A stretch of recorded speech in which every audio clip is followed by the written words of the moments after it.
Okay, we're live. Hello. We're live. We're We're live. live. We're live. We're live. We're live. We're live. Panic. Hi, chat.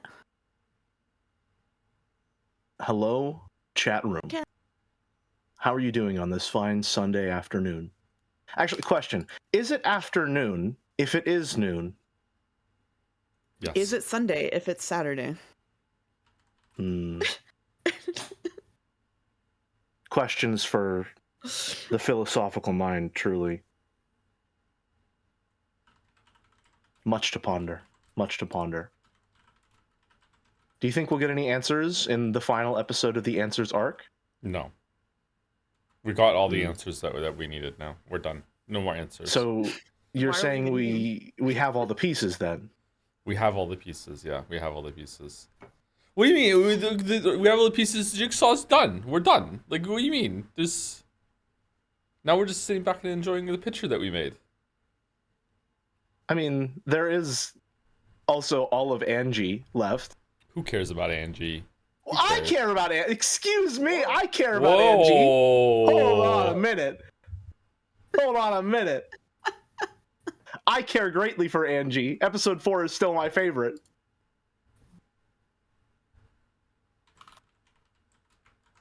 Okay, Link is out. I love Angie enough that I've started pronouncing her name wrong just so people don't get mad at me. Whoa. It's serious. Okay. I know. The things I do for chat.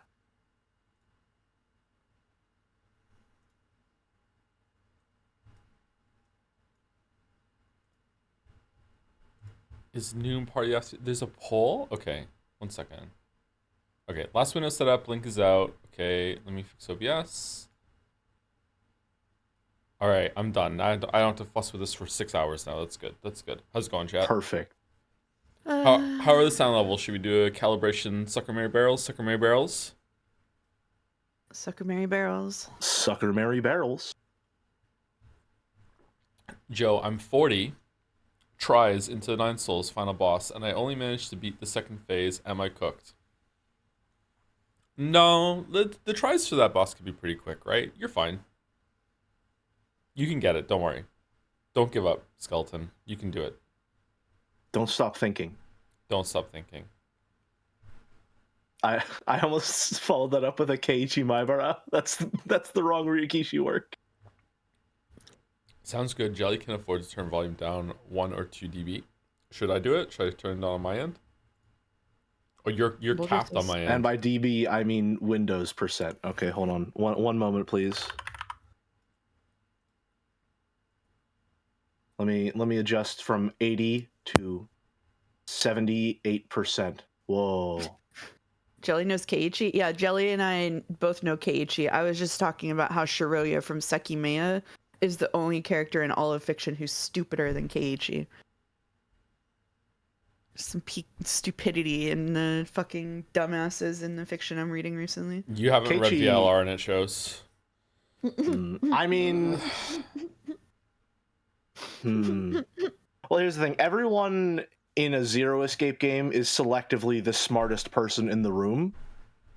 It's just whether or not they decide to engage their special interest. It's whether or not Uchikoshi has assumed control Mass Effect 2 style in order to puppet them to read a Wikipedia page. Then they're smart. But if they're not doing that, then they're really fucking stupid. Yeah. Which is kind of the vibe I got from Sekimea at the beginning. It's gotten away from that to some degree. But I very much had that feeling whenever you two were starting out. Jumpy, do you know? Did you know? Okay, I'm sharing my screen with the two of you so you can see the dolls. You know, in a way, I kind of miss Zero Escape. Because when stupid shit happened in Zero Escape, all the Zero Escape fans were like, yeah, isn't that the dumbest shit ever? I love it. Yeah, Zero Escape was a good time. Zero Escape really was a good time, yeah. It was a great time. Yeah. No one hates their game more than Zero Escape fans. They know. Especially Zero Time Dilemma. Zero Time Dilemma was amazing. Chat, this is really fucking stupid. Yeah, we know, isn't it great? It's just so fucking dumb. Honestly, chat was usually doubling down like, no, you don't understand. It's way dumber. Just hold on. I wonder how the Sekimea fans are gonna tank tomorrow's doozy of a stream. Holy shit. Oh, Oh God. no. I don't think I've ever heard Mouse be that angry.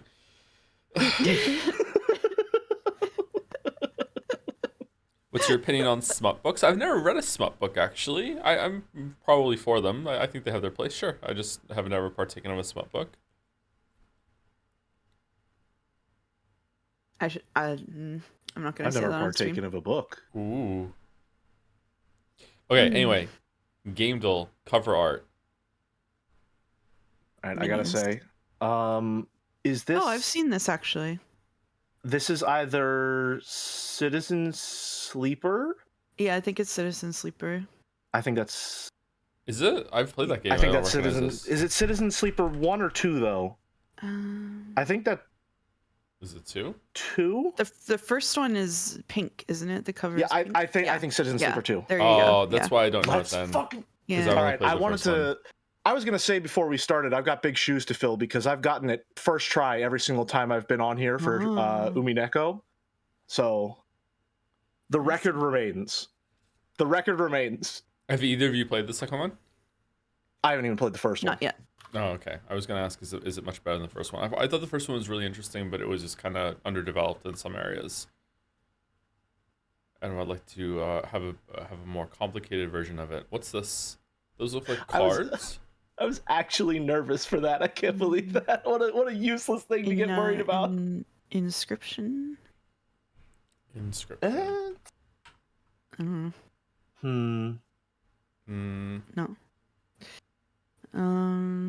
Hand of Fate? Hand of Fate. Oh, what's the fucking the game that all the fucking wait, what's this? It's Citizens of Catan, the board game.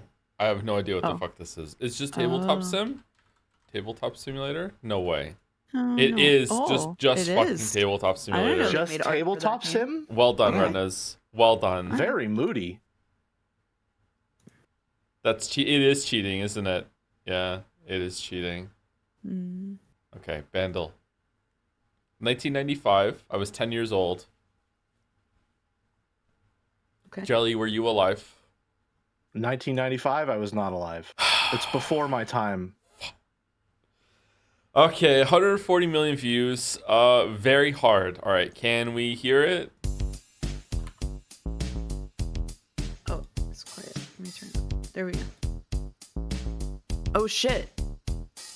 Oh shit. Do you know it? Is this 99 red balloons or whatever? 99 red balloons? Well, Isn't it 99 Luftballons? yeah, I don't know. What is it called? It's not? I don't think it's in here if it didn't say 99. Okay. Oh, Heartbreaker, you got the best of me. They Mariah sound Carey? I think it's Mariah. That's not here either. What's it called? Should have known right from the start. What other you were Mariah gonna songs are in here? break This is what? Fantasy? Sweet yeah. It is. Wow. Those songs sound really damn. similar. Wow. I would not have gotten Wow. that at all. Can I hear Glorp? Would I've got it there? The Glorp has to go hard. Oh yeah. Oh yeah.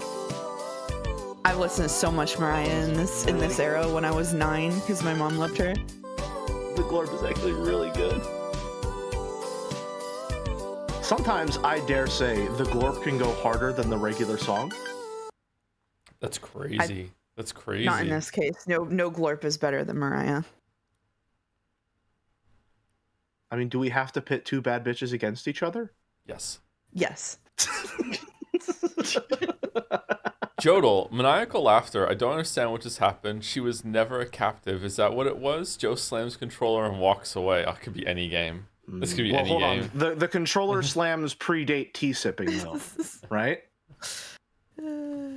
So I feel like this is going to be a baby Joe. I don't remember when this is. It's Death Stranding? When the fuck does this happen in Death Stranding? She was never a captive? Is that what it was? Oh, it's about Amalai. Okay. Yeah, it is. Okay. I don't want to play this because it's late game spoilers for Death Stranding. So sorry. We're not gonna have a Baby Joe. Yeah. Can you do an impression of Baby Joe saying this instead? I don't understand what just happened. She was never a captive. Is that what it was? Slams controller and walks away. It sounds just like him. If I watched he's here VODs, in I the would be room so with us. nostalgic right now. Burning sword. That's the voice I used whenever I wanted one of my kids to speak to me when they were a baby and couldn't talk yet. Oh no. All right, Steamdle. So that really is baby voice. All right, Steamdle. $3 cocaine, now $5 cocaine. Okay, so it's Cookie Clicker or Vampire Survivors. Which one? Probably Vampire Survivors. Vampire Survivors. Vampire Survivors. I also love Vampire Survivors. It is I've never Vampire played Survivors. Vampire Survivors. That was Nice. a really good guess. That was really impressive. Crunching through the doles. I've never played this. Speed I've heard good things, but unfortunately, anything even vaguely bullet hell-esque is, I'm allergic to it. I break out in hives. I think that you would fuck with this game, Jelly. I highly recommend that you do not play it because Gotcha. it will just take over your life for at least a couple of days. Yeah, Vampire So Survivors is what really you're fucking saying good. is I would really love cocaine. Yeah. Yes. You would Okay. really love cocaine. Yeah, you probably would really love cocaine. Yeah. All right, now for the heavy hitter, the big event. Will my co-host please do the honors after I get us started? Can we choose it? Yes, we scram! All right. Woo! Are you happy? So oh god. All right, easy left, fuck. right? Easy left. Easy left. The right one is gray. The right one is gray. Yeah. 14%. What even is 63? that? That's a good looking hot dog. Okay. Chicken parma loaded chips. I'm going chicken parma here, although I do enjoy the simplicity of the fish finger sandwich. don't I know, did fish think it was finger the peanut sandwich butter is and looking pretty jelly good. at first. So what do I we mean, think? it's probably the parma, but the It's fish finger probably the sandwich parma. like looks good. Yeah. People love their cheese. I think if you get like stadium food and it comes in like the foil container like that to keep it nice and warm, I think that's always going to be more appetizing personally. What do you mean parma? Sorry, what It says it parma. says that Yeah. literally on there. It's chicken parma, but it says parma on there. Yeah, chicken parma What do loaded you- chips. It's got to be left. What do you mean, Boulder? Wow, 93. Wow. Really? That's pretty high for that. It is sausage, chicken, and bacon skewers versus lemon garlic chicken flatbread. No price data is okay. Just because there's no price data doesn't mean that it's free. Scrandle. This costs something. This is rough. I think it's left. That looks delicious. You can't go wrong with barbecue. As awesome as the one on the right was, I think the vibes of the one on the left make it more appetizing. You can smell it looking at this picture, huh? Like it's Yeah. telling a story. Yeah, You it's can't left. tell what the portion is, though, is the problem. But I think it's fine. I think it's fine. I mean, if we're looking at the prepared ones on the left there, they look pretty hefty, especially for $1.40. I mean, I think it's left, but yeah. Wow. It's probably left. It was Yeah. close. 95. Easy right. Easy right. Easy right. Don't Easy even right. Oh, the Get this meatball sandwich. get it out of here. Nothing on it. Just a meat and meatball. Oh, French hot dog. I see. Okay. Okay. Left is making me It's not- uncomfortable. It's not the expedition on the left.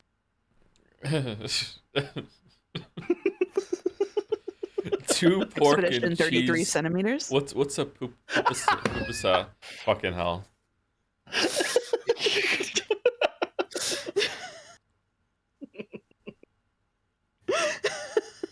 Fuck.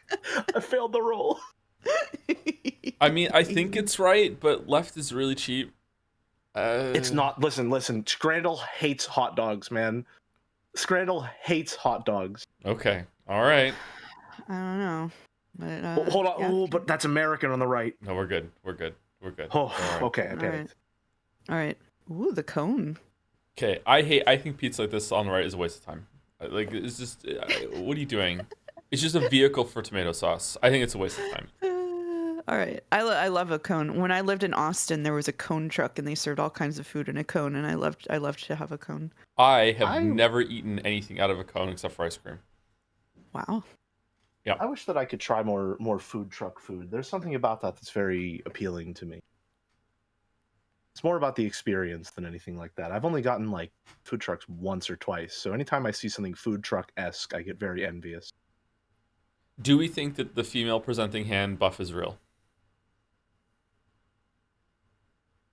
I don't think I've ever encountered this concept before. I don't know if it's real, but left just looks better anyway. So I'm going Left with left. does just look better, and Scrandle is very critical of pizzas, and that pizza doesn't look perfect. That is remarkably high. Is it just because it's from Italy? People are afraid to downvote it? So from my understanding, and Chad is welcome to murder me in my sleep if I'm wrong here. My understanding is that what we call a margherita pizza is like the default pizza in Italy. Like that's just what you get if you order a basic pizza. And so I think that as North Americans, we have a skewed perception of pizza compared to someone in Europe. Oh, I call it standards, but okay. Yeah, skewed perception is a way. Yeah, okay, we can do that. Yeah. See, it says Joe just invents buffs and debuffs on the spot. You have to understand, he worked at Blizzard for 6 years. Yeah, that's true. We have to do a buffs Had to get and really debuffs. good at this stuff. Excuse me. In this case, chat invented this one, not me, and I am ever chat's servant. What are you talking about? So to me, left looks amazing here. Yeah, I think so too. Everybody else. Left looks pretty good, and the right has a hot dog. Yeah. So that's a sausage. it's hot dog presenting. Okay. All right. I'm not a fan of the green stuff on left. The chimichurri? Yeah, I'm not a fan of that. But the rest of it looks really good. Green. It's very baby food-esque. Because it's green. Yeah, I don't really like eating green sauce. things. What do you mean it's a baby food-esque? It's a sauce. What do you look at pesto and think it's baby food-esque? I mean, pesto is baby food-esque, Yeah. yes. What? Yeah. I'm not saying it's not delicious. I love a good pesto, but it is baby food-esque. Any Lord. puree. Green mush. Yeah, puree, yeah. Good Lord.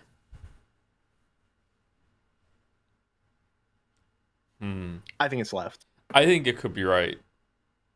It could be right. But People do if love both curry of you sauce. if both of you think that it's left, I'm also like if I had to eat one of these, I would eat left. So I'm No, I leaning think toward left this myself. is. So my opinion is that left looks better to me, but that to people in England who are probably predominantly voting on these, I think that they would choose right. I'm thinking left for 2 reasons, all right? 3, but the third one is a fake reason, and I just think it's funny. First, people in Scrandle love a good steak that looks like a pretty well-cooked steak. 2, the fries look pretty awesome. Those look like some nice, crispy fries. It's a good photo. 3, I hate the fork on the right. No, The fork on the right makes me upset. So here, the fries are going to be the chief difference between an American lens and a British lens, I'm afraid, because to me, those fries do look good, but they look like fries you'd get when like McDonald's is having peak hours when like they're salty and fresh. Whereas on the right, those are like healthy, like thick cut chips. Right chips. They're crinkle cut. Yeah. Crinkle cut is a huge buff for people in the UK. Yeah, It's a great novelty to them. You know, like The left is also $10, which is the threshold when you have to start caring about the price. There is a big. I think it's probably right. I'm going left. I still think it's left. I'm going left. All right. All right. No, within it was so close. 4. It was so close. Mm-hmm. Shit. And Mouse was right. That's right. Mouse You was didn't right. want to participate in these whenever we started doing them, and suddenly you're so smug. I'm just saying I was right. Is it wrong that I was right? No, you are correct. Okay. I'm sorry, Erica. You can never be right if you have a speaking performance on any stream. You can have to always be wrong. That's how it is. Oh, okay. Yeah, that's how it is. Yeah. What's going on with right? It's gotta be left, right? Those look awesome. I think it's left because I don't know what's going on with the right. Yeah, it's gotta be left. Jellies say, "I'm sorry, women." I'm sorry, women. It's fucking back. What It's did it back. just get? It got 70 something, right? Is the one on the Yeah, right it did better get than 70 70? something. I think that I pulled don't know pork about looks kind that. of awesome. I'm not gonna lie, the pulled pork looks kind of awesome. I don't like pulled pork sandwiches. I said it. I Mm. don't like it. I've had a few in my time, and every single time they've been good for the first 2 bites, and then I'm just like, I'm over this. Sorry, is this the first time we've seen something presented alongside wine on this stream? That fucking slaps. No, there's been France. some. I think there's been a pasta dish presented next to a whole bottle of wine before. Vive la France. Hell yeah. Okay, do we think that right is more than 70%? Yes. Mouse? I'm compromised on this one. I'm looking at the wine. I'll let you decide. You're compromised? I'm compromised. I've never heard Mouse so sleepy. What the fuck are you talking about? What the actual fuck are you talking about? I'm going right, so Jelly and I can redeem ourselves. We're going right. Oh, redeemed. There you go. Redeemed. There you Thank go. God. Redeemed. Oh God. I take it back, women. I'm not sorry. It's anyone's It's gotta- scrant. It's not the Bahama Mama. It's not the Bahama Mama. That looks gross. That looks gross as hell. Left looks gross too. Okay. Is that a slice of bread? Is it wrapped in a slice of It's bread? wrapped in what appears to be a slice of rye bread. Okay, well, can we just go left, I guess? I don't know. This is a bad, I feel like it's left. I feel like bad choice. Wow, it would have been a perfect screen. it would have been a perfect screen if we. That's trusted crazy, Mouse. actually. I'm so sorry. I'm so Yeah. sorry. I'm sorry. That's I'm sorry. crazy. It would have been a perfect screen. Yeah. I walked you through my whole thought process and everything, and it didn't even matter. This is how Joe feels when he makes his videos.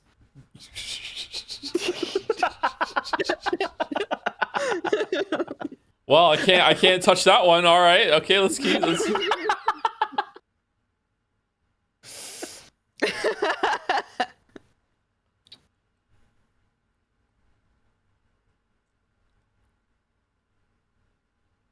Women got a perfect scran today. That's right, baby. Excuse me, women did not get a perfect scran today because Mouse was compromised and wouldn't have went with the wine twice. Mouse on her own would have gotten 8 out of 10. I said it was Oh. compromised. I didn't say whether I would choose it or not. Okay, that's true. That's true. Okay. Okay, Fi.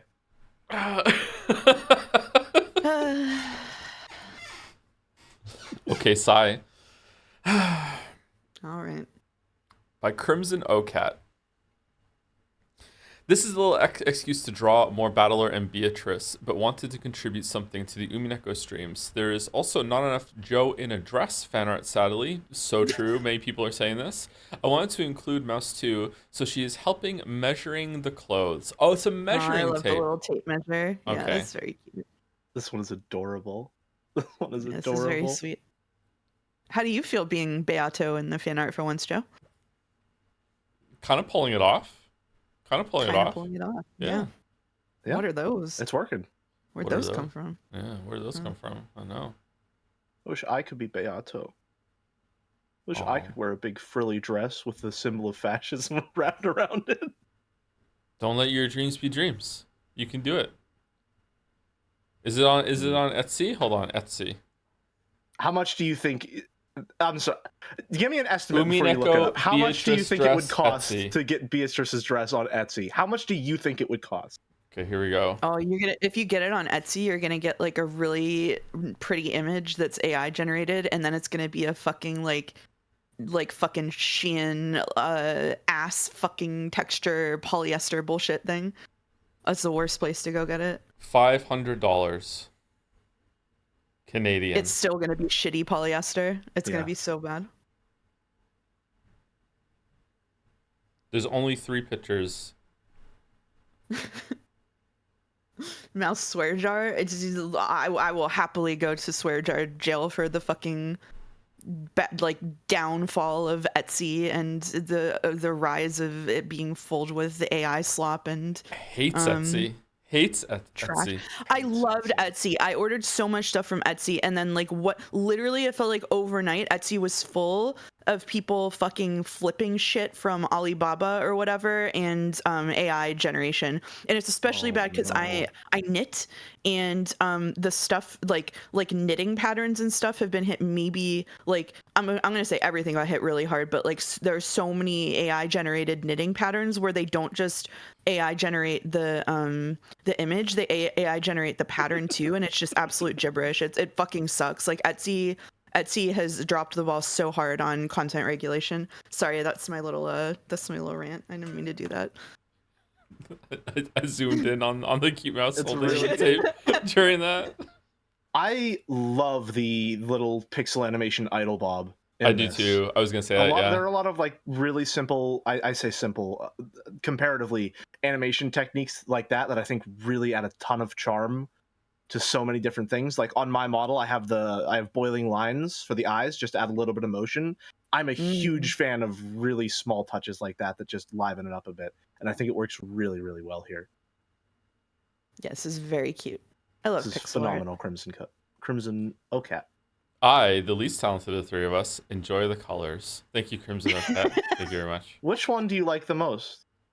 Oh, one on the left. One on the left. The color on the left? The battler. Oh, for the colors. The colors has to be the mouse because green is my favorite color. So yeah. Green is my favorite color.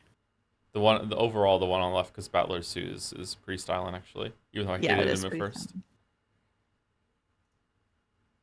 We're in the emo edits. Wow, we got here fast. So soon. I expected more. Warning. Umi 2, this week's round of emo edits from Crystal.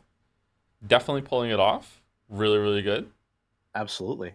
I like this a lot. Red eyes are so gross. All right, thank you, Crystal. 104. Which one is this one? I think that's Lucifer. I think it's Lucifer. I'm pretty sure it's Lucifer. Or is it Satan? I'm pretty sure it's Lucifer. You know. All right, it's Satan. Chat says it's Satan. ZZZ. Oh, this is Lucifer, right? No, that's Belphegor. No, this is Belphegor. How do you just know that? This is Belphegor. I don't know. Chat knows. Chat knows the same. Belphegor has the side ponytail. Oh. Okay. This is Lucifer. Surely this is Lucifer. Surely this one is Lucifer. The red nails matching the red tie. What do we think about that? Yeah, that's pretty good. Very good. I like the tips of the hair too. Are they all doing that? Are their nails all matching the tie? Impossible to tell. I think so. Yeah. Yeah, looks like it. Although Belphegor has black nails from the looks of it. I like the colors. Oh. I'll be real. I made Rosa very early on, so I made hers differently. Ooh. See, Rosa Umineko getting twice as much screen time than glasses are emo now. Are they really? I'm emo too. I got my glasses on again. I guess I'm emo. I'll put mine on when we read. Rosa here is giving like a very specific vibe of like a guy who sat next to me in high school, threatening me if I didn't listen to the new 9 Inch Nails album. What would the new 9 Inch Nails album have been back then? I don't even fucking know. Did I like it? I was not a 9 Inch Nails fan, but there's a really good mashup of a 9 Inch Nails song and a Taylor Swift song that's like a huge banger. I only know a couple of 9 Inch Inch Nails songs. Yeah. Can I find it? Can I find it to link to chat? Let's sign up. Have I ever listened to 9 Inch Nails? Some of 9 Inch Nails instrumental stuff is pretty good actually. It's better than the stuff with lyrics. Yeah. It's the mashup of Shake It Off and The Perfect Drug. Perfect Drug is pretty good. Right, Perfect Drug is a good song. I like that song. Yeah, that's a really good one. My problem when it comes to identifying music is that I just don't know song names. I just listen to the sounds. And then if I like the sounds, I continue to listen to them. Okay, I'm going number 1, I'm gonna listen to this 2, 3. That's my ranking today, the emo stuff. Rosa's bonus. Rosa doesn't even get a ranking, damn. Well, if Rosa does get a ranking, I would go 4 actually. Rosa would be last here. Just I don't know the order? Yeah, in the order. I don't know why though. Hates Rosa. Once upon a time, I looked at the stake designs and I asked myself, is there a reason, maybe like textually, that Ryokishi put them in of frilly leotard. And since reading Higurashi, I can definitively say no, he just really likes that design. He just I've likes heard it. a cope reason that they would be designed that way, which is I think at this point I can safely say that the reason would be that they're like Sayo's headcanon, and Sayo is doing like gender euphoria by making the stakes be in frilly leotards, but I think that he just did that. I think that's I think he just thinks a that design constructive is reason. neat. The Yeah, I Sekimea think just he does that. likes it. Yeah. Mm-hmm. Yeah. Yeah. Thank you, No Liresto, for 1 out of 3. Okay. Umineko last stream spoilers. I found it fascinating how one scene can be interpreted so differently. The whole time during the tea party, I couldn't stop thinking how this was obviously a trick to make Angie cry. And when Kyrie said she didn't care about her, I just thought it was too on the nose. Yeah, that's a pretty good interpretation of it, actually. I think that it is reality, and that's how it happened. But that is, I think, a valid view of that. Is that it's this there to destroy Angie specifically? Yeah. Yeah, for whatever reason, what's her name? Bern Castell just fucking hates Angie. So, yeah, I don't think that's what's going on, but I think that's valid. Angie, who gives a damn about Angie? I sure don't. Same with me. You know, one time she gave me this drawing of her family, and I told her it was beautiful, but honestly, I found it quite amateurish.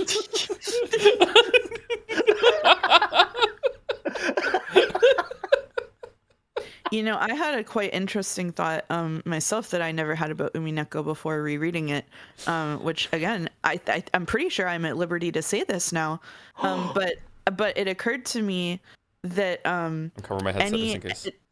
It occurred to me that any that because any like quote truth of what happened on Rikenjima would still like in this Angie's world would still be filtered through Ava. It occurred to me that the beginning of it being Ava and Hideyoshi accidentally firing off their guns is probably just bullshit. Like, which is interesting. Yeah. I definitely think that everything that happened there is at least subject to some level of scrutiny, because Byrne says that it's all the truth in red, but if nothing else, I think Umineko has taught you that just because it's in red does not mean that's the whole truth on its face. Yeah. I don't know. That's like a life raft for me. I want there to be some sort of objectivity that I can grab onto on some level. So to me, that's true, and it's all Ava's fault. All Ava's Has fault. no love. Okay, Has no love. Fair enough. No love. Thank you, Dolly Resto. Thank you. Cock and meow torture? What? Umi 5, that's a little version of me, Battler. I want you to have it. What do you think, everyone? Do you notice I stopped Erica stimming once Erica was gone? You did, yeah. Yeah, I did, That's true. yeah. What do you think, everyone? Yeah. Lego Erica. U-piece? I unfortunately... I have to face the music on this one, and unfortunately recognize that Erica probably is my favorite Umineko character. Oh, fucking hell.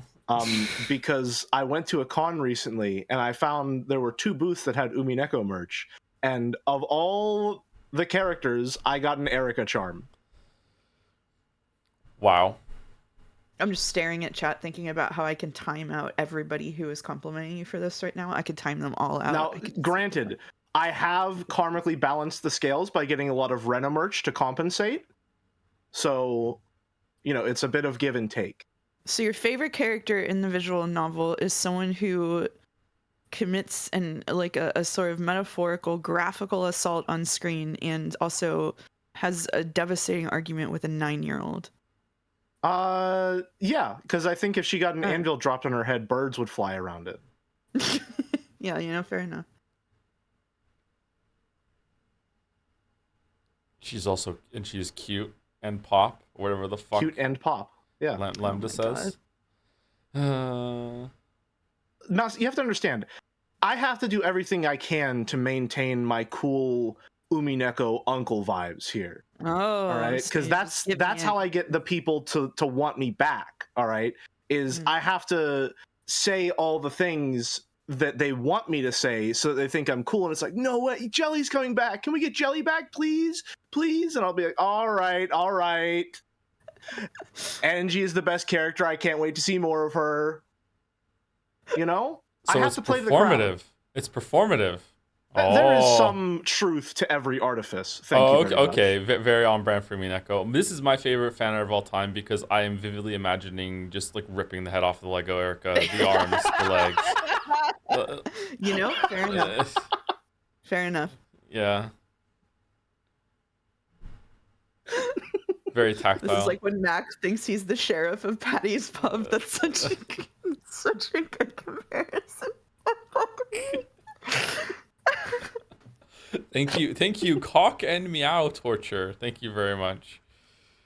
From Bucket, this is how we will exchange father's gold for money. Carrie, get the guns. Sir, I can't accept all of this. Do you accept large World War II bombs?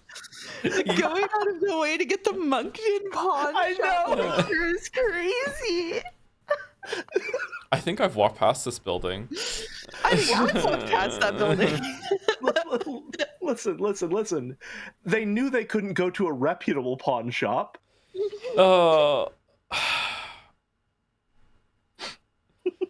Kraus is stupid enough that he this might have been his plan. Yeah. Fucking hell. Oh, god damn it. Oh, I haven't said thank you to anyone yet. Hold on, let me scroll down. Who's the first person today? Rami Elf. Thank you very much, Rami Elf. Follow the streams down. Welcome, Rami Elf. Thank you very much. Thank you, Goat Lord 03 for the new sub 2 right before the stream started. 2 new subs while the stream was down. Shy new subscribers, maybe? What's the meta on subscribing while the stream is down for the first time? Thank you very much. Thank you, Kamina, for the resub 2. Just when the stream started? No, also before the stream started. What's going on?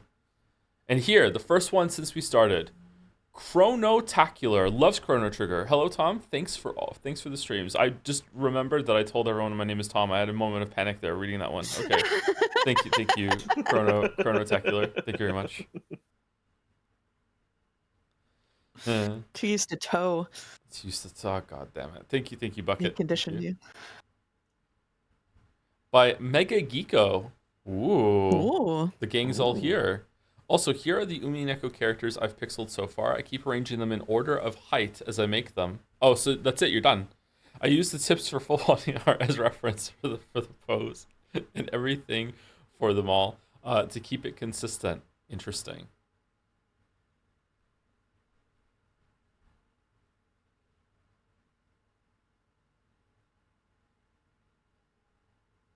Interesting.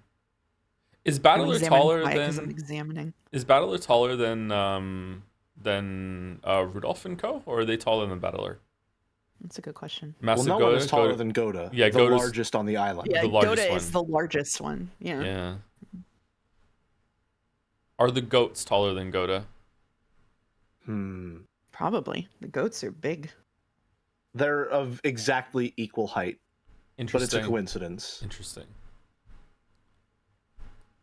There's no way Lambda and Burn are that tall. Are they really? I'm telling you, the PS3 sprites did them dirty, man.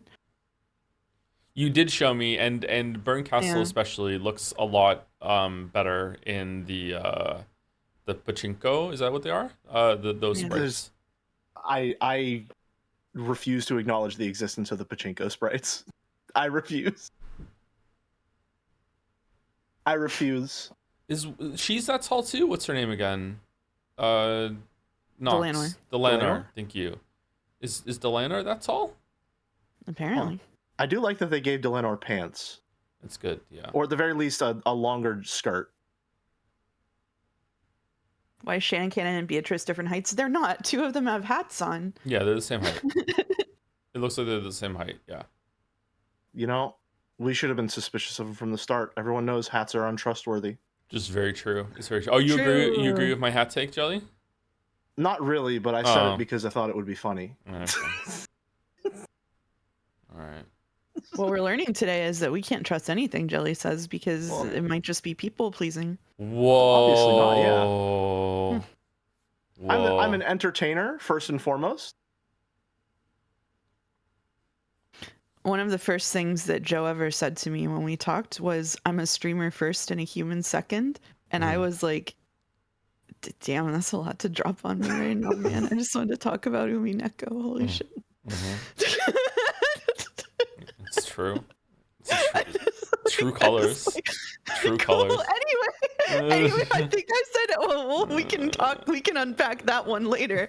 Anyway, about Umibro. What the fuck? It was a joke. It's also true, but it was a joke. Again, some truth exists in the artifice. I will say, I can't abide by your hat theory, if only because Ryukishi gives his silliest soldiers his best hats. That's true, yeah. Zero is okay. Hold on. It's not like I said it just like out of nowhere. It was relevant to what we were discussing about how Umineko was going to be presented on the stream. God damn it. We had also not reached the rizzing stage, I would say. That's true. We hadn't reached the rizzing stage, which I'm so fucking good at. Thank you, YSF, for the bits. Morning, Joe. Morning, Jelly. Morning, Mouse. Mouseketeer reunion for episode 8 start. Cinema. Emoji. I agree. Thank you, YSF. That was a nice message to read. Nothing. Minus Riz plus Aura. Mouse, does this abide by the descriptions you've given? Don't ask me. Don't ask me. I don't know if I have any Riz whatsoever, but I know I have no aura, so it's okay. Don't worry about that. Thank you, Nozo2727 for the resub. Fucking negative aura. Time for episode 8. I'm very interested to see what you're going to think of this one. It's definitely interesting. I've really enjoyed re-experiencing Umineko through these streams. There really is so much to discover in a reread. I'm curious, the best way I would want to re-experience this, would it be through watching someone else read it? Would it be just reading it myself? Would it be reading it myself on stream again, like a year or two from now? Or would it be re-watching my own stream? I wonder what the best way would be. I think it would be really good to go back and reread it yourself without an audience so that you can like sit and think about things without having to like articulate them. I mean, you could listen to the voice performances better too. Yeah, that's true. I also think the manga would be really good for you. Rewatching it or rewatching someone else read it. Isn't that Umineko 3? That could be Umineko 3, yeah. Umineko 2 is going through yourself again, yeah. I just think it's so interesting. Ooh, you could rewatch the VODs with chat. I think it's so interesting that in the lead up to episode 7, you got like 2,000 bit messages per stream that were like, can't wait for you to read this, Joe. It's my favorite episode. Joe, this is my favorite episode. Episode 7 is so peak. I love it. And now you get episode 8 is interesting. I'm interested to see what you think. What the fuck happens? It's a very intriguing departure in the Umineko When They Cry series. What the fuck happens? Mouse also told me, was this today or yesterday? Mouse also, I think it was today. Yeah. Mouse also told me today, okay, that even if she's available, the next stream of this is better done on my own. So I don't know what the fuck happens in the next one. Yeah. So what the fuck happens in episode 8? Yeah. She's so right. Okay. All right. Thank you, GoatLord03 for the bits. Hi, Joe. First time using Twitch. I've watched more your stream VODs than I could ever begin to count. Thanks for the happy times and comfort. Excited to see the end of Umineko. I'm excited too. I'm also kind of sad. It's bittersweet. It's been a part of my life for a while now. But I also am excited to also have it done. It's like cognitive dissonance. The experience. Yeah. Thank you, GoatLord. Very appropriate name. And thank you, YSF, for some more bits as well. You take that back about Kiechi. Yeah, he's stupid, but he's also horny. Who the fuck is Kiechi? Is that the main character of Higurashi? The POV character of Higurashi. It's the prototype of George Ushiromiya. Oh, yeah. God.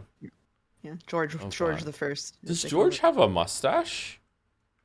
No, those are his glasses. Oh, okay. Thank you, Mega Geeko. Chat is so mad. By Ganoko. Family Conference 83. My personal headcanon is that Kyrie was on a hair trigger the entire time. I would have gone sicko mode on her entire extended family. The second it seemed even slightly advantageous to do so. The fact that the killings didn't occur until 1986 was a minor miracle. True. Family Conference 83. Maybe we could skip the calf steak today. Oh, of course, dear Rosa. I will let Goto know right away that you hate his cooking. I think Eva treats Rosa like chat treats a streamer. Yeah, That's true. Yeah. yeah. I just think Goto's wonderful food would be wasted on Maria. Baka Rosa, this attitude is why we don't invite you to the Krause's investment seminars.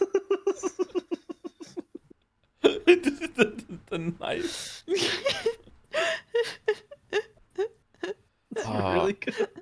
Kyrie has become one of the most interesting characters in the whole story to me now. Rereading, I'm going to be very, very scrutinize her very heavily to see if there's any cracks, because again, like what I said last stream, I'm not sure if this holds any water or not, but it's like sometimes something that is realistic is not always good writing. In the same way, it's very realistic in terms of like history. If you look back and like how the world works, sometimes people just drop dead, man. Like, but that is such an unsatisfying conclusion to a story. It's like, yeah, so it's just this big build up, and they try to do something. Oh yeah, and then they just failed because they got sick or whatever, and they couldn't ride out to battle that day because they were too busy like shitting their brains out or whatever.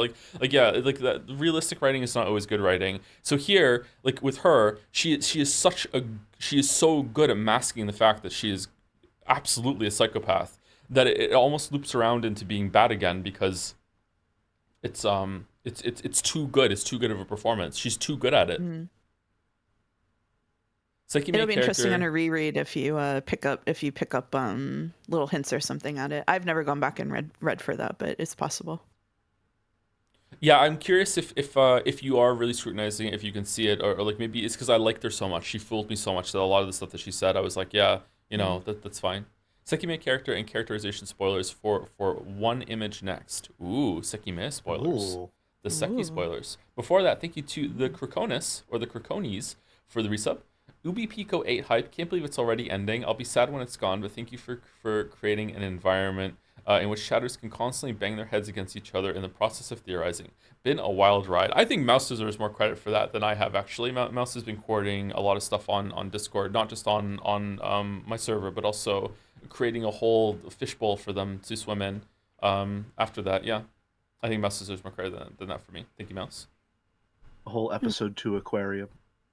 I really like reading Umi stream chat because you can see it's like a petri dish. You can see all of the discourses that are now 10 years or whatever old in the Umi community just forming again. Like it's like replicating.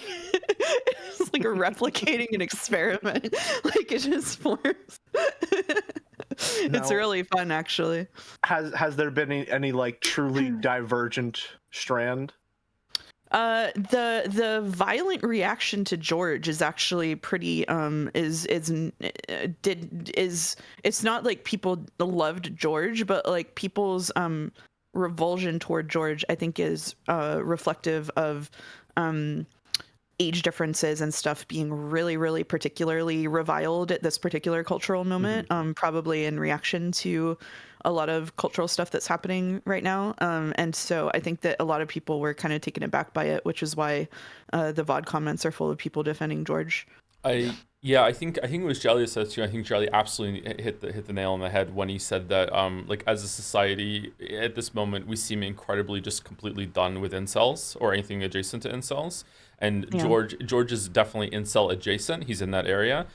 So I think a lot of people are hitting George with just this very harsh reactionary judgment that he probably wouldn't be getting if that wasn't the case. George, I think I am guilty of that too. I don't think George is that bad, but he is still pretty bad. He's one of my least favorite characters. I actually disliked George right from the beginning, not because of the stuff that was going on with Shannon. I didn't even like understand the age difference at first.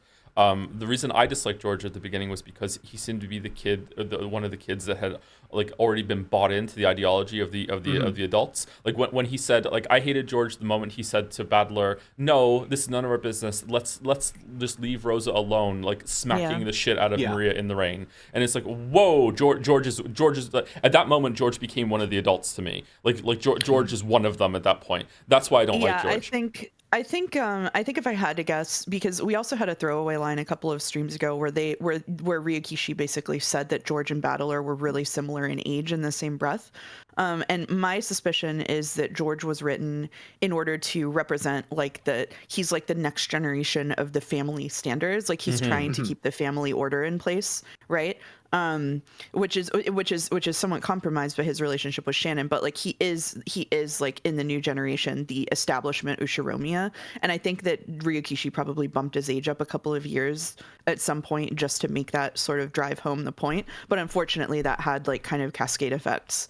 I don't think he designed it to be quite as weird in the age differences as it ends up being, especially when he's talking about like being 16 or whatever and watching a 10-year-old have like a little romance, you know, like that's a 12-year-old, like that's like extra weird. Like I really don't think that was intended. And so I think unfortunately there were like some writing choices that exacerbated this. And then we have like a moment where people are pretty intolerant of conversations about men's loneliness that revolve around the men, especially when the men are being kind of weird about it, as well as like a lot of reaction to you know, stuff like his age differences that in the extreme, right? Like I don't want to get into it, but yeah, like it's definitely a case where the reaction to George is shaped by this cultural moment, which kind of sucks. Kaylee Gal says, so it's bad on accident. No, you don't understand. It's not meant to be bad. Like, it's not meant to be this bad. No, this part's meant to be good. Like, it was an accident, okay? Like, sorry, there's just one little tweak you have to do in your head, and then it's good again. It's not, okay, all right. Yeah, like you're supposed to like it. Yeah.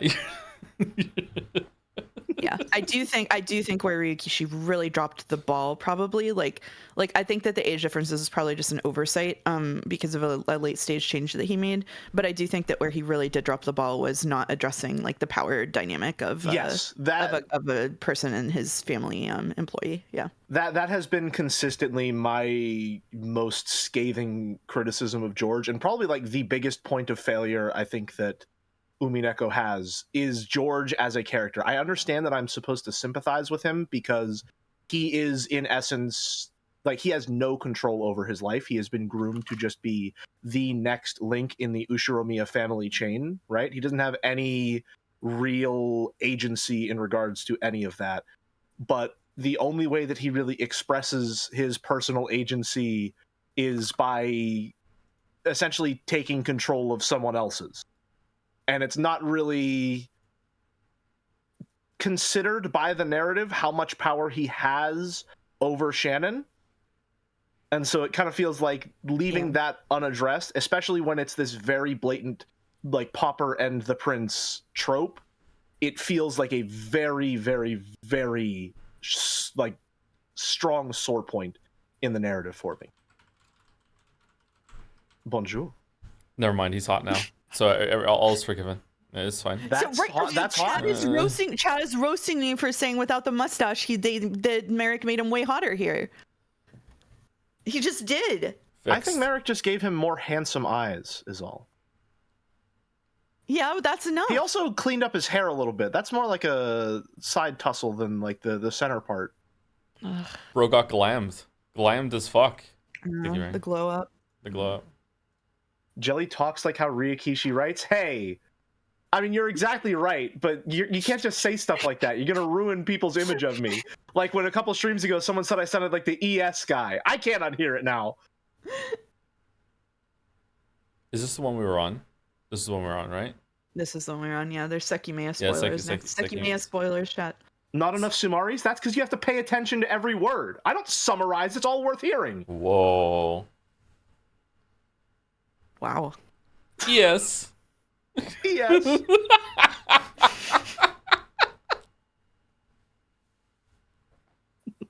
Thank you, Aluminium, for the resub. Thank you very much. 71 months. Thank you. Aluminum.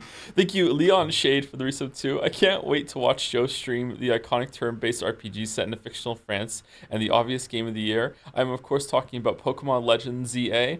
Ah, fucking hell. Maybe it's gonna like run more than 10 frames per second on Switch too, and look better than a fucking N64 game, you know? Fucking like Arceus was actually not that bad of a game. It was interesting, but like my god, it doesn't do enough. Anyway, let's try and stay on topic. Let's try it. More fan art. Thank you, Joe. More fan art. Sorry. I mean, listen, we're really good at staying on topic, so no, it shouldn't be a problem. We're discussing the story, so it's really really good. I'm glad that we went there, but like yeah, it needs to move the fan art along a little bit instead of like diving into discussing Donkey Kong Bonanza and shit. Anyway, Sekimea spoilers. Whoa, what the fuck is this? Imagine if you lost Katsuki and Shiroya in Ashiya Tower. They would have to be the most generic silence, but you wouldn't be able to hear it over the sound of their overlapping internal monologues. Oh. What was the bit we did on the Fly Mouse, which is them deciding what to eat? Fucking. Oh god, yeah. Yeah. Yeah. Oh, they're just the worst. They're the worst people. Mia has some opinions about her friends. Katsuki and Shiroya's minds are otherwise occupied. I understand Mia more every day.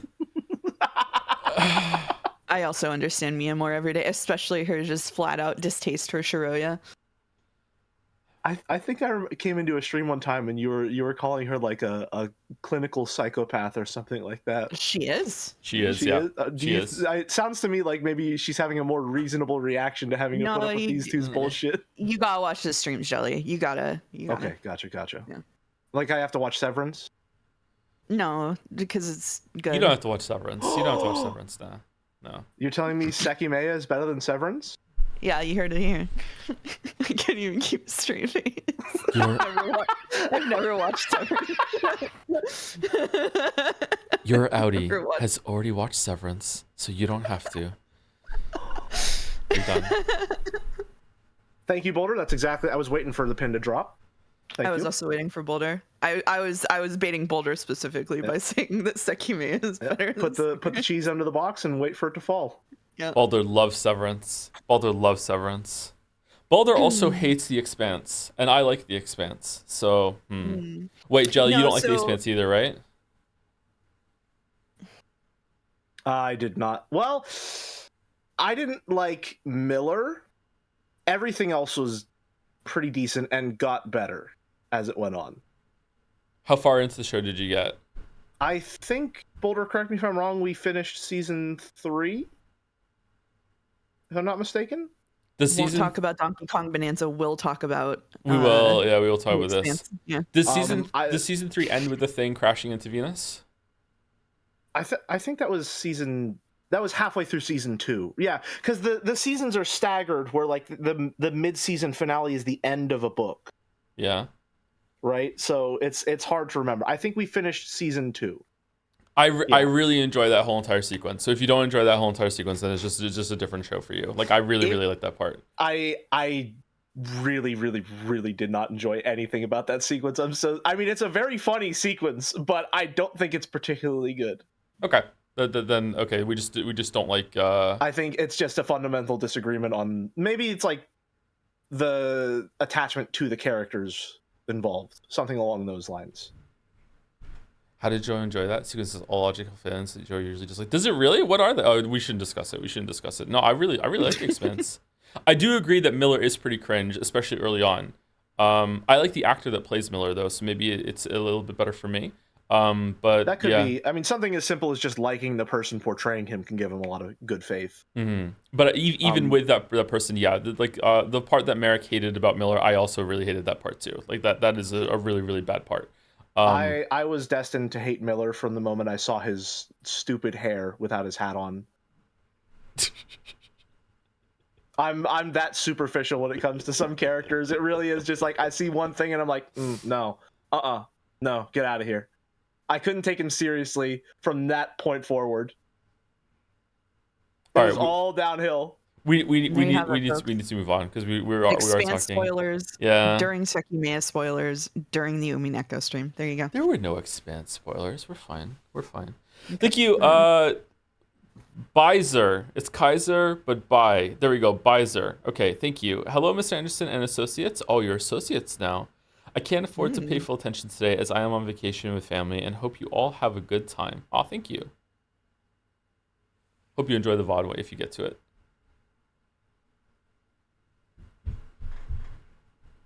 You spoiled something crashing into Venus. This shit crashes into Venus every day. Every day shit crashes into Venus. Thank you, Caramel, for the resub. 22 months. Thank you much, Caramel. And thank you, Super Paper, as well, for the resub too. Alright. Sekimea spoilers are over, I think. 4 tags for Sekimea. Is this the last Sekimea thing, or is there more? I have no idea. Who's to say? Oh, God. This one is for you too?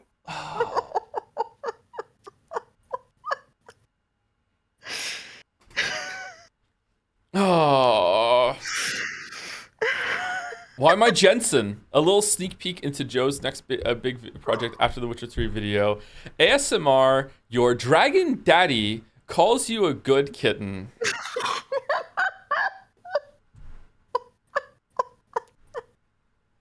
These are the gym goals right here, man. These are the gym goals. Yeah, those are pecs. Do you want to tell them? Okay, so Oh.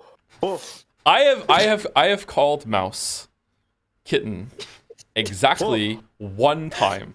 One time I have called mouse kitten, okay? It was very, very early on into the relationship, and I had just left the gym, and I called her on the way back from the gym, and I thought it would be funny if I opened the conversation with, "Hello, kitten." And when I did, she literally threw the phone on the floor and made a sound like a dying dolphin.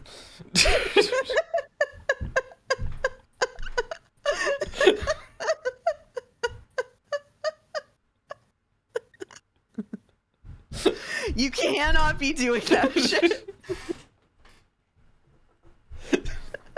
A pretty reasonable response. Pretty reasonable response. Oh, just to be clear, I called her just because I thought it would be funny and to see what she would do. I have no interest in calling anyone kitten. But yeah, it was worth it. That's it wasn't like, "Hello, how are you? By the way," no, that's how the conversation started. It was like phone call answered. I mean, can you really blame a mouse for being scared of a cat? True. Very true. And now you've gotten it out of your system, because every time chat has made a joke about you calling people kittens since then, you've been tempted to tell them this. I've wanted to tell them the story. Yeah. It was really funny. Thank you, Sen. Thank you. All right. Thank you also, Supreme Cool, for the resub. I've been falling behind on watching VODs lately. I was just watching stream 1 of Expedition 33 when you went live. But luckily, Umineko is the one thing I'm able to keep up with watching live every week. Keep the peak streams coming. Oh, you're welcome. I'm glad you're enjoying it. Expedition 33 has been going pretty well so far too, I think. Yeah. I'm enjoying it. I actually really want to stream some more of it, maybe tomorrow or Monday, but I don't know if that's a good idea. Maybe too many streams. Thank you, ISF, for some more bits. Yes, we scran. Wow, we are really behind on saying thank you to these. It's funny because not only is it late, it's also early. Ooh. Viewing the bits with love. Thank you very much. And thank you, Bibrosco, one of those for the resub with a Joms buff. Thank you very much, Bibrosco. And thank you, Sen. Okay, Joe Jensen is off the screen. Phew. It's time for peak. 1 of 8. What? By 4G? Greetings. After watching the Chan collab, Joe briefly pitched the idea of a Chan who had the power to combine with other Chans to make new Chans. So here she is, 5 months and 4 weeks after the stream she was first conceptualized in. I was doing preemptive chanting. How often does a new Chan get a whole block? What? Combiner Chan? Holy shit. Wielder of the collab driver. Oh my god. A special belt made to recreate the fusion phenomenon that created Speedrun Chan. Everyone knows that Speedrun Chan is the fusion of Undo Chan and Breaker Chan. True. And that Breaker herself is the combination of Purple Dummy Chan and Bomb Chan. Also true. So I won't explain that here. It goes without saying, honestly. It just goes without saying. Yeah. I'm not even going to quiz Mouse on this because I know that she's been studying her Chan lore to keep up with the community, right? Of course, yeah. By inserting 2 different Chan tags into the center of the belt, she can transform into different forms with unique abilities based on the original Chans. So it's 3 Chans in one. The tags she uses to transform are the same ones fan art tag Chan. Oh my god. Sorry, hold on. My dyslexia just almost made me say something awful. Chan uses the tag I stream see it. art museum pieces. Fucking hell. Don't ask how she gets them. Combiner Chan is just her name when she's transformed. Her real name, Mary Sue.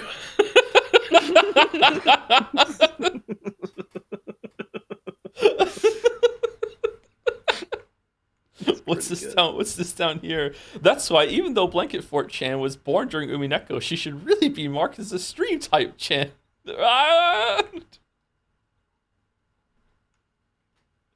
This Chan's all the way down. Okay, all right. So let's see. We're gonna have examples of examples of what is going on up here. You'll find out. This is trolley and huh. Have you ever seen a fan art showcase before? You scroll through the images and information is revealed. I'm sorry. You know what? You can read these ones, Shelly. Go for it. Oh, absolutely. Base form. Aside from a belt that lets her transform into superpowered forms based on various Joseph Anderson Chans, she's basically just a normal woman. She doesn't even really know what a Chan means. Uh-oh.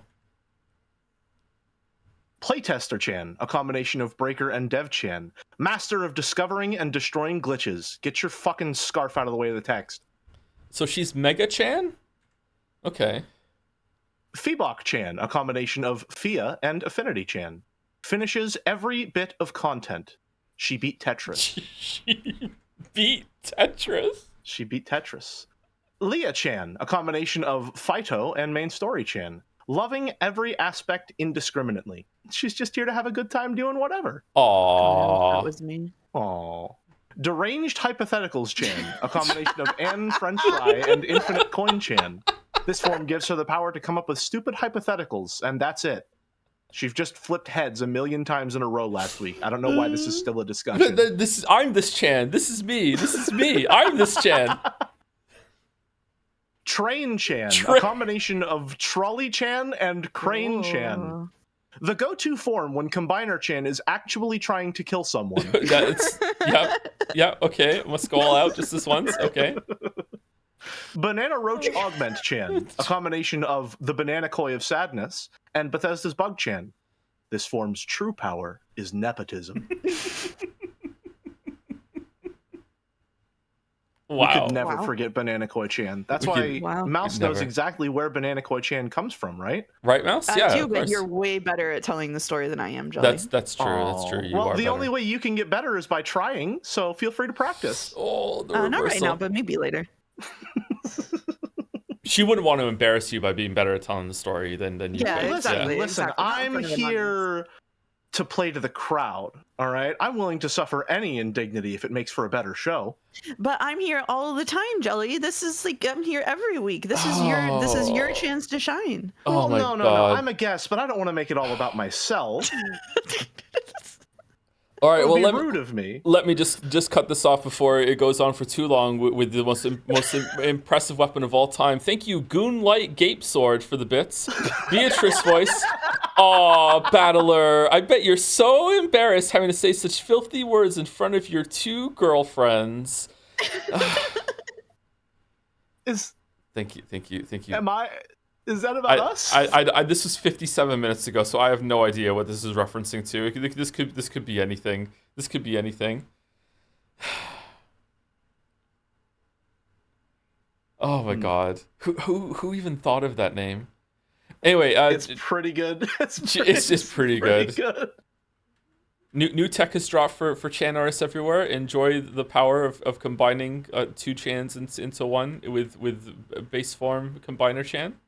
You'll notice that despite this being an 8-part fan art series, there's actually 12 tags for Combiner Chan. Oh. I just thought that was interesting. Oh. Okay. It's already happened. Does it happen immediately? Reading right the tag afterwards? explains the tag. Okay. All right.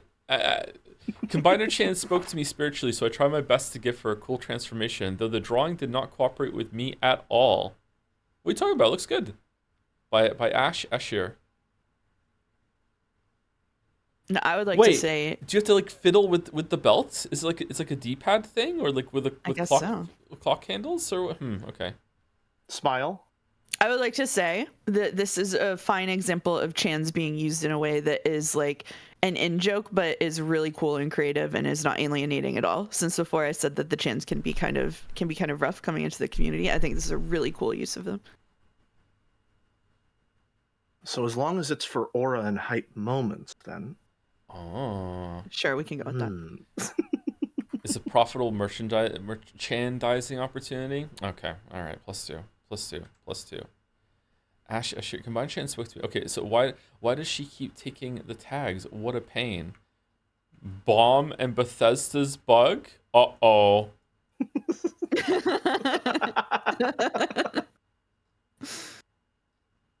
Boom.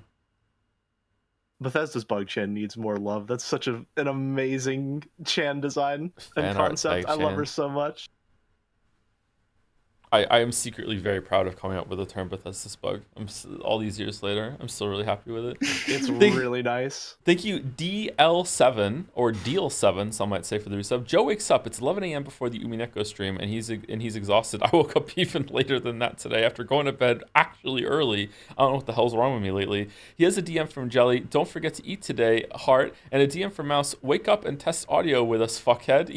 Yep, it's time for the Three Mouseketeers. And of course, Tweedle Tom is still in bed. Hey, Joe, your voice sounds way too deep today. A mouse is a little bit loud. Jelly sounds great, though. Hi, Jelly. Damn. Aww. Wow. Wow. Flattery will get you nowhere. Flattery will get you everywhere with me. Thank you. Bar loves you, too, for the resub with Yes, We Scran. Yes, we scran. Yes, we scran. I don't know why every day there's the delayed Yes, We Scran in this message. It just kills me every time. Thank you, the Juice official, for the resub with a Joms. 4 months with a Joms buff. Thank you very much. Thank you. And thank you, Ash Ashir. Oh, wait. Combiner Chan's belt is very cool. Okay, is it gonna work? Let's see. It's 7 seconds. Will it work? Whoa. Yo. Whoa. Oh, it's not working. God damn it. Broke at the end. No. Let me refresh. No. Why does it do that? Okay. Boulder is sabotaging us in our moment of need. True. True. Do do do do do do do do do. Whoa. Cool. Very, very cool. Cool. By your chance combined, I am whatever she turns into. What does it say?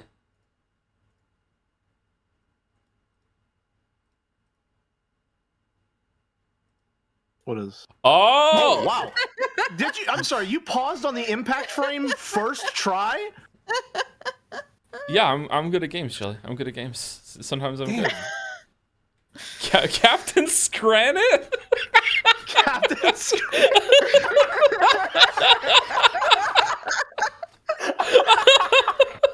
Incorporating all 5 elements of the Scran food tree: the mushy peas, pies, gravy, hot dogs, that weird onion bread that keeps popping up every single time. It's tub of insects. I am Captain Scranit. So it's a Leon. Okay, cool. Oh man. Hold on. Why can't I go off full screen? What's going on? I think you opened it as its own tab. I did open it as its own tab. Thank you. Oh, you guys can still see it. Yeah, that's why. Okay, thank you for helping me. Thank you, Ash Ashir. We're going to the. Oh, there's another one with sound. Uh-oh. Okay, is this gonna work? If you ever wondered just how much Foley adds. Whoa, it's loud. Okay, holy shit. Whoa. The sound does add a lot. Okay. It adds a lot. Yeah, the sound does add a lot. I'm kind of scared to play it again because it might be too loud again, but like we'll try. Hold on, let me turn it down to like here. There we go, that's better. That's perfect.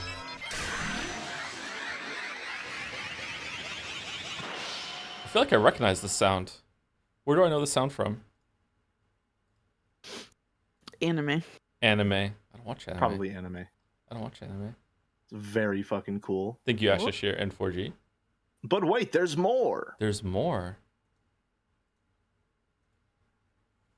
I can F11 this, right? Oh shit! I F11 the wrong thing. No. Will you get this name first try? Fifi Defi Fessel. Thank you very much. I really like Combiner Chan. Fucking hell. Almost as much as I love puns. There's Chat, Combiner Chan, Gray Arrow next to the Wheel Chan, Squeaky Chair Chan, and Tutorial Chan. Lots of combinations here. Tutorial and like Gray Arrow. Backseat Chan. Pointers Chan. Ooh, and Chat and Squeaky Chair. Because of the chair to make backseat. Okay, that is a good really pun. Nice. I like that a lot. Cute. Yeah. Yeah, very good. That's really very cute. Good. So she keeps the belt, so you know that it's a combination Chan. Okay, interesting. Interesting. There's lore to this Chan. Okay, I'm learning.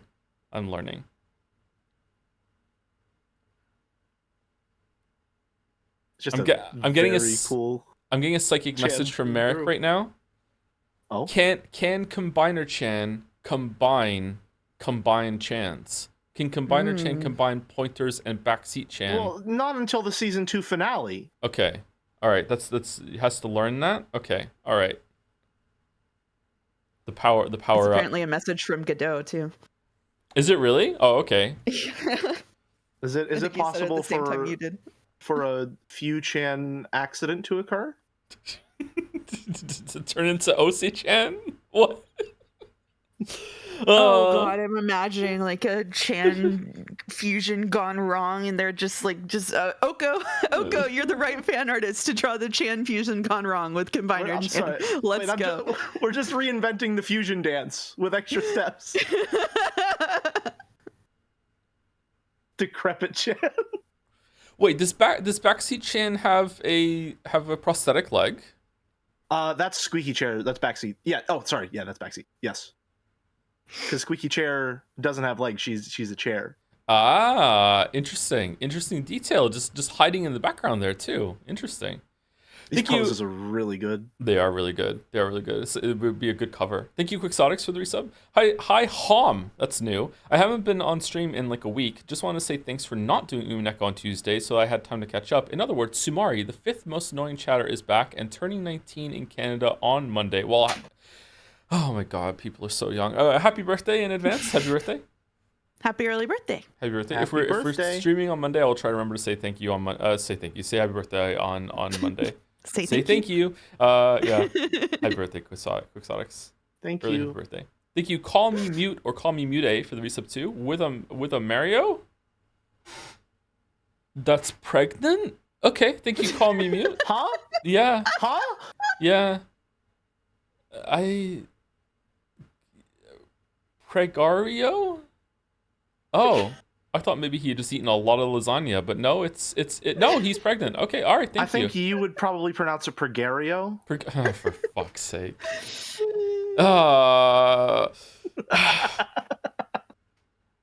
Well done. Thank you, Mathiv Peanut, for the resub with a heart. Thank you very much. A wholesome Mathiv Peanut. Thank you very much for the 30-month resub. And thank you, Terraflop, also for the resub. 24 months, or some say 23 for some reason. It's saying both on my list. Hi, Joe and company. Congrats on making it to the final stretch. Joe, since you've mentioned wanting to check out the Umineko stage play at some point, do you want to know a fun little detail about the production, or would you rather go in completely blind? I have already watched the first episode. Was it the first episode we watched together, Mouse? It was the first episode, and the fucking straight face I had to keep when you were like, are those actors twins? And I was like, yeah, Shannon and Cannon are played by twins. Isn't that crazy? It's crazy. What is the fun little detail? Terraflop, if you're still this was 47 minutes ago. Sorry. Yeah, that's what I was thinking of. Okay. Yeah, I figured. The stage play. It seems so far away now. I was doing student teaching whenever we watched the stage play. That's crazy. So long ago. That was back when I still had time to stream things. I had character analysis of Boulder in the stage play that's still accurate. Oh, what's this? We have to date everything with our Chans at this rate. Well, yeah, Mars needs senpais. Mars needs senpais. How does it feel knowing that whenever you do eventually... This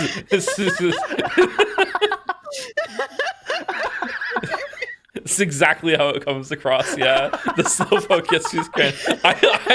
Sorry, I just love the background joke of that the stream is over.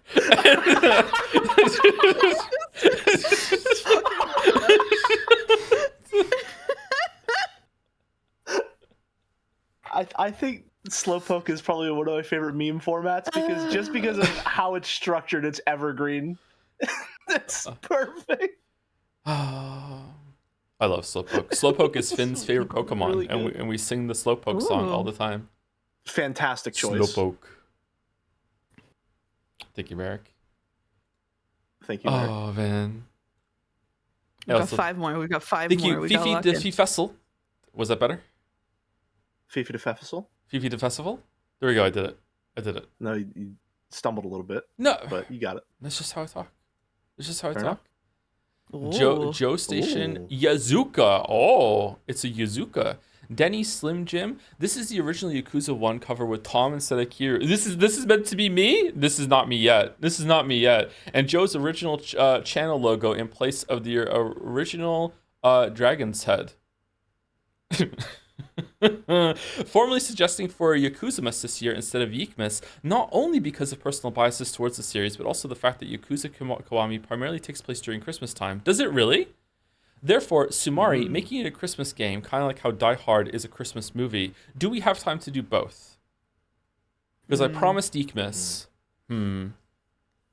Also, There's just want to say... for Yeekmas. Yeah, there is. Also, just want to say that after watching through Chrono Trigger and Final 6 streams, that you might genuinely enjoy the turn-based Yakuza games later in the series for both the characters and the combat mechanics, so looking forward to the possibility of you streaming it sometime in the future if it happens. P.S. I don't think anyone should fault you for using heals in Kiwami, especially on hard difficulty, because some of the... We're already backseating. Okay, because of the fights are already pretty nasty as is, even with healing IMO, and I wouldn't want for a repeat of something similar at the end of your Yakuza 0 streams. Anyway, thank you, Joe, for all the streams since your return. They've all been great so far. Oh, thank you. Even the Persona 3 one, even the Persona 3. Sorry for long stream, really unrelated game propagating. Just really love the Yakuza series. And I think they make great streams. No, it's okay. I think that we definitely should do Kiwami at some point. Maybe we could do it at Christmas as well as Yakuza. Kiwami is not as long as Yakuza 0, right? Sniff. Denny, since you're in chat, I think the most interesting part of your message is that you watched Chrono Trigger and FF6 streams and came away with the impression that Joe likes turn-based combat. Half as long and side content not as interesting, says Iron Wrath. Okay, yeah. So maybe we have time to do both. However, there is a chance that Jeff Keighley's award thing is going to nominate a game that we're not expecting, and we're gonna have to do like an emergency stream at the beginning of December in order to get one of them done. I hope to God it's not Kingdom Come Deliverance 2, because if it's that might be we might only be able to need to have time to play like half of that. Yeah, there's no way we're gonna be able to do that. Yeah. Now, what would you rate this backseat out of 5? Because I think having backseat in the fan art while it's depicting your literal back, that's gotta rate pretty highly. It's pretty good. It's pretty up there, yeah. It's pretty up there. I think that's gotta be like 4 minimum. Does this mean you'll play the newest Yakuza game that gets nominated? Oh, see, that's a tough one. If I had already played the rest of them, yes. But because that's a series that we're playing in order, I don't know if I'd want to skip ahead. If it gets nominated for Game of the Year, yeah, maybe. I'm not sure. This was before the backseat rating, so you were ahead of your time, Danny. Oh. Yeah, that's impressive. We didn't even have the meta yet, and you front seating, one might call it. M for Mahjong. 14 plus pages of rules. Yazuka. This is a cool image. Thank you, Denny. Chat thinks Kingdom Come Deliverance will be nominated. If it gets more and more sure as time goes on, maybe we should play it early. I don't think it's gonna get nominated though. I'm holding out hope. It's boring as shit. Kingdom Come Deliverance 2 is a pretty generational RPG. No way it won't be. You really think it's that good? Really? Did the first one get nominated? Joe, you have to remember Jerry is a devout Magic believer, so take everything he says with a grain of salt. What's a sure lock-in so far for getting nominated? Split Fiction. Expedition 33. Expedition 33. You think Split Fiction's gonna get there? Absolutely. For sure? Like his game won a couple years ago. Death Stranding 2. There's Death a pretty Stranding good 2. chance Blueprints will get the token indie nomination. I would say Blueprints is the least likely of those four, but I still think it is going to I get. think so. Yeah. Mm-hmm. Split Fiction is so bad. What do you mean? Split Fiction is a fucking great game. What? Those streams were a lot of fun. The story. The gameplay in Split Fiction is amazing. Yeah, the story is whatever. Like the story's actually bad. Actually, he said actually twice. The gameplay in Split Fiction is really good. I think you and I still need to set something up for A Way Out if we ever end up having time. Are we doing that? I think we had plans for it, but it has been a year. I can't remember. If we had plans for it, we should do it. Yeah, I would like to see the other games that I can't remember his name that he did. Joseph Flores. Thank you. We also still need to finish Overcooked, but that's Overcooked is so stressful. Silent Hill F is probably going to get nominated. Ferris, sorry. Probably. Joseph Flores is someone I knew from a different place as Ferris. Dude, I don't think Doom is going to get nominated. I feel like I feel like I like Doom way more than most people. So I don't think Doom is going to get nominated. I feel like it's already been kind of forgotten a bit, which is sad because I think that game's really good. I think it was in the unfortunate position of following up Doom Eternal, which is like the logical endpoint of pretty much all of its mechanics.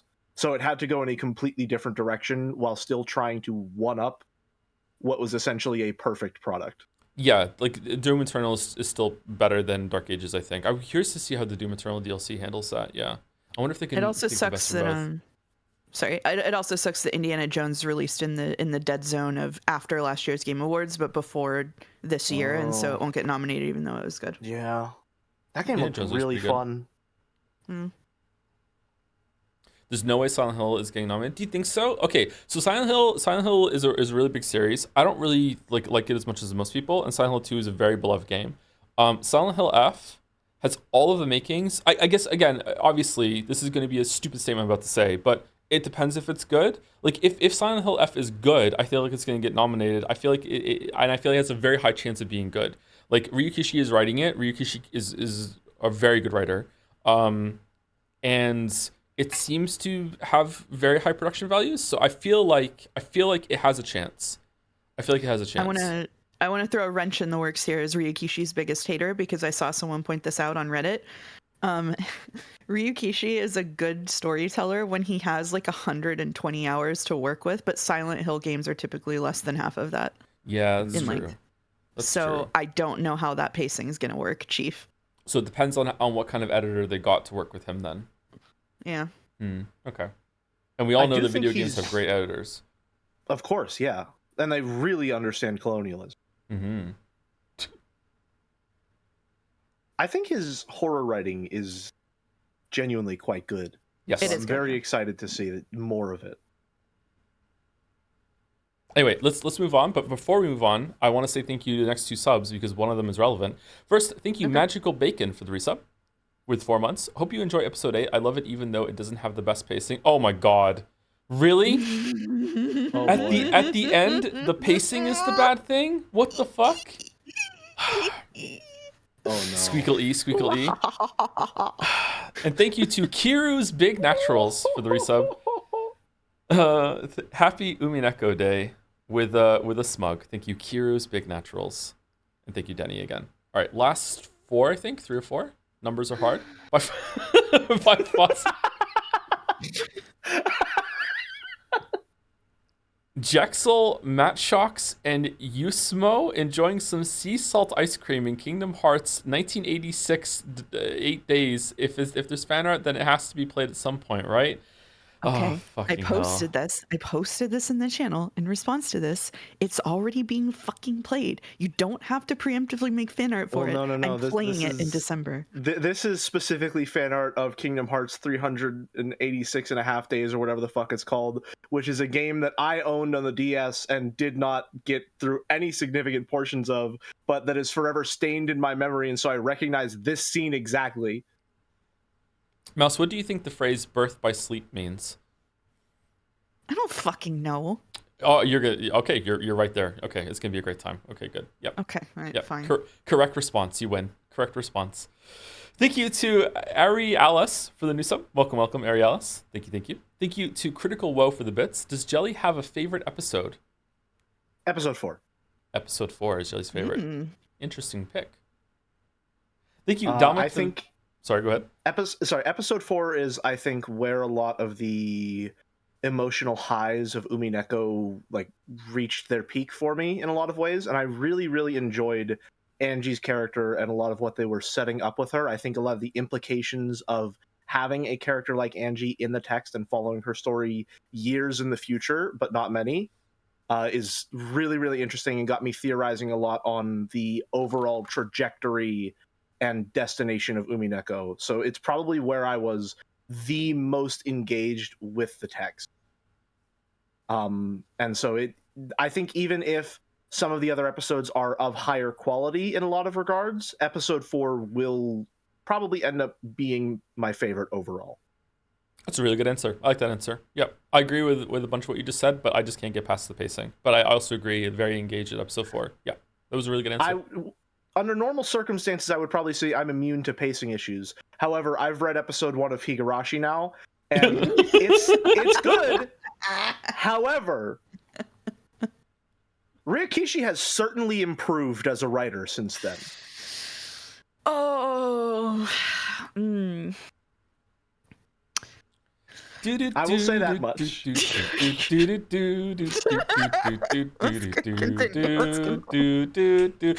you. You could probably play that music over 80% of episode 1 and it would be fitting. Thank you, Dominic, for the bits as well. Can't catch it live, so I'll send all my messages ahead of time. He hates it. He loves it. I disagree. Good point. Actually, lol, +2. Fuck you, George. And finally, reading without love. So much hate. My so much hate head. Thank you. Thank you very much, Dominic. Is that a TLDR of the stream so far? It's a future TLDR. We're gonna. Yeah, it's all the messages Dominic would send if you were here. Just sort of preloaded. Oh, Voltork bought a marble in the middle of this. Oh, I actually am not going to read these ones out loud. Sorry if that was part of cashing these in, but I don't want to do this for the series specifically for a reason I don't want to get into. JoJo's Bizarre Adventure, parts 1 and 3. Not 2? Can you Not 2? Can you skip over a JoJo? They're like Final Fantasy, right? Is there any crossover between the JoJos? Bro, is Chad is so Joseph mad. Joestar? Chad is so mad. Oh, I give an A+ to this marble. Yeah, this is why. Okay.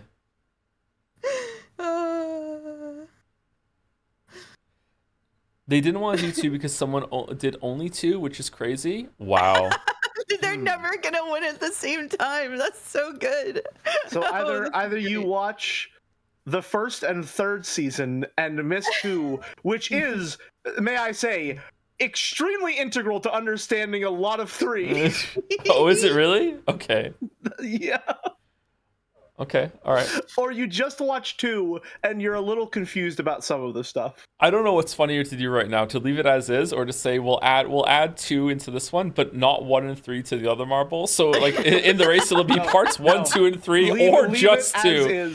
Leave it as is. The idea of someone watching. I'm cheering for this one. The idea of someone watching part 1 and then skipping directly to part 3 is insane to me. Yeah, I love this. Let's keep it this way, please. Okay, we'll keep it this way. Thank you, right, thank you, all Voltork. right, Lock it in. Clap. And then I'll sentence you to part 4, which is Slice of Life Hell. Oh God. And then I think to really just to be the cherry on top of this, I think that this should win. And then afterward, you should criticize how you didn't understand anything that was happening in part 3, and you felt that the story didn't explain itself well enough. Yeah, it just introduced a lot of characters out of nowhere, and you're just expected to know what's going on, even though it's all really, I mean, dare I say it, bizarre. Remember to mark marbles on your dashboard. I should do that. Yeah, I'll remember. It's fine. It's fine. People are really good at keeping track of this stuff. So usually when I say, "Hey, did we do that one?" Usually at least 3 people in chat know. Yeah. I learned something else about Twitch yesterday via mouse. I learned that I have I can run my own sub discount promotion. I didn't know I could do that. Yeah, I found out about that the other day too. Yeah, I didn't know I could do that. I would have done that. Feature. I would have done that at the beginning of Expedition 33 if I knew I could do that. I didn't know I could do that. Maybe we'll do it next week. Yeah. Thank you, Selena. Are we not worthy of it now? Nope. I see how it is. No, Umineko doesn't get it. Nope. Only French JRPG. Sorry. Thank you, Selena. Well, I mean, they Selena are Fenris. Umi Fullers, so they would be disgraced if they didn't pay the full price. All right, +2. 33 gift subs, folks. Yeah, that's true. That is kind of shitty for them. Can they retroactively get the price or? No, it only runs for like a time that you can't even you schedule set it. the It's a time. really half-baked implementation because they're still testing it. So like you have to go into your dashboard and like hit the button to start it for a set amount of time, and then it runs no matter what. There's no pausing, there's no scheduling. It's just like it just goes. So I was joking. I'm sure they don't mind. Retroactive. I would kind of mind it in that case. I don't know. Maybe we should wait for the next big game. Anyway, thank you to Selena Fenris. Or Selena Fenris. It's probably Selena Fenris. Excited to see... It's a cool name, actually. Excited to see episode 8. Yesterday, I did great on my final exam, but also got burned by hot grease. Well, I know what chat's about to say, which is kind of the episode 8 experience. What? JK, I love it. Wow. Episode 8. It's so good. It's like doing well in your exams and then getting burnt by hot grease. Thank you. I hope that... Congratulations, and I hope that it wasn't too bad. Ungrease me. There it is. Thank you to Puka Boy for the resub. 6 months at tier 3. Thank you so much. The gang's back together for Umi 8. Can't wait to see y'all's thoughts on it. It's one of my top 3, although I am now being informed that I should only say it's interesting. Apparently it's paced poorly, so really it's an 8 flipped on its side for how long it's going to take for us to get through it, I guess. So yeah, it's poetry. It's a good visual joke. Thank you, Zorox, for the bits too. I keep asking my servant to marry me, but they say it would take a miracle for them to love me. What should I do? Just keep trying until it goes through. It seemed to work for he who shall not be named, right? What do you think? Everyone. Just you gotta get it in there. You gotta say the full phrase. You can't leave them hanging like that. Thank you, Fozzie. Mega Geeko, Loading Joe. The 5-6 streams the 5-6 streams inspired some more pixel art practice. This time I did some Joes based on the sprites from the game. This GIF is just Loading Joe. Okay. I passed the D20. All right, Loading Joe. I also did. Yeah, I also did. It was really tough. It was really tough for me. I didn't even know there was a roll. I apologize. Why is so much Joe fan art lately? This is a new era. Okay. Oh! It really is Final Fantasy VI. Oh, cool. Ooh. Oh, I like these. Fucking Discord notification. Dragon RPG, cool. There's more. What's the other really one? Nice. Oh, it's a sprite sheet. Nice. Oh, so cute. Nice. Sprite sheets are so charming to me. I like sprite sheets. There's something very, very enthralling about seeing it all laid out like that. Boom. I still need to play Final Fantasy VI. I tuned out for those streams because I'm trying to play it myself, but I have RPG sickness. I'd be interested to hear how you like it playing it for the first time as an adult, and see if it and also having played. Did you play Expedition 33 or any more recent JRPGs, Jelly? I watched most of Mouse's streams for Expedition 33, but I don't generally play RPGs because I am a very compulsive completionist. So when I play an RPG, I will usually, at some point in, I would say like the final third of the game, get into the mindset of like, okay, the game is signaling it is going to end. Time for me to do all of the side content that exists. Mm-hmm. And then about halfway through all the side content, I will be like, okay, I'm going to take a break and play something else. And then I will never come back to it And when I do come back to it, I'll say to myself, well, I don't want to just pick up where I left off because now I'm not really in it, so I'm going to start again from the beginning. I'm exactly never the same finish it. way. I really had to never finish overcome it. this. I really had to overcome this, yeah. Now that you've said that, I wonder if that's why I didn't finish Final Fantasy 12. I wonder if I had skipped a lot of side content and then I got to the end and then I was like, I have to go through the whole entire area now. I wonder if that's why I didn't finish Final Fantasy 12, because I was right at the end of Final Fantasy 12. I played almost all of that. You saying that Final Fantasy VI is a more brisk experience, and the fact that it only took 5 streams is very encouraging to me. I know you were playing on a version that has you can speed up and you grind it off stream and stuff like that, so that'll cut down on the time spent. But it's definitely a more appetizing proposition. That sounds sinister in some way. You know what I'm talking about. I know what you mean. 12 is the best side that content said- in the series? Really? 10 had really hard side content, didn't it? I remember there was some like thing in the desert that just like wiped out my entire party and I said, fuck it, I'm not doing this. I think 10 had that. I'm probably going to play Final Fantasy IX first, though, purely for the reason that it has Vivi, and I like Vivi. I hope you like it. That's all. Yeah. He's 9 years old, and he has been mugged 17 times. I'm planning to play 9 soon, too. I hope All I of the characters like in Vivi 9 more look kind of funny. on a replay. They do look kind of funny, like visually look I kinda like funny. Steiner a lot. Steiner looks really goofy. I like him. Steiner's pretty fun. I think my team in Final Fantasy 9 was the main guy, because it always feels good to have the main guy in your group. Garnet, Steiner, and Vivi. I think that was my team in Final Fantasy 9. To me, Vivi will be the main guy. Ooh, I have devastating news for you, Joe. what's that? I was playing through all the intros of the games that I haven't played just to watch the introduction, and I really liked the intro of Final Fantasy X. I thought it was fun. I liked the opening scenes. Maybe I like them more when I'm older now. I don't know. Like, I didn't hate it, but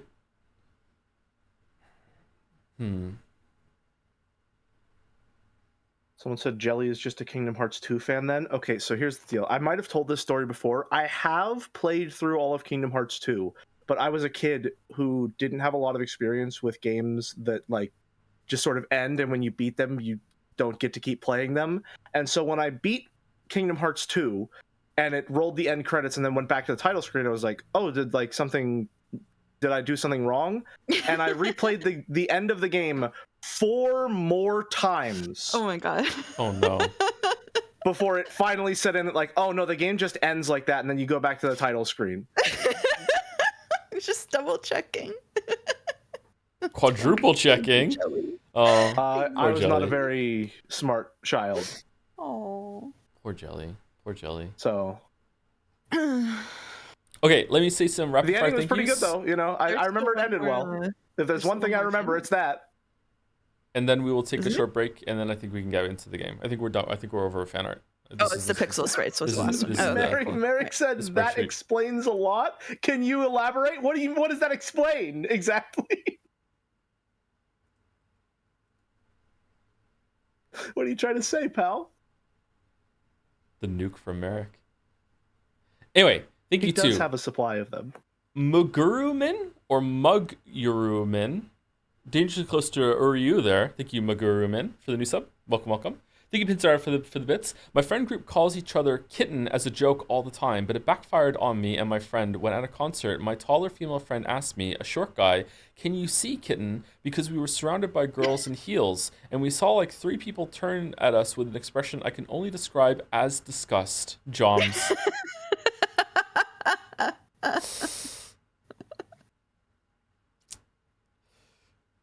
Someone asked me to do an Uryu, but I think given the current topic of conversation, it may be dangerous to do so. Do it, do it, do it.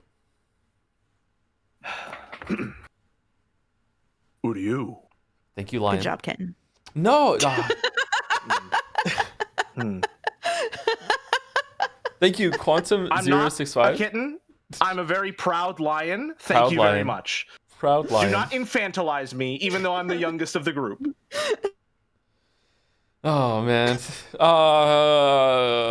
Moving on. Quantum 065. Thank you very much for the resub, Quantum 065. Thank you, Vix Burley Hart, for the resub too, with the message, "Hi Joe, crazy how my sub hit 6 months right at the start of episode 8. Truly a miracle of magic. It's been an absolute blast watching streams live, not only to see your reactions, but also as a way to re-experience Umineko myself, which I now love even more. Damn, better on a reread. I will not make your expectations of episode 8 higher or lower, as whether you think it's good or not is the final mystery with a Jom's cackle. Interesting. Interesting. Will Kingdom Come Deliverance 2 be nominated for a Game of the Year? What was it, yes or no? And thank you, Tacos Debira, for the resub with the message, "Hi Toe, hi Mouse, hi..." Everything all right? The message is "Hi Toe, hi Mouse, hi Twink," which is not a word I would use to describe you in any I'm so universe. sorry. I don't know what it is. Everyone seems to think that I'm this diminutive creature. I'm like 6'4", people. Yeah. Jelly's really tall. Yeah. I'm sorry to break it to you. I'm a pretty hefty guy, all right? I'm a big guy. It would be incredibly painful for you. Wait, what? Why'd you have to say that? What? Because I watched the fucking Bane scene from The Dark Knight Rises, and now it's stuck in my head, and it just went on autopilot. Okay, all right. Mouse is tall too. Do people know that Mouse is tall? Mouse is tall too. I am 5'10". Yeah. Mouse is tall. Jelly is spiritually a twink, like the same way Joe is spiritually battler. I don't even get to be a character. I'm just an archetype.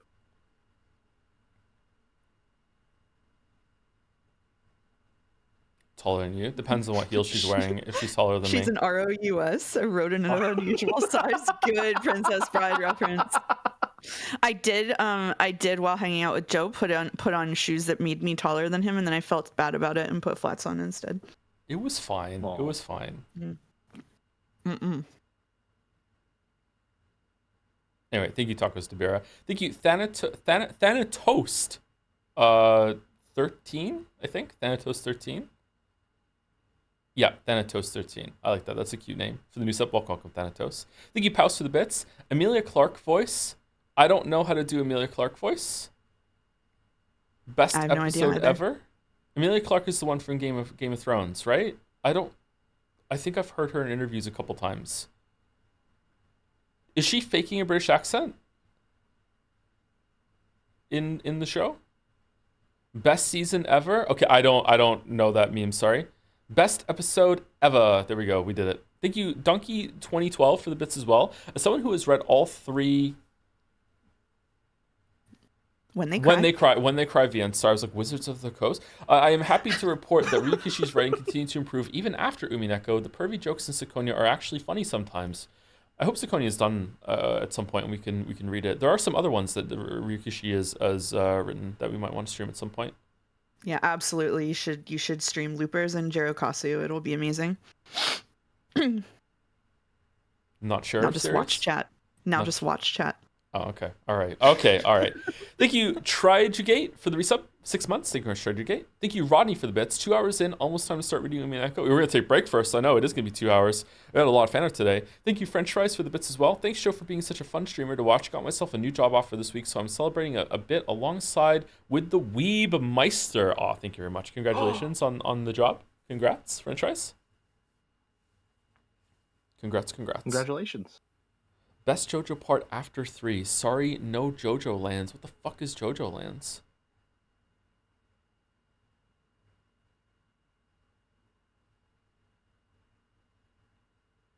In defense of Ryukishi, Loopers was a cooperation with Key and Key. With Key, and Key has never had a good VN. Okay, you said Key and Key made it seem like it was attorneys at law. Key and Peele type thing.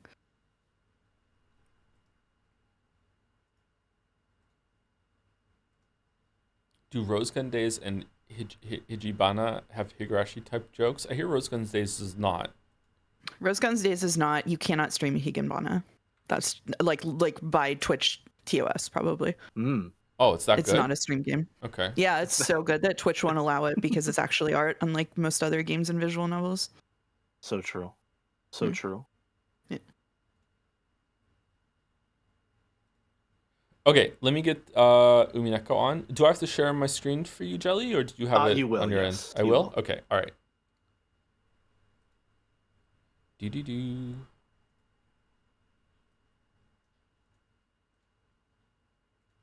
Sorry, I'm really troll brained today. I don't know why.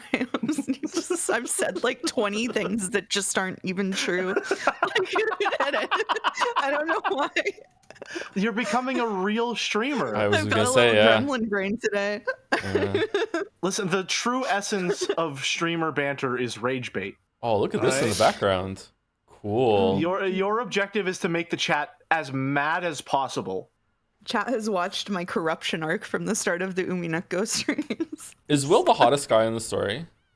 I think so, probably.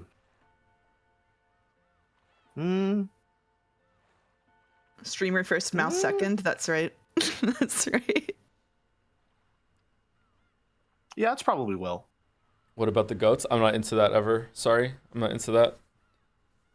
Renove is hot, but he unfortunately is. It is like the Genji demon. Oh right, yeah. I like it when men look like women, says Ryan. I think I like that too, but I just don't want to admit it most of the time. Episode 8, Twilight of the Golden Witch. Good morning. This farewell is as sad for me as it is for you. I've prepared a goodbye party for tonight. A game competition will be included as well, so please feel free to participate. The difficulty is small, but not to be trifled with. As this will be the last opportunity, why not take part yourself? Episode 8. All right, we're going to see what the first, oh God, every single time. This story is undoubtedly nothing more than fantasy. It could not possibly have any relation to real persons, organizations, places, or events. I can't believe that took on another meaning. Every time I have to say that. This episode to run place that only PlayStation 3 and PC editions Umineko is required for playing this game. We hope that you enjoy a fresh experience with the continuation of the story. Wish you a pleasant voyage across the sea of mysteries. Can I look at the cover I can't yet? wait for that's going to be crazy recontextualized on Umineko 2, probably. Also, Joe, you're not streaming it in Discord. She, he, end? 1 second. There's no sound. There is sound. It's just too quiet, I'm guessing.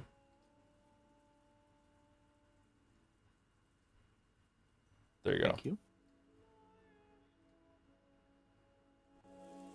Oh, sorry. It's the opposite. I thought I have to turn Umineko down when we stream it, but actually I have to turn it all the way up, I think. I think Umineko goes all the way to the top. There we go. 2 silhouettes can be seen in the chapel. Already. And that's the stream, everyone. Thanks for coming. What do you think, everyone? What do you think, everyone?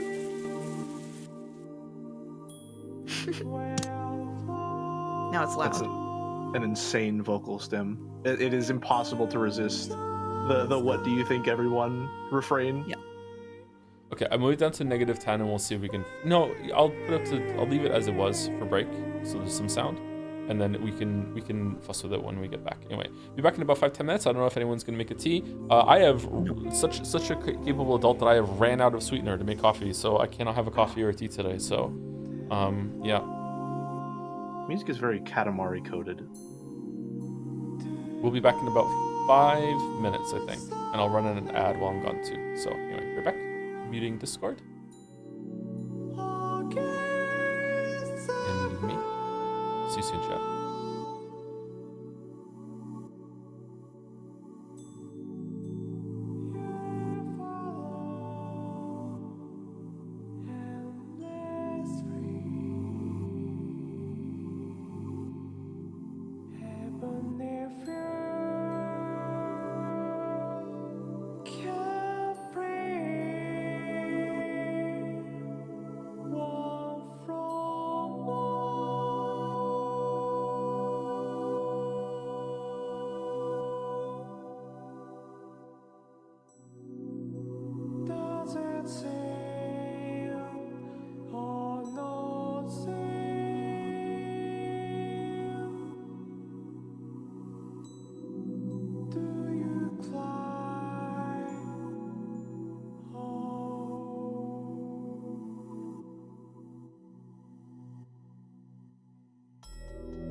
Hello, hello.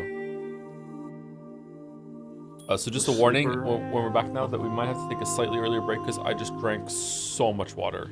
So we'll see how it goes. And I'm also having a protein drink right now with water backup because the aftertaste on it is not that great. Wait, is this the beginning of episode 8? Yep, it's the very beginning of episode 8. We haven't seen a single line past this one for episode 8. We're going to be trying something new with voice assignments today, chat. Jelly is going to be your narrator for the day. It is my honor and pleasure to be your guide on this episode of Umineko. Hi, Gatsby. What's up? Did you drink a lot of water too? Uh-oh.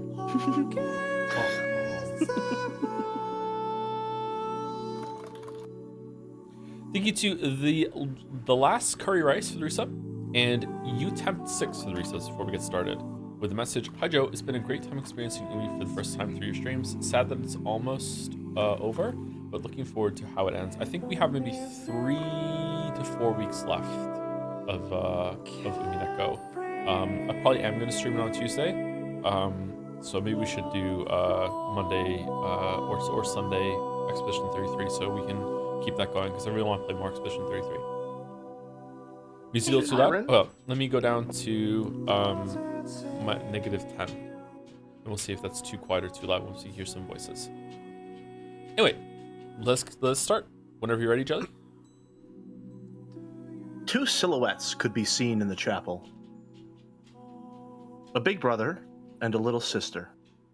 The big brother, who would never return from that day 12 years in the past, and the little sister who waited all alone 12 years in the future. However, Shikashi, the big brother knew everything, understood everything, and the little sister knew nothing, understood nothing. So, no matter how much time passed, the little sister remained as the girl she had been 12 years before. She remained a 6-year-old girl forever. Her sobs into his chest finally subsided. She quietly waited for his next words. After patting her head gently, the big brother fished around inside his shirt pocket. Then he took that out. Are you listening, Angie? Take good care of this. What is it? A key? Battler took a large key attached to a necklace out of his pocket, then held it out to Angie. It was large enough to cover his entire palm. And little Angie probably wouldn't even be able to wrap her hand all the way around it. Key glittered gold and had a beautiful, intricate design. Its weight alone made it clear that this key was something very important. Battler put the necklace around Angie's neck. Also got another key stretching out with the chain up there too. That was a beautiful key. This precious key is yours alone. What's it for? We finally have child Angie art? Aww. The time to use it will come soon. When it does, you'll have to decide for yourself. Understand? Of course, she didn't have a clue what Battler was saying. But she did realize that he was telling her to take good care of this key. Angie nodded, at least in response to that part. I think it's really interesting already that we're shown child Angie's design and she has the same hair pieces, which it's mentioned are quite childish, and we now have the context of she's remained that 6-year-old child all this time. That's incidentally very nice. I would love to point both of your attentions to the pout emote in Jad's. Is that child Angie? Has that been child Angie this entire time? I feel like we knew that already, didn't we? I knew it was Angie. I didn't know it was child Angie. I'm not doing this again. I'm not doing this again. No, I'm just gonna tank this. I've decided to just not take damage. I mean, I can rattle the bars a little if you'd like. Just go for it. Go for it. How could you do this to me? What the fuck? Again? In episode 8, there's still stuff we're finding out. Okay, we're good. All right. Thank you. That's all. That's all I've got. Hopefully that was good enough. It was good. Yeah. In her hand, the key had felt heavy. However, Shikashi, now that it was around her neck, it felt as light as an ordinary necklace. How strange. Okay, let's go. Where to? She'd been sure that her brother was about to sit down. After all, just a second ago, he said he'd tell her what happened on Rikenjima on that day. She'd expected him to tell her here. On that day, on that island, just what is it that happened? I thought you were going to tell me about that, Oni-chan. Absolutely, and you'll be given the chance to listen. However, to you, it may not feel as though you're merely listening to a story. What does that mean? What you really want isn't to know what happened on that island on that day. So, he does understand, after all. What happened on the island that day? Trying to answer that question was all I was capable of, so I wished for nothing more. But I'd want to go there. To that island. On that day. To Rikenjima, on the day I couldn't go. To the Ushiromiya family mansion. To Mom and Dad. To all the cousins, all the relatives. And everyone else. I want to go back to the island on that day. So I remain the way I was on that day. My heart and soul stopped, stuck as a 6-year-old's forever. I want to go home. I know. Mom, Dad, Oni-chan, everyone. I want to go home to where everyone is. That's why I've decided to invite you there. Huh? Your Oni-chan is the game master now. Only those who know everything about the game board can open it up and invite pieces in. So I'll invite you to come to the game board. So sorry, I had a thought when I was reading that and it made me stumble. Is Battler the game master for episode 8? Or is Berncastel the game master for episode 8 and there's like a framing to it? Or does because Berncastel said she got the chessboard, right? Is Berncastel doing her own side thing, and that could just turn into like unlimited stories, and we're never gonna see Berncastel again, and she's just there chewing the pieces forever? Or is it like a mix of both? Is there 2 warring game masters? That would be interesting. Like what's happening here? I wonder. I'm wondering if we're going to get their 2 perspectives on what happened that day in episode 8, and it might be switching between the 2 or something along those lines. Could be, yeah.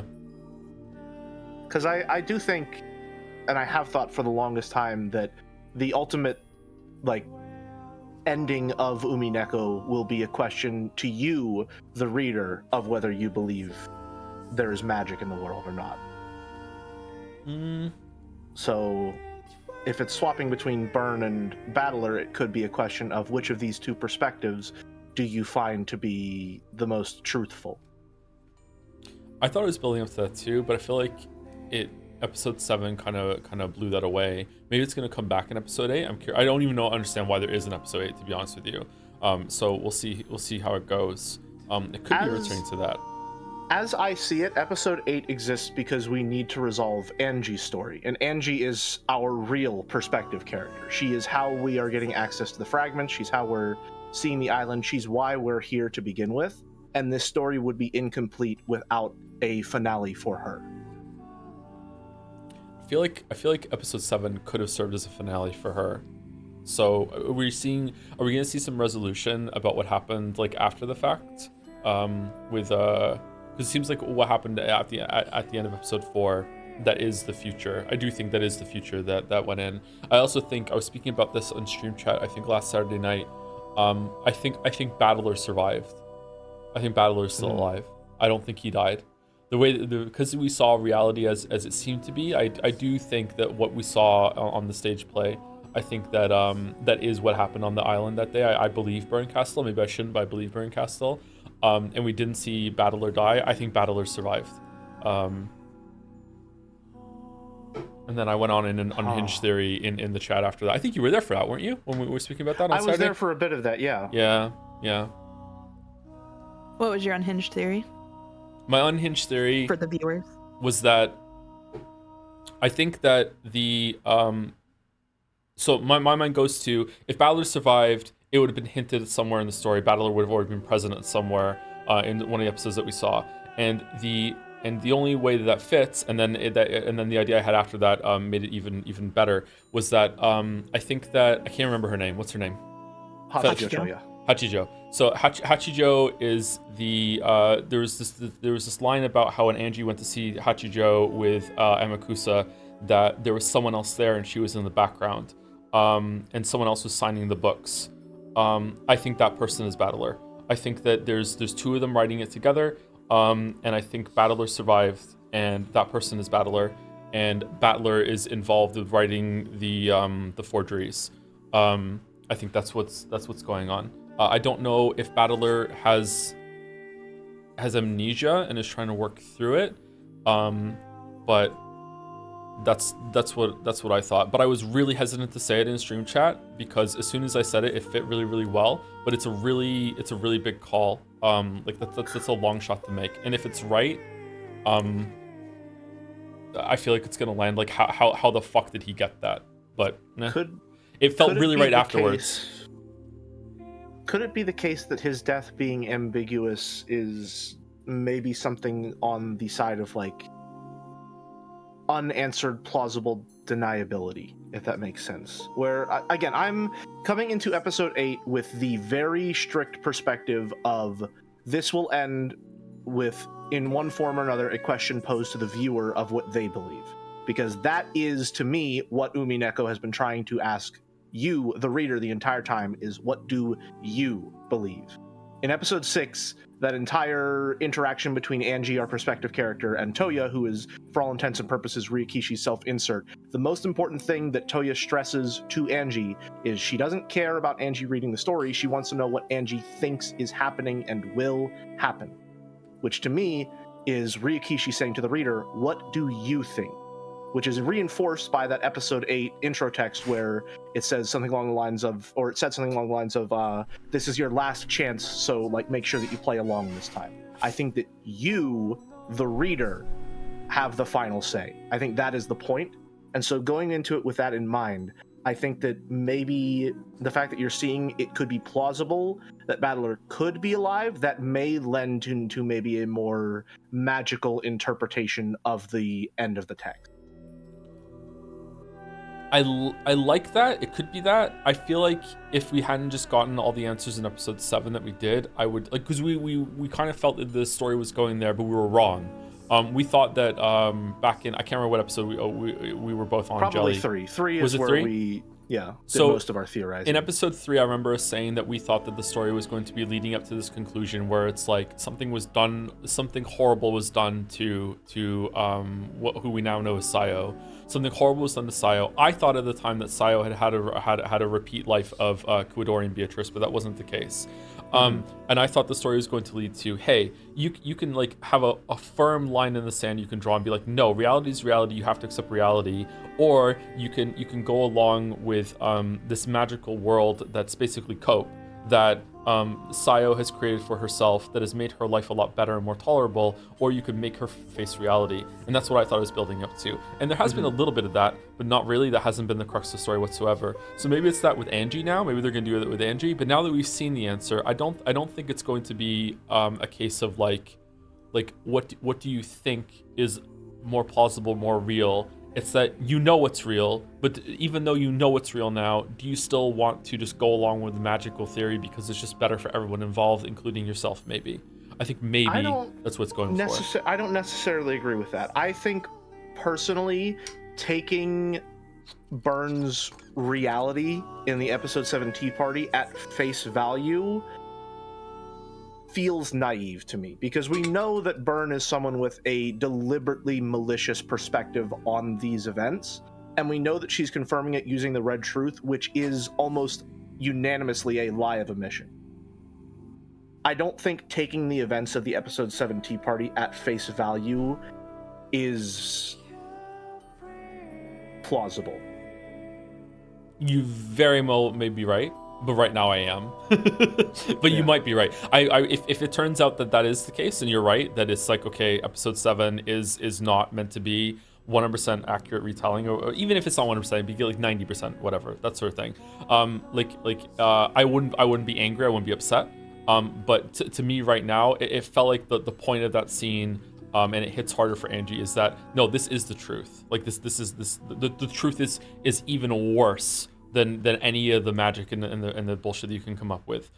So that's what I think is happening there. I think that it is maybe not 100% reliable and accurate, but I think it is overwhelmingly accurate and overwhelmingly what actually happened.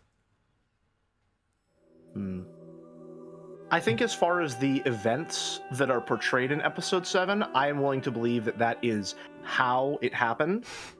But I think the people as they are portrayed is where the manipulation factors in. That could Byrne is definitely be the explicitly case. someone who does not see the text with love. By her own insistence rather, she does not have love. She does not care for the characters within the story, only the events as they occur. I think if there's going to be any manipulation of those events on Byrne's part, it is going to be in how she portrays these characters with the explicit goal of making Angie miserable. That I could definitely see. I think that would be good if it was that. Yeah, that so I could fuck with. It very well could be the case, and in fact, I believe it to be the case that Kyrie and Rudolph were responsible for the murders.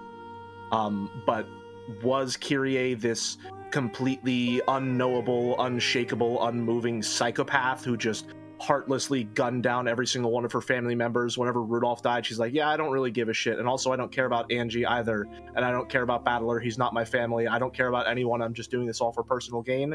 I don't believe that to be the case. I don't want to. Maybe that's part of what you're supposed to go through. I don't want to, but I don't know. Like Jerry just said in chat too. Jerry just said, I just think Kyrie and Rudolph are written to be way too spontaneously evil if 7 is meant to be the literal events. See, I want to agree with that, but I just feel like Kyrie, there is something there that it was a little too extreme, too suddenly, but like Kyrie definitely is troubled, lack of a better word, but we also saw with I can't remember her name, I'm sorry, it was in episode 4, the one that probably killed Angie when she was on the island at the end. What was her name? I know who you're talking about. Kyrie's sister, Kasumi. Like Kasumi, I think was there. Like the whole time I remember like reading that, and I'm like wait, this is Kyrie's family. Kyrie is a part of the fucking like Yakuza. Like what the fuck are we talking about here? Like I feel like Kyrie was brought up in this very very extremely violent background that she could do those things. To me, it felt like Rudolph was too much into evil, and I wanted to criticize it at the time, but the more it went on, the more I started to wonder if he was actually fucking just scared of Kyrie and that she was going to kill him too. I absolutely got that vibe. Like the impression I got from that, how that's portrayed, is like, if I step out of line, she is going to kill me. Like I am or kill Battler, a potential threat, or kill Battler. He needs to follow her exactly, or else he doesn't get anything out of this. Or rather, he doesn't get out of this. I also kind of agree with Kyrie's take that as soon as the guns came out, like I was saying it before she did. Like as soon as the guns came out, I can't say that properly. It's like, okay, this is over, and there's just some practical part of you that takes over at that point, and it's like, okay, so like all of us are gonna die except for 2, and I want it to be me. So like okay, here we go. Anyway, okay, sorry, we just faffed around. I'm sorry, Mouse. Yeah, sorry. We can continue.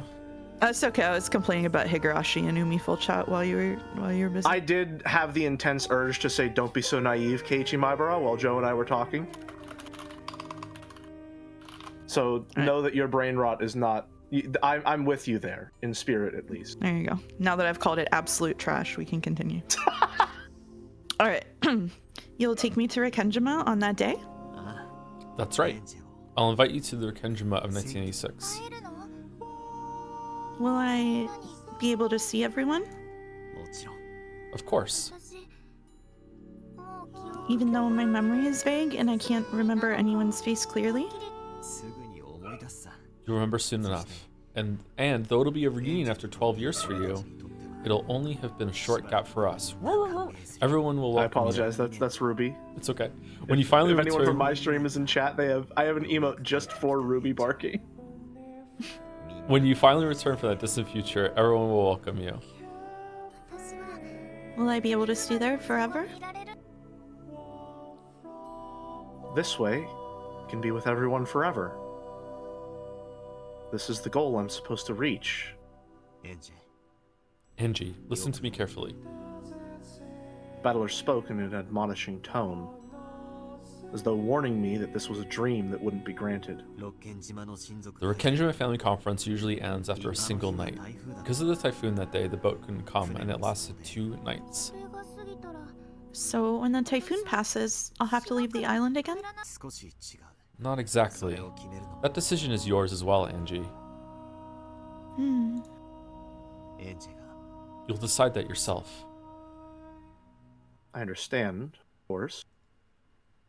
I don't exist on the island on that day. It's a miracle just to be invited there like this. Just the 2 days before the typhoon passes. Just getting those 2 days to myself is already the sort of miracle that will never come again. I'm greedy enough to ask for more, that faint miracle might vanish. Even though I thought this, my young heart, still 6 years old, wasn't satisfied with such a short-lived miracle. I don't want to leave. I know. I'll be with everyone forever. I'll stay with my family. Even if Oni-chan says I have to head back, I'll stay on Rekenjima. You can stay or you can leave, but it's not as though one of those is the right choice. That's not how it works, Angie. Even so, you'll let me choose?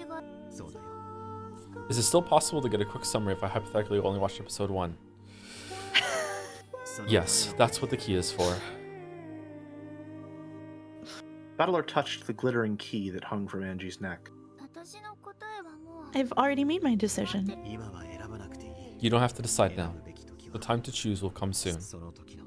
When it does, you must use your honest heart to choose how you'll use that key. So this is the key to the cat box, I'm guessing?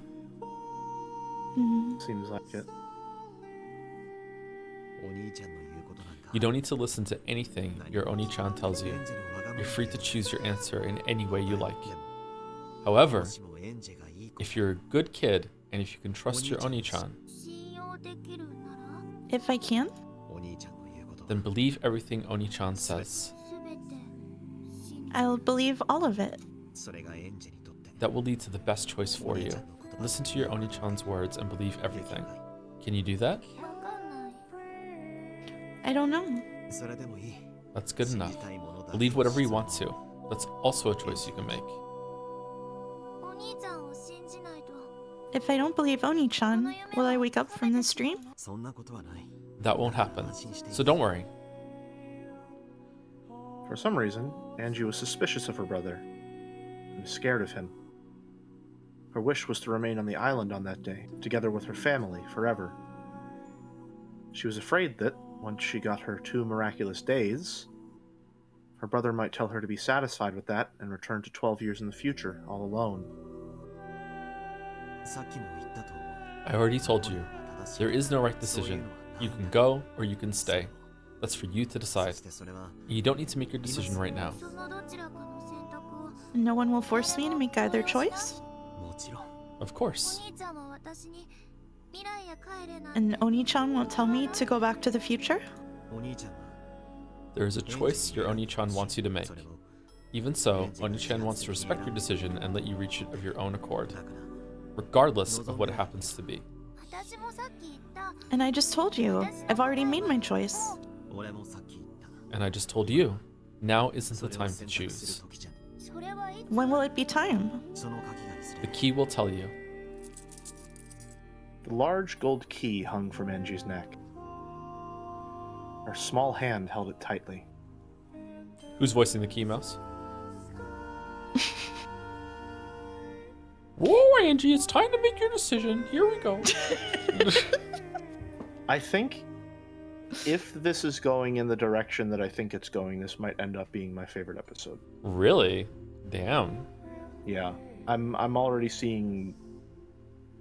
I'm gonna voice it now just to see if I'm the only one seeing it, especially considering that Angie's story begins with her throwing herself off of a building. This reads to me like either contemplating, maybe not suicide, but just contemplating whether she should continue living. Okay. I know that you really liked all Angie as well and that episode, so it would track. This is like also it's the end of it's episode 8. It's the same point and answers that it wasn't questioned, so it's like returning to that episode 4, episode 8. It feels like they're mirroring each other in that way. I'm not entirely sure how I feel about that, given the context of what I think the ending is and what it might represent, but I'm interested to see how it develops. At that moment, she noticed a book lying on the chapel's altar. The book had a lock on it and was sealed so that it could not be read without a key. Angie looked between the key hanging at her chest and the book on the altar. Will this key unlock that book? Don't touch that book. His sudden, forceful response made Angie flinch. Battler, realizing he had scared Angie, softened his expression. Come on, let's go. I'm inviting you to come back to October 4th, 1986. Okay.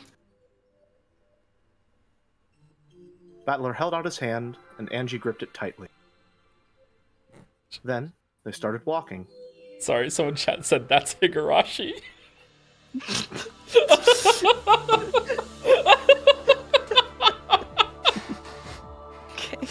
Oh, no. Oh, this is a beautiful shot. Can I hit escape? There we go. I will say, the episode 7 Tea Party did remind me a lot of episode 1 of Higurashi.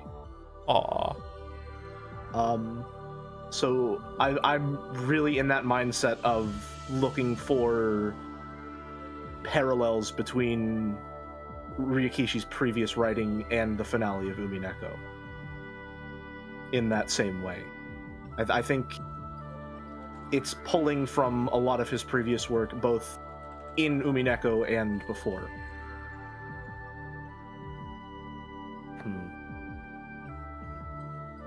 A brilliant light lay beyond the chapel's door. That blinding light peeked in through the cracks around the door. The brother and sister began to walk through to the other side.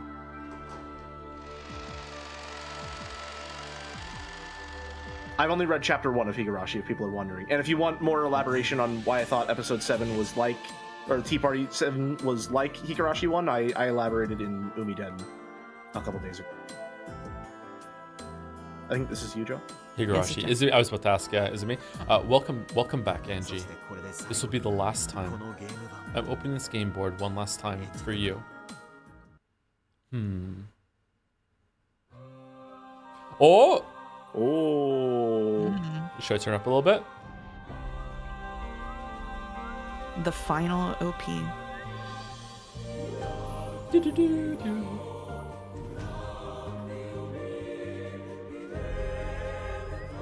Different music.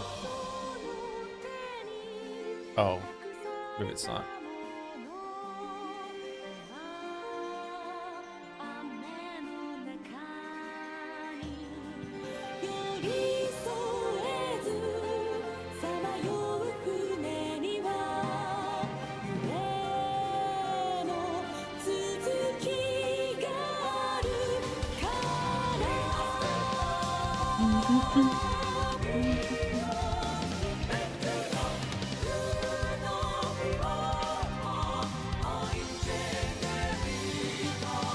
Hope we get some good Battler and Beatrice scenes in episode 8. Not a single one in episode 7. I like the dynamic.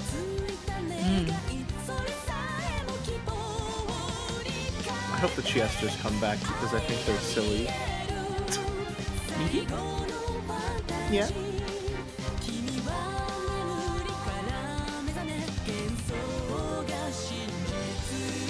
I read something out loud on my stream, and August pointed out I did it in the Jester voice, and now I have a complex.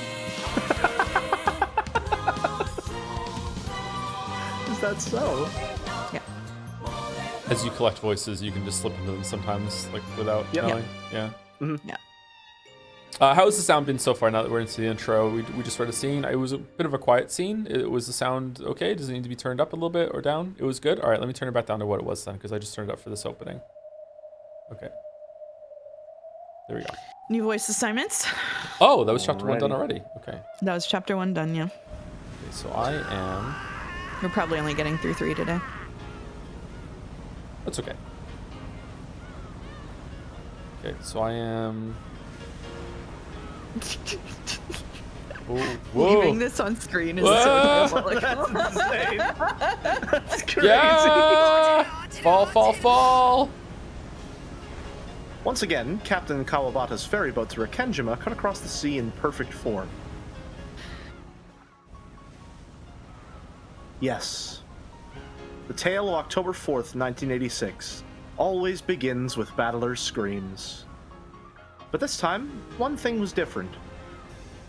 There was another yell alongside Battler's. Battler was screaming. The other was laughing? Fall, fall, fall! No! Fun, fun, fun! Battler's face looks funny. Giggle, giggle, giggle. Alongside the big brother, who was grasping at the handrail and screaming in a way no one that age should scream, was the little sister, also grasping the handrail and jumping around like it was a ride at an amusement park. George and the others just couldn't hold in their laughter at the difference. I guess Battler-kun hasn't changed much these past 6 years. He's as energetic as ever. Can't believe I have George again. Plus, Angie and Maria look more cheery than usual this year. Could this be the first time we've had all 5 cousins together? Oh, is it? I get it. That explains why it's noisier this year than any year before. George and Nikki! This is way too fast, right? I'm begging you, ask the driver to slow down before it's too late. Yeah! This is too fast? Battler's so pathetic. I want to go faster! Faster, faster! Any faster than this and I'll fall right off the boat. Will that make you happy? I'm gonna fall. Going by popular vote, I'd have to say Battler-kun's proposal is... Rejected. Look out, Oni-chan. Look, you're gonna fall. Scaredy cat battler needs to be punished. Tickle time.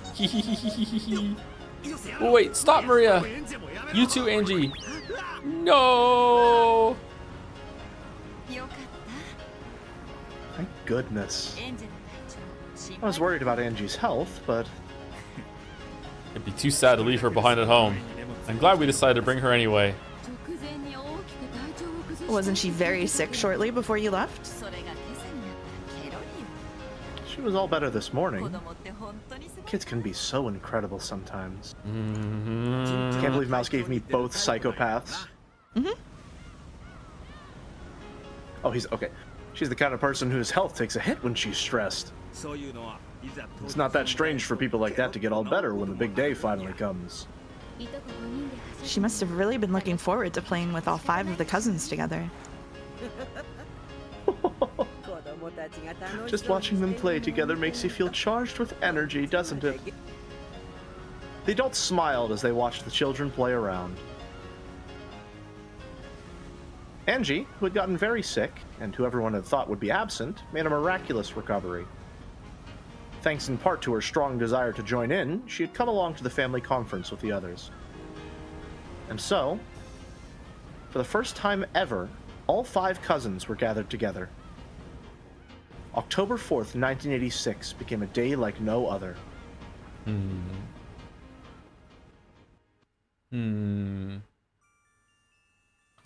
If you looked away from the screen, the motion sickness inducing stuff is over now. Chat, just so you know. Thank you, Mouse. Thank you, Mouse. What's gonna happen here? Are they all gonna work together to fight off the evil? The goats and shit? What's gonna happen here? Anyway, sorry, The continue. kids dashed up the path leading from the harbor to the rose garden. No problem. They were probably so charged up that even walking was too boring for them. Wahaha! See that? First place. Battler was the first one to reach the rose garden, which was the goal. Apparently, he was trying to make up for the dishonor he had suffered on the boat by proving his superiority on land. A short while later, Angie and Maria reached him in a dead heat. I'm second. I'm faster than Angie. Ooh, ooh, ooh. No, you aren't. Maria One-chan cheated. I'm second. 3-year gap between Angie and Maria was large, especially since both of them were growing kids. It was only natural that Maria was faster, but Angie seemed to be complaining about a shoulder bump at the start line. Maria One-chan cheated, so she gets last place. Teacher always says you get last place if you cheat, protested Angie. Come on, no need to fight. Still, both of you are really fast. It's been a long time since I've run that much. Breeze feels so nice. Are you out of shape, George and Nikki? You know, anyone who has to run the race to make it to before the bell every day gets strong legs by default. Okay. In other words, Sumari, being a fast runner is proof that you sleep in a lot. Oni-chan always sleeps in. He didn't wake up today either, so I had to wake him up. Right? Stomp followed by a flying elbow, and that body flex from the top rope at the end there just about finished me. That sounds more likely to put you in an eternal sleep. Sounds fun. I want to do it too. I'll bet Oni-chan sleeps in tomorrow too. We'll wake him up together this time, okay? I'd recommend against staying up too late tonight.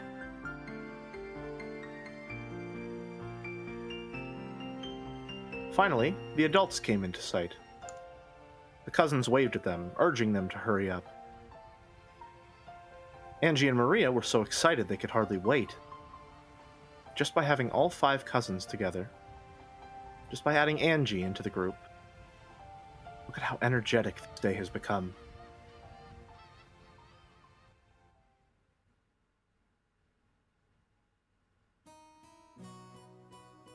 I'm now wondering what Umiful thought when I said that episode 4 was going to be Angie inserting herself into Rakenjima to cope with the loss of her family. Excuse me, the family members have arrived. So, they made it. I must let father know. Are they all in the guest house now? Yes. They will meet you here after they have set down their luggage. Understood. Cannon, please show them the way. Shannon, quickly get some tea ready. As you wish, madam. Just a little treat for everybody who got to episode 8 and still didn't figure out what's going on, you know? Father, it's me, Kraus, the largest son. It's about time for you to get ready.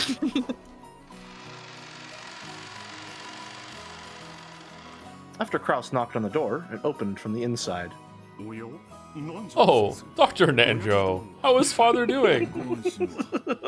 No need to worry. He's changing as we speak. I think he's just a little nervous. Who are you calling nervous? No, I cannot find my favorite one-winged necktie pin. How many times must I tell Natsui? My possessions must never be moved without my approval. Apparently, Kenzo had been running around for some time just because he couldn't decide on a tie and a tie pin. Kenzo, who felt that the dignity of the family head must always be preserved, usually made a big deal about the head's attire being equally dignified.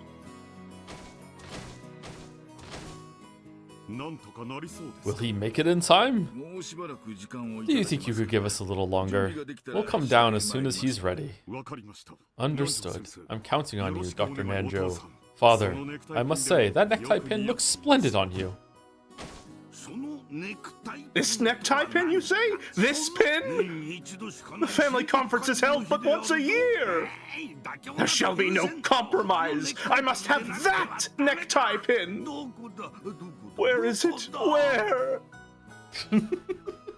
Big Kinzo. Necktie Orichi! Kinzo-san, you already looked in that drawer 5 seconds ago. Besides, you own several splendid necktie pins. Is it not stylish, just like something fitting to match fate's whims? You think so? So, I don't need to use the one-winged eagle pin? As Kraus watched Nanjo calm Kinzo down, like a child, he started finding it hard to believe that this doctor wasn't his own mother. Well, it was always like this. He always makes a fuss when no one's looking, but when the time comes, he makes his decisions with pride. After asking Nanjo to come down by lunch at the latest, Kraus snuck out of the study.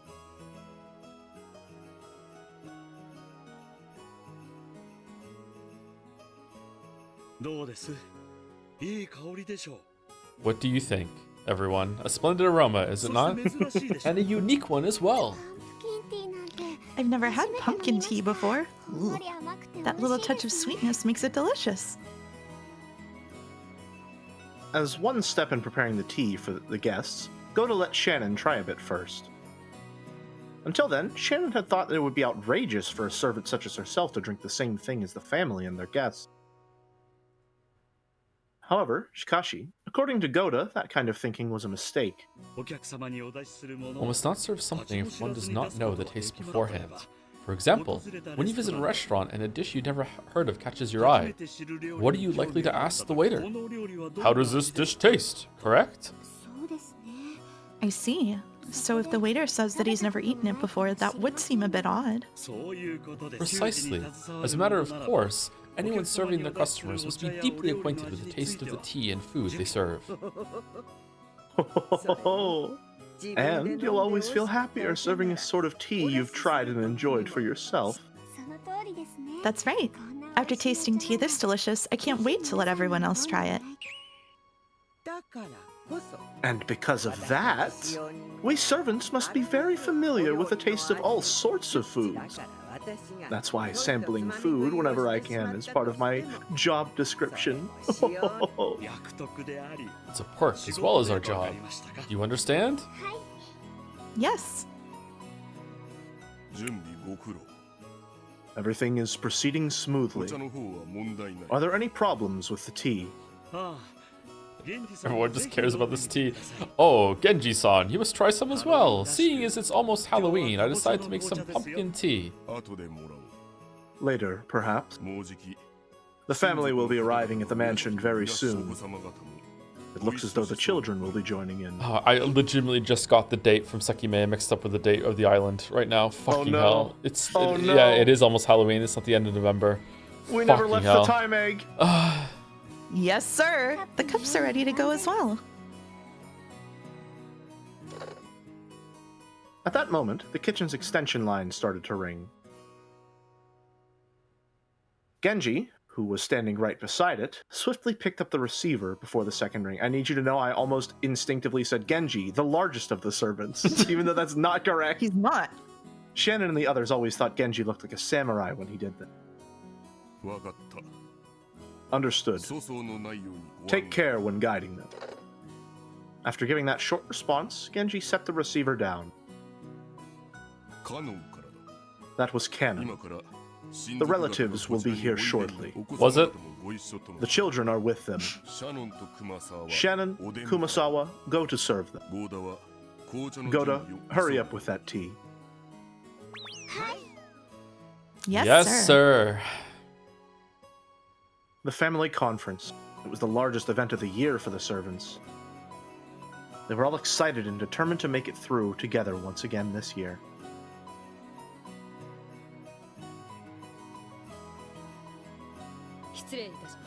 Kurosama, I have led the relatives here. Oh, there you are. Were there any troubles on your trip here? Nissan, you've been doing pretty well for yourself lately, haven't you? Isn't it about time you bought a private jet? After all, no one was in the plane but the family, as usual. I'm glad Angie-chan made it. I was so worried when I heard she was too sick to come. Thanks for your concern. She suddenly got all better this morning. My tummy ache went away. I rubbed my tummy clockwise. That usually works out. Ooh. It's a magical ritual to heal tummy aches. Now, Maria, quiet down. Whoa, Rosa, what's your problem? What you just say?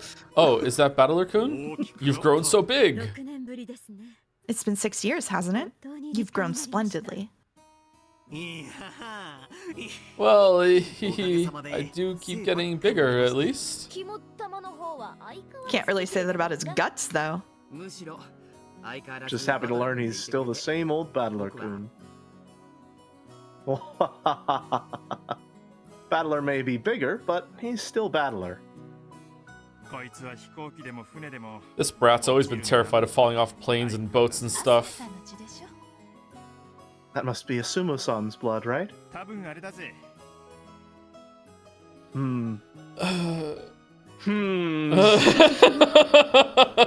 Hold on. Interesting. When he was a kid and we went to the theme parks, he always went on some of the wilder rides. That's probably what did it. Did they have height restrictions for those? No, I don't mean that kind. You know, those paddle boats and teacup rides, right? Looks like we took those a bit too rough back in the day. You've always gone a bit overboard on rides like that, Rudolph Nissan. I see. Poor Battler-kun. Poor Battler-kun indeed. Still, it's comforting in a way. Even after all this time, nothing says Battler-kun like a fear of riding things. Nii-chan isn't scared of riding things, D20. He's just scared of falling off them. Fall. Ooh. Hey, stop running around. Maria, you're one of the big cousins now, right? Set a good example. Pardon me. I brought some tea for everyone. A pleasant aroma followed Shannon as she came into the room, pushing a serving cart. Even Angie and Maria, who had been running around in circles, sat down obediently when they heard that drinks were here. By the way, what's Dad doing? He should be down here soon. He's been rushing about all morning trying to choose a tie. You mean all of that about choosing an attire suitable for the family head? Father's always been picky about ties, hasn't he? It's just something he has a passion for. Staying stylish is a good thing. And yet, he always shows up wearing the same tie in the end.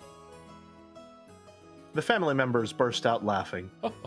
The sweet scent of Goda's specially made pumpkin tea spread throughout the parlor, and the calm atmosphere grew more cheery and excited. Look, Mama. It's a pumpkin cookie for Halloween. Oh, that's right. The sweet scent is kabocha, isn't it? That's right.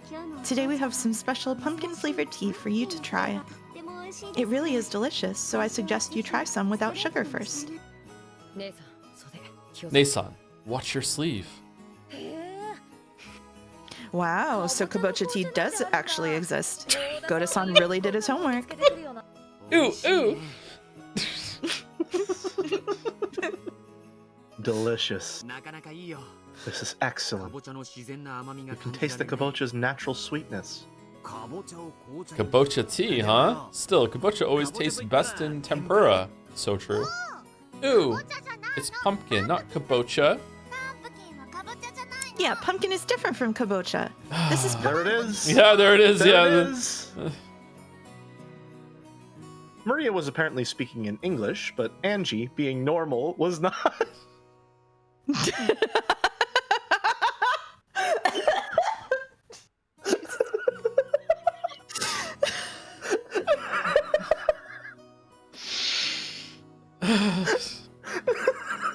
All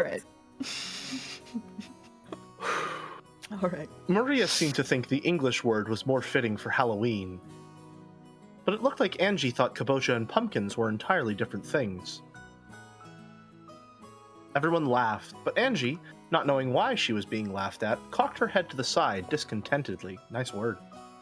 Just when it looked like she was about to get in a bad mood and start grumbling, Maria started teaching her a cookie game, and Angie immediately became engrossed with that distraction.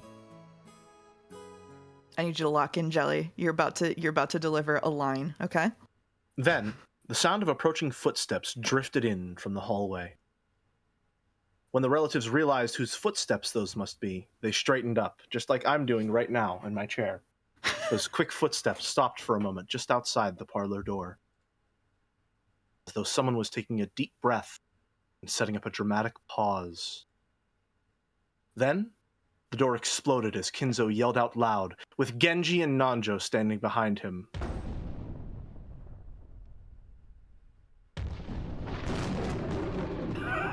Happy Halloween! And trick or treat! Trick or treat! Trick or treat!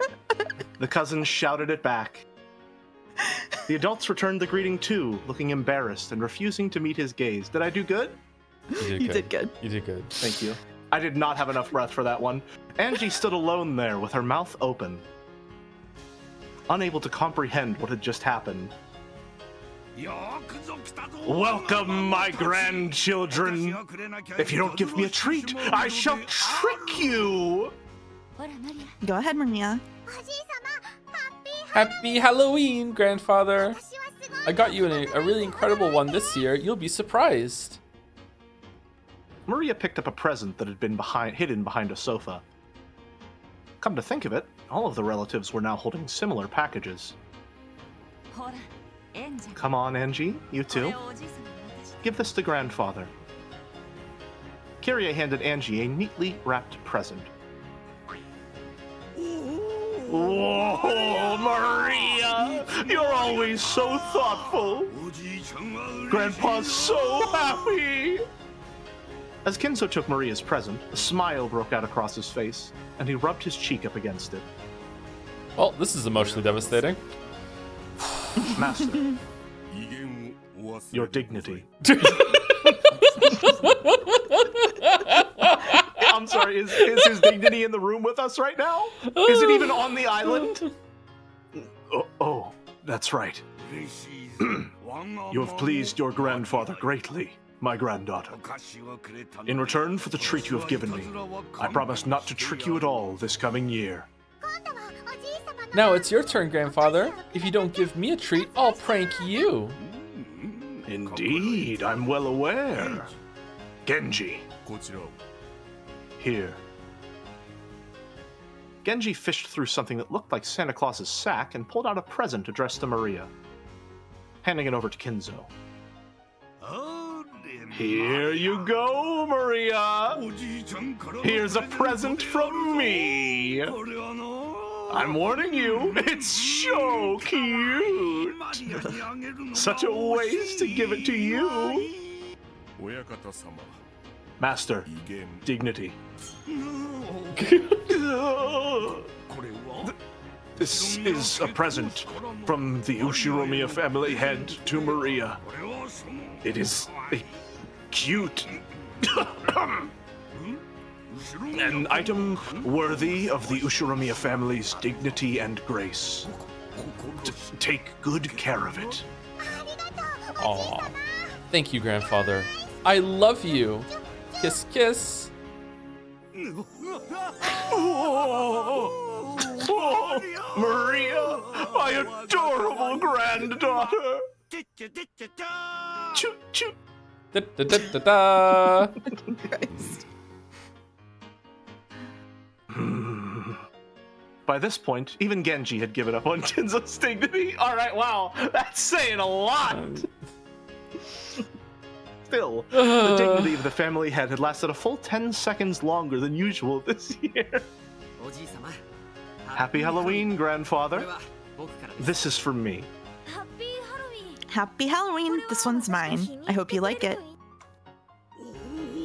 Oh, George, Jessica. I must thank you once again this year. I'm so happy. With tears streaming down his face, Kinzo hugged George and Jessica. Oh, and Battler too! I'm so glad you've returned to the family. It's been lonely without you these 6 years. Well, anyway, happy Halloween. Not sure if you'll like it though. Bro, you Don't wrote worry. this. What the fuck? Don't worry, Battler. This is Peace Battler. I know you have things you want to say, things you want to ask. But now is not the time. Grandfather. Kinzo-san, I am glad that you have returned to the Ushiromiya family. Makes me feel happy. Slowly, Kinzo moved forward and hugged Battler. Battler drew back at first, but then he understood Kinzo's feelings and hugged him back. Angie watched this scene play out, shocked. Was Ushiromiya Kinzo always this kind of person? Yeah, the whole time, yeah. Angie, you're up. Go on, give it to grandfather. Okay. Someone just said he would not fucking do that. Angie didn't have a clue what was going on. Or a single friend. Oof. Why'd she say fuck Angie for? What? You've been saying fuck Angie since the start of stream. It's just wow. For no reason. I am the only one here who is taking up residence in Angie City. I will be her only friend. I love Angie. She's like one of my favorite characters. I just love the line. She did not have a single friend. Okay, anyway, Mouse City? Oh no. She took the present her mother had given her and walked forward timidly. Kenzo's face, which had looked so cheery a second ago, suddenly became stern as soon as Angie stepped forward. No, it didn't become stern. That expression was the one always worn by the Kinzo inside Angie's mind. This was Ushiromiya Kinzo. He was fickle, short-tempered, and always wore a stern expression on his face. This was the most terrifying person in the Ushiromiya family.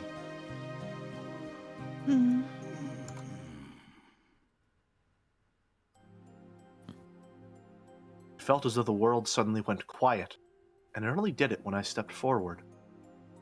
Why? Why only for me? But isn't this how it should be? Isn't this the Ushiromiya Kinzo I expect? The Ushiromiya Kinzo I understand? I was like a puppet carrying a tea tray. I walked forward, bewildered, with the present held out in front of me, and stopped in front of Kinzo. Without letting his expression change in the slightest, Kinzo slowly reached out and touched the present. Angie! No. In an instant, Angie was caught in a firm embrace, present and all. Kinzo's white beard rubbed against her cheek. Fuck you, Ryukishi. Fuck you. Fuck you. What do you say? Sorry, let me ask this inquisitively. What do you say fuck Ryukishi for? This is absolutely devastating. This is devastating. Like not just for Angie, for everyone here. No one here got this. I had a thought during the episode 7 tea party that I felt like somewhere in episode 5, and it manifested finally, which was like, all of these people are dead. Mm-hmm.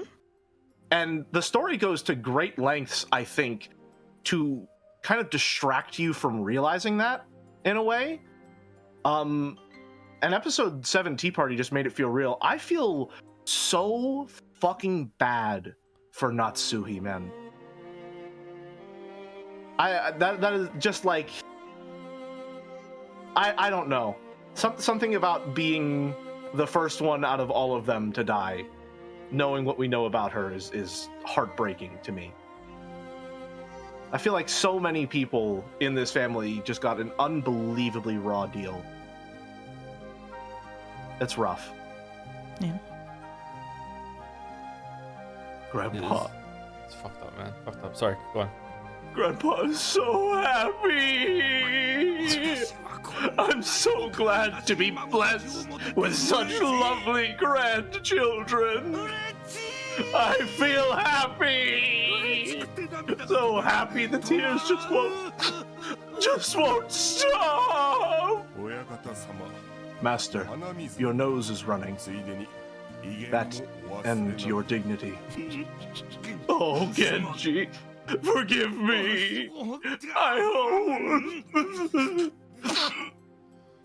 He didn't look like he could possibly be anyone other than a kindly grandpa overcome with tears at their grandchildren's gifts. Thank you, Genji. I heard that you chose to come, even though you weren't feeling at all well. I'm so glad. Here, this is for you. He pressed a large gift box to Angie's chest. She finally realized that all of Kinzo's presents were wrapped differently and in boxes of different sizes. Wonder what he got you, Angie. I hear the grandfather always personally chooses what he'll give each one of us. Pretty incredible with all these people. He picks them himself every year. He does... what? Every year? He picks... what himself? This bizarre ceremony happens every year. The cousins were all happily chattering about what their Halloween presents would be this year. Maria came up to Angie and suggested that they compare the weight of their presents. But for some reason, Angie just stared blankly. After that, the adults also handed their presents to Kinzo one by one, receiving a gift in return, along with considerate words about their health and questions about how they'd been doing recently. Then, after watching to see all the exchanges had been completed, again Goda appeared and announced that lunch was ready. Is it ready? Come, ladies and gentlemen, let us enjoy the splendid lunch that Goda has prepared for us. Quickly to the dining hall. This way, everyone. Follow me. We will carry your presents to your rooms in the guest house. Please, feel free to leave them here as you leave for lunch. The relatives stood up, leaving their presents where they lay on tables and sofas, and followed Kinzo out of the parlor. Only Angie remained standing there, stunned, as she clutched the present Kinzo had given her. Can't believe I fucking morbed episode 8 during episode 4. It's a good morb. Goda's lunches had never betrayed expectations before. When Hideyoshi said that these meals were the only reason anyone ever came to these family conferences, everyone laughed and nodded. The delicious food caused conversations to erupt all over the room. You've gotten so big. How have you been lately? Pretty good. It was a fun meal, with everyone asking each other about the latest and laughing together. The Ushiromiya family sat at meals in a specific ranked seating order. So the adult siblings, the cousins, and the spouses all sat together in groups. So conversations sprung up naturally. Angie had withdrawn slightly from the cousins' chat and was looking around the dining hall. That's a really interesting... sorry to interrupt, I know I'm taking a lot of time. That's really interesting that in episode 1 we have this very rich description of the seating order just to describe how it relates to the hierarchy of everyone at the table. And in this one, it's treated merely as grouping similar people together to encourage conversation. Yeah, it's reframed. They're being a family. They're actually a family now instead of a business. That's really good. Yeah. It's really good. Yeah. Angie had withdrawn. I read that one. What are Kinzo and the adult siblings doing? Their conversations seemed to be peaceful and fun. Most of the time, the siblings were mothers or fathers of their own households. However, shikashi, when they gathered together by themselves in front of Kinzo, the burden was lifted from their shoulders, and they became young and bright, as though they'd gone back to being kids again. Rudolph, who was usually an easygoing father who nonetheless had a sense of dignity, became so bright and cheery in this group that it almost looked like there was another battler. Even Kinzo looked peaceful and relaxed. Didn't say a word about money or the inheritance. In fact, he didn't even insult his children or call them incompetent. He just looked like a happy old man, genuinely pleased to have his whole family together for the only time this year. The group of spouses was just as harmonious. Why is Nanjo in the group of spouses? Who is Nanjo married to? Honorary spouse. Hey, when you say something is for the spouses of the Ushiromiya family, can you also include me in there, just like the spouses of the Ushiromiyas and Nanjo Teramasa? Thanks. The mothers kept bringing up their problems with education and household matters, as well as family health issues, which Nanjo was very knowledgeable on. Hideyoshi and Nanjo happily joined in on their conversation. He's married to Walrus?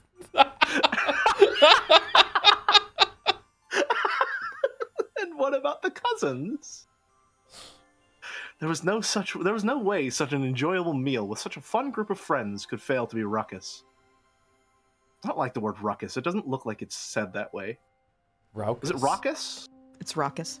Yeah. Raucous, I see. That's probably why Ruckus I don't like is a it. different word. Yeah. Ruckus is a very different word. Maria was in her element, showing off her knowledge of Halloween trivia. George and Jessica would nod in understanding. Battler would say something stupid, and Maria would laugh at him. If I wanted to, I could easily join in on that conversation. Bounce, bounce. And if the dessert caught my attention, I could easily slip out of the conversation too. I don't know why that one caught me up so bad. It was happiness, both fun and natural. It felt like waking up from a daydream to be greeted by the rays of the springtime sun. According to the weather report, we can expect a big storm sometime tonight.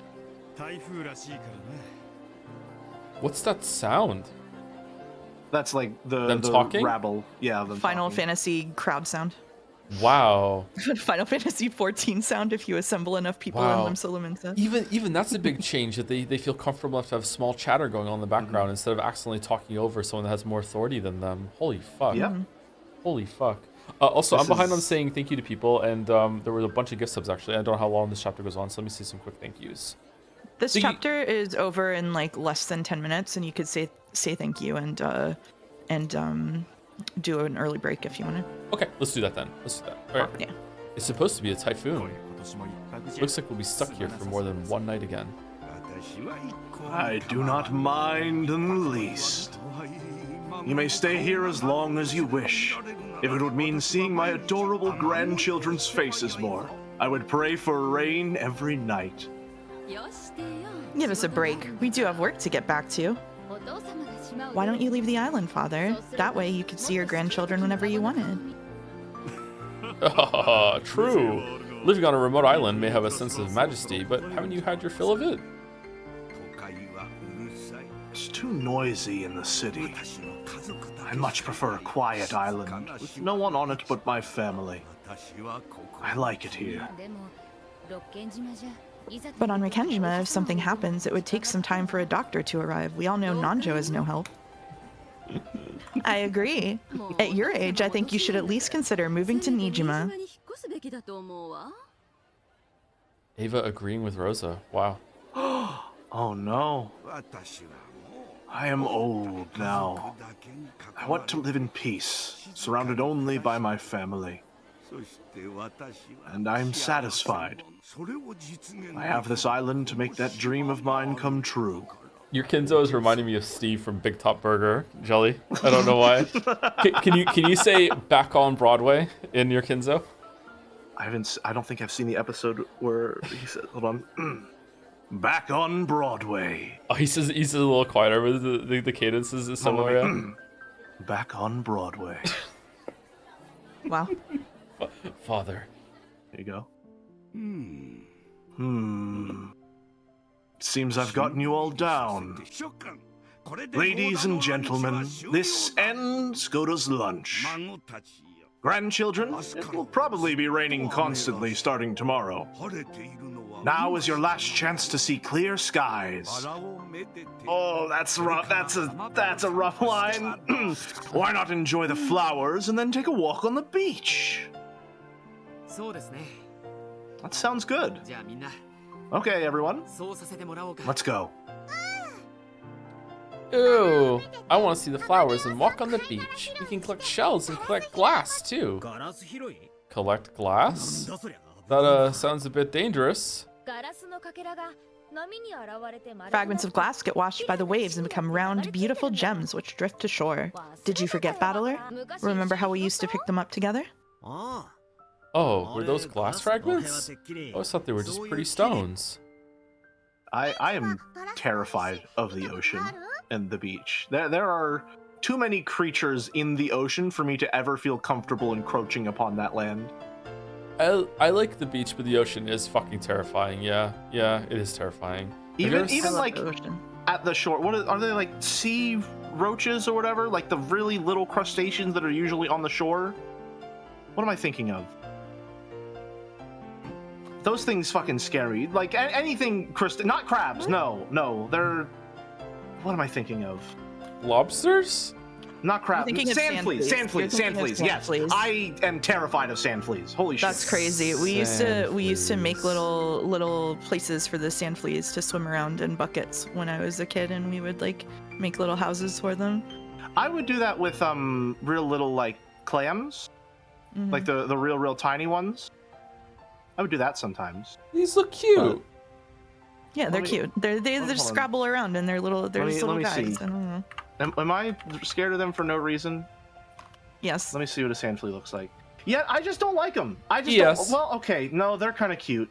They're cute at a distance. I just don't like crustaceans. I don't like being near ocean creatures. It's not my place. Okay. Let's continue. I must remember my station. Have you ever seen a glass gem, Angie? No. Then let's go. I'll show you. Let's go. But the first to see them gets to keep them. I'm gonna get them all. In that case, I'm not gonna lose either. Let's see who can find the prettiest, biggest glass gem. All right. At times like this, why not be a kid? I'm not gonna lose either. Then we'll head down to the beach. There are a lot of people asking if jelly, like people thought that the jelly in my name was short for jellyfish. No, Irene, Anu just called me that one day, and I was like, yeah, sure, I guess I'm Jelly now. That's it. Damn. That's all it is. I'm specifically scared of jellyfish because every time my family and I went to the beach, someone would get stung, and it was never me. So it always felt like it was just if it would be my time eventually. I'm the only one on call that named themselves. Okay. All right.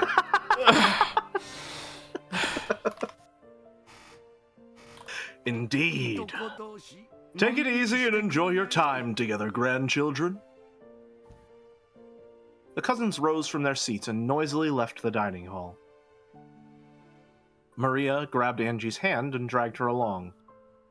However, Angie's expression was vague and absent-minded, the opposite of Maria's full smile. C8 in chat asked why mouse is mouse, and the answer to that is I once said to a friend who was confused about the definition of the word mousy, I think that mouse would be a cute nickname for someone to have. It's kind of cute.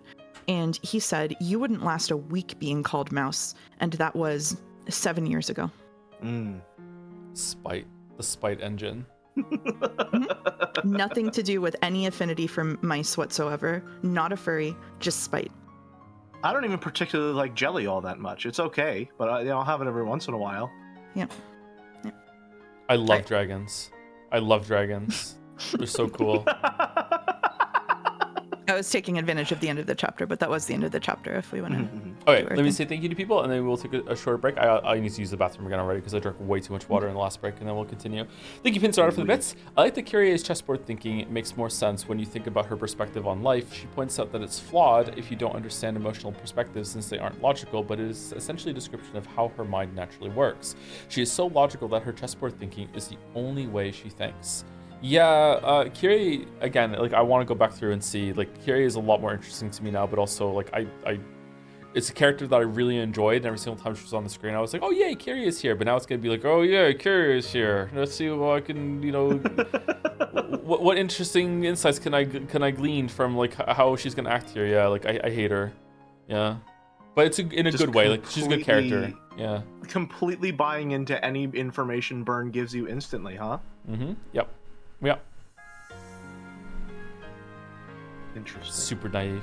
You can't spell naive without I. Thank you, Key Dude, for the resub. 35. That's a really bad joke. Thank you for the 35 months. Thank you, Mugs3 for the resub too. Holy crap, Joe actually made it to the final episode of Umineko. I had zero faith that you would even finish episode 1, yet here we are. Yeah, it's kind of amazing, huh? It's kind of amazing, yeah. Better be good though, because I was joking with Mouse, and it really fit really well that once we get to the very final episode of the final stream, we could just hold it back to the next leap day. So we begin on a leap day and end on a leap day. It'll be 3 years. It's okay until we see the ending. Whoops. Well, no, you should probably just wait a full 6 so that we really get the battler experience. Oh yeah, okay. Yeah, and as the battle experience, I will have forgotten everything and think the story sucks at the end. Yeah. Exactly, yeah. Yeah. Thank you, Lego piece number 33-7. What do you think, everyone? With the message, yeah, thank you very much. Thank you, Terraflop, for gifting out 10 gift subs. And then Crazy Fist for gifting out 10 gift subs. And then Annie for Press for gifting out 10 gift subs. So many gift subs back to back. This was a happy Halloween. Yeah. Happy Halloween. Thank you for the happy Halloween gift subs, Crazy Fist, Terraflop, and Annie for Press. Thank you very much. Thank you, Pouse, for the bits in the middle of it with Happy Halloween. Yep, there we go. Thank you, Megpoid Nepri, for the resub. Super late, but super hyped for the last episode of Umineko. I am too, actually. I'm looking forward to see how it ends. I hope. I've already gotten like 2 good endings, so if this ending doesn't land for me, that's okay. That's all right. I can treat this like an epilogue sort of thing. That's all right. Thank you, Megpoid Nepri, for the resub. Thank you, YSF, for the bits. Hates Angie. Battler, Angie, don't hurt yourself. Read my Rekenjima. Ow, fluff fanfic. Where's the ow coming from? Alternate universe, AU. Oh, it's AU, not ow. AU. How? Okay. No. No? No to jelly. No. Thank you, Sis S Genesis. Like a weird Sega Genesis. Thank you, Richard Newsup. Welcome, Genesis. Welcome. Thank you very much. And thank you, Mary the Mayo, for the bits. Excited to see you all on episode 8, even if I have to be a VOD girl for most of it. Also, Joe, have you realized yet there's a second emote on Jad's with an Yumi sprite that has been around for a long time yet? Is it the pout or is it the other one? I thought the pout was just older Angie. I didn't realize it was younger Angie. Yeah. The second Just Angie goes to show, hiding in plain sight. Umiful just loves to spoil things in plain sight. I can't believe I've known that Child Angie exists since before I even started reading Umineko. My experience is ruined. I will never view this text the same way ever again. Is now Twitch that I know bunny that out Pout today? is real. What's going on with Twitch? Viewers are yo-yoing like all over the place. Oh yeah, the viewers are yo-yoing. I have no idea what's going on with that. I also have to refresh the sub feed too. I don't know what's going on. It's like, think of it like a cat box. I hope this helps. Your ad revenue is the cat box.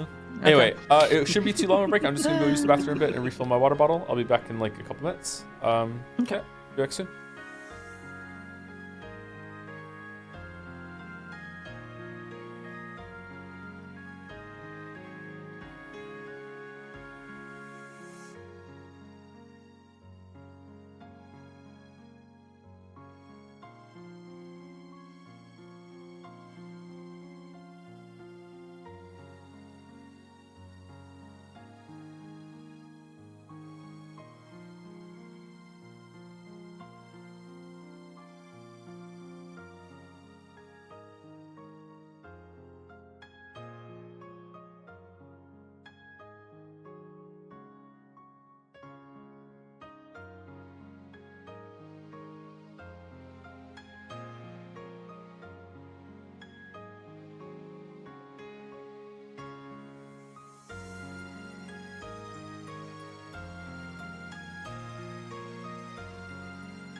Okay, we're back. Sorry about that. Like I said, I drank a lot of water, and I also took my creatine and everything during last break. So big hydration blast. Thank you to You Bet Your Queer Ass for gifting out 10 gift subs just now as well. Another 10 round 10. Thank you very much, You Bet Your Queer Ass. And thank you Bet Your Queer Ass for follow-up for the resub as well. In true witchy fashion, I don a new title after completing powerful magic rituals, becoming a woman, getting a PhD. In all seriousness, I feel very hopeful these days. No hope didn't fit anymore. Oh, enjoy your subs, and thanks as always. Damn, the chrysalis is opened. Congratulations. You love to see it. That's awesome. Congratulations, Queer Ass. Congratulations. Congrats. Okay. Just some slight modifications for reading this chapter. Yeah. So it's what it was before with some additions. Okay. Mm-hmm. Okay. All right. Here we go. The cousins walked along the beach, playing in all kinds of ways. They searched for bits of glass, polished by the waves to become small and gem-like. They caught up on news of each other's lives and joked around. They wrote words in the sand. They chased the receding waves and ran away from the coming ones. Cousins enjoyed the time they had to themselves. Get back here, Maria. You won't get off easy this time. Wahahaha. Oh, this is me too. No way, no way. You'll get hurt if you fall. Be careful, you two. Feels like the wind's gotten stronger. Maybe we should head back soon. You're right. I think the sky's getting cloudier too. Batala-kun, Maria-chan, I think we should call it a day soon and head back to the guest house for the time being. Ooh, no way. I want to play more. Hey, don't ignore your cousin. Okay, that's all for now. Here, I'll give you my glass gem. Ooh, really? Okay, so exchanging is something that's like fun for the cousins to do instead of the scorpion charm. Nice. Thank you, Battler. Now I have the most, so I win. Ooh, ooh, ooh. I like the way you enunciate each ooh so much. Ooh, ooh, ooh. Angie, are you okay? Yeah. What's wrong, Angie? You look a little down. She's just tired out. Come on, let's all head back together. Angie's expression probably did look tired. However, Battler alone thought he saw something else in it. What's wrong? Can you tell me? It's nothing. She said that, but something in her expression showed that she was unsatisfied for some reason. Since Angie didn't say what it was, and Battler couldn't think of anything, he was unable to guess anymore. So, he squeezed her small hand, silently letting her know that she could tell him whenever she was ready.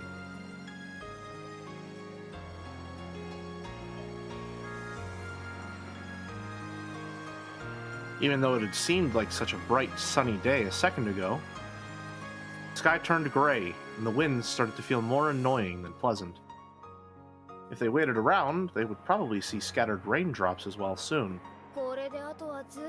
I guess it'll be raining the whole time from now on. What a pain. Still, even though it didn't last long, it was fun to be a kid again. I can't wait to show Mama this glass gem. I'm gonna tell her I won. Even though you only won because I gave you mine. Ooh, I got it, so it's mine. So I won. Ooh, ooh, ooh. Angie walked distractedly, pulled along by her brother. George and the others thought that she had probably woken up too early and was tired, so they didn't try to talk to her much. As they reached the end of the forested path, the rose garden lay before them. They could see strong winds making the rose bushes wave. Mama, look! I won! Maria ran forward, waving her hands about and yelling. It looked as though Rosa was waving to them in front of the guest house. I'm gonna head back to my room for a sec. I'll meet you in the cousin room right after. Okay, got it. See you later then. Jessica ran off in the direction of the mansion. George turned around as though suggesting that they'd better get going too. However, Shikashi, when he saw Angie standing still with a crabby look on her face, he realized that something might have put her in a bad mood. Is everything okay?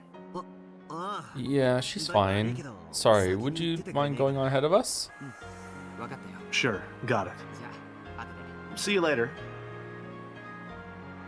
George headed for the guest house. The only ones left in the rose garden were Battler, who was waving at George, and Angie, who was still staring at the ground and holding Battler's hand. For the past few minutes, he had repeatedly asked Angie what was wrong. He realized that this wasn't anything like a stomachache or something obvious that had made her grumpy. However, Shikashi, young girls sometimes get upset for reasons that only they can understand. Battler knew this, so he didn't rush her in any way, and continued to gaze around the beautiful rose garden, holding her hand.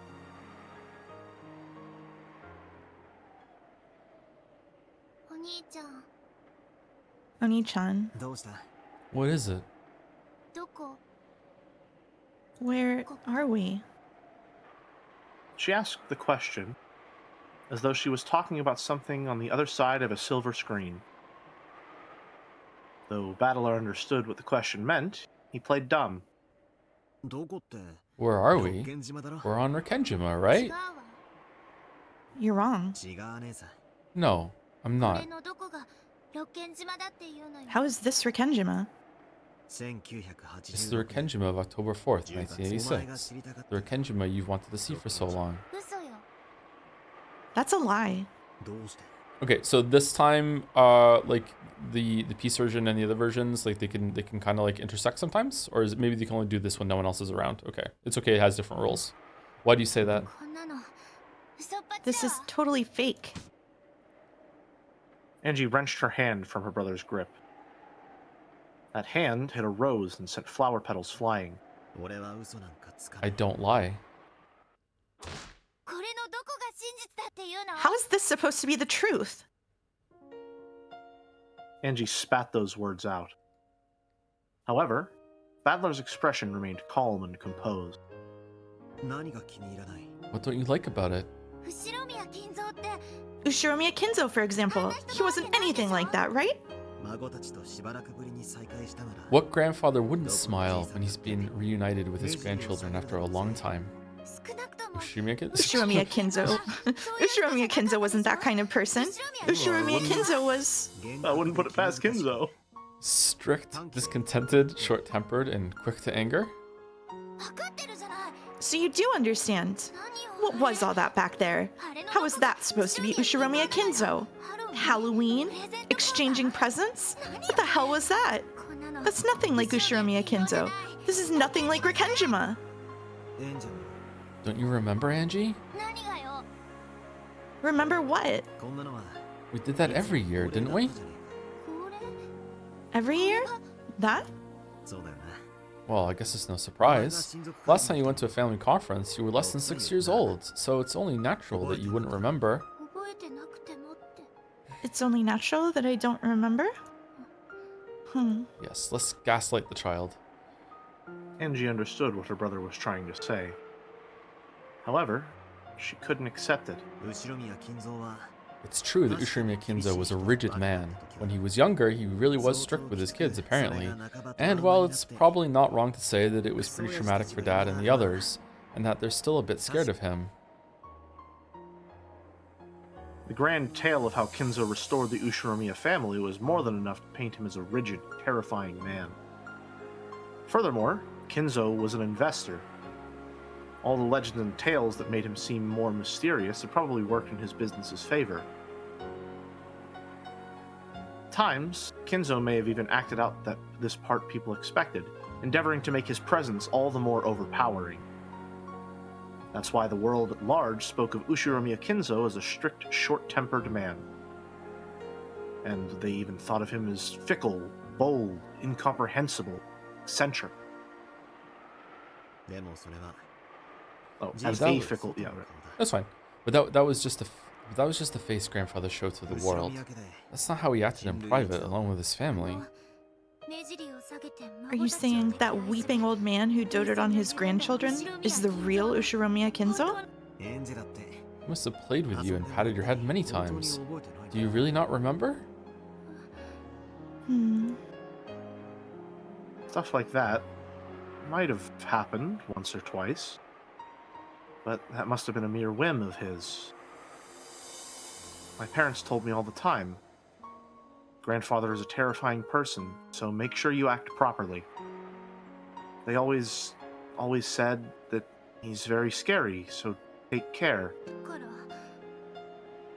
And that means he was a scary person.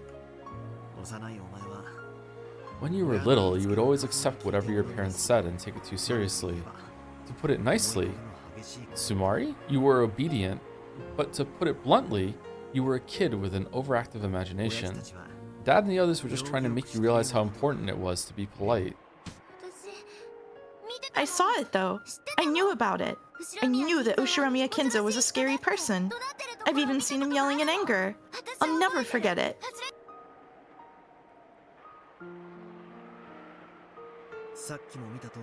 Well, like you saw just now, grandfather could be a bit abrupt at times. He might just have been trying to surprise you, or it might have slipped out when he was having a serious discussion with his kids. And you think I just got scared for no reason and got the wrong idea? That can't be. That can't be true. I mean, I still remember it. I know I saw Ushiromiya Kinzo yelling and being scary. Mom and Dad were terrified too, so I know I'm right. Cattler is back. The impression you had of grandfather when you were young remained with you, and that impression grew inside you as you grew up. How many times did Angie see Kinzo in her life? How old was she the last time she saw him? Angie, who got sick easily when under pressure, couldn't have gone to Rikenjima often. And since she was absent from the family conference when she was 6, her last memories of him must have come from when she was just 5 years old. Is that a mistake in the art back there? This line that's between Rudolph and Curie? Do you see it? Is that showing up on stream? I think it's the power line, but yeah. It doesn't. Yeah, I think there's a hidden power thingy behind Rudolph's head. Is there? Okay. Yeah. Possibly. It's not the power line? Oh, okay. No. I don't know.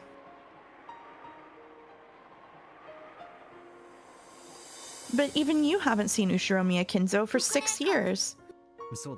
That's right. But when I finally came back after 6 years, I saw that grandfather hadn't changed in the slightest. Kinzo was fickle, so you could never understand what he was thinking. And he was an eccentric with a creepy love for the occult, and... It's true that he had love for the occult. Yeah, it was a bit of a strange hobby for him to get into in his final years. I'll admit that his hobby of collecting strange objects to scare his grandchildren and laugh at them wasn't exactly praiseworthy. Even Battler had been pranked by Kinzo in the past. He'd do strange things like showing off an attaché? Is that how you pronounce that? Attaché case. Attaché case with 7 strange stakes in it. And say something about how they were once used in the Middle Ages to gouge the hearts of victims in a witch's ceremony. When Kinzo did things like that, it was pretty scary, but looking back on it now, they really were childish pranks. Grandfather only scared his grandchildren because he wanted to joke around with them. I'd be willing to bet that grandfather pulled a prank like that on you, too. It's no surprise that, young as you were, you let that scare you and convince you that grandfather was a strange, terrifying person. I don't know what you're talking about, Oni-chan. Angie bit her lower lip and stared at the ground. She said she didn't understand, but in truth, she understood perfectly, was refusing to accept it. Remember how we traded Halloween presents in the parlor just now? What was all that about? The Ushiromiya family never did anything that sentimental. It's almost as though you don't remember it at all. Are you saying I got presents once too? I don't remember anything like that. That could never happen. Do you really think that grandfather, a man who loved the occult and Western traditions, wouldn't celebrate Halloween? Grandfather's Happy Halloween was pretty much the standard greeting at our family conferences. He must have said it to you too. He's actually convincing me a little bit. You can be so cruel. Even though grandfather put all his heart into choosing those presents, it looks like your heart didn't remember anything. Are you saying I was just too young to remember? And that was the truth of October 4th? On that day, just like 6 years before, grandfather entered the parlor with a cry of Happy Halloween! Then, he and I traded presents as he shed tears over our long-awaited reunion after a 6-year gap. Grandfather seemed so sad that Angie wasn't able to come. So, he gave Kirie-san a present, telling her to make sure that Angie got it. I never heard anything about a present like that. Mom never gave it to me. True. She never had the chance. I don't believe it. I won't believe that was Zushiro Miyakinzo. Then what about the family conference itself? Wasn't there a tense argument over the distribution of the inheritance? All of the adult siblings were in money trouble. That's why they all longed for Kinzo's inheritance money. Angie, where did you hear that from? What do you mean, where? It's the truth, isn't it? Do you think Dad would talk to you about financial difficulties with his company when you were that age? And not just Dad, even if Uncle Kraus, Aunt Ava, and Aunt Rosa were in money trouble and wanted Kinzo's inheritance money, do you really think they'd talk about it in front of you? But it's true, isn't it? In the end, it was true. Angie's words were not mistaken. Not only Rudolph, but even Kraus, Hideyoshi, and Rosa had companies in money trouble. People started talking about the Rikenjima explosion accident as though it were some sort of conspiracy. Who is this? So far it's been Angie. Sorry, go ahead. And a mystery imagined by the public covered the island.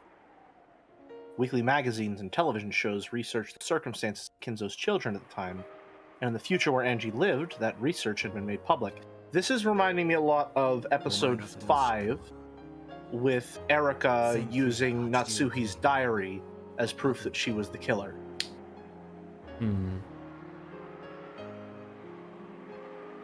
But in a good way. Sorry, not like good writing, in like a positive way. In a positive way, yes. Yeah. Or essentially saying that the world used that same logic to condemn the incidents of Rikenjima on this day and say there must have been a conspiracy, they must have gotten at each other's throats, that's what happened that led to all of their deaths and disappearances.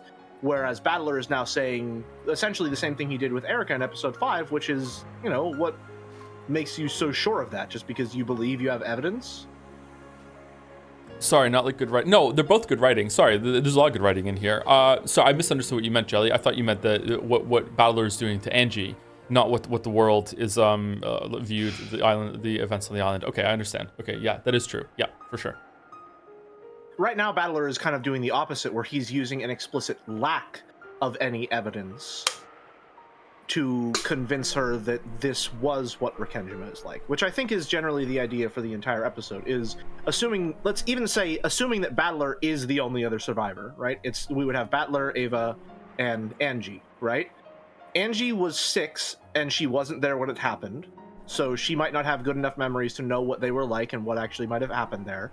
Battler was gone for 6 years, so he wouldn't have a really strong idea of the current family politics or what happened there.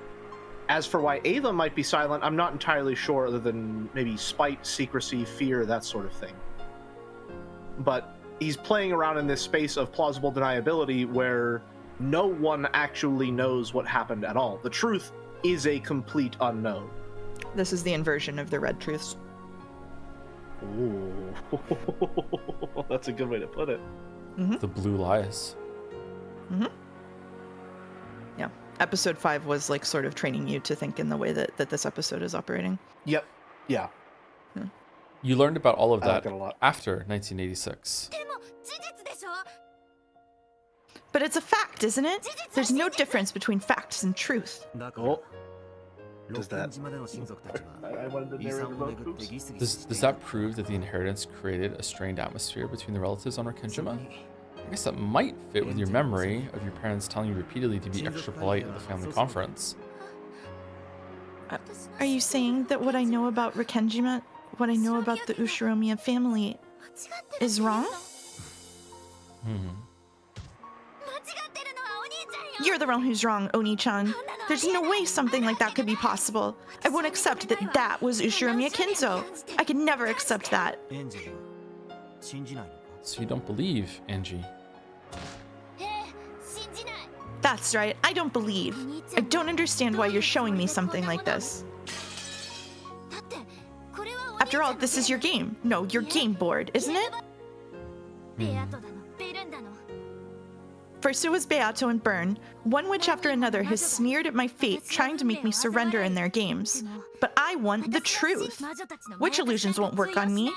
Now I get it, you damn witches. So you sent Oni-chan as a final assassin to finish me off. You're right. This is my game. So of course, this is my tale, and I'm the one making it. That's why I'm able to add in what-if situations, like what would happen if you came to the island too. See? You made this tale. It's all a pack of lies, a fiction you created.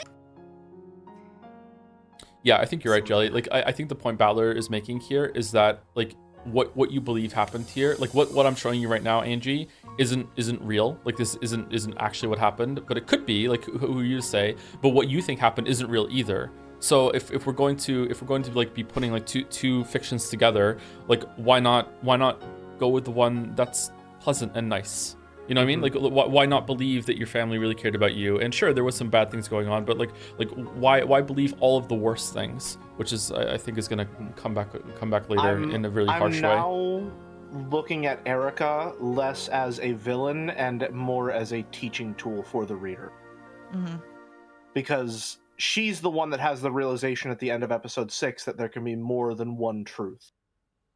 You're supposed to align with Erica's kind of thinking.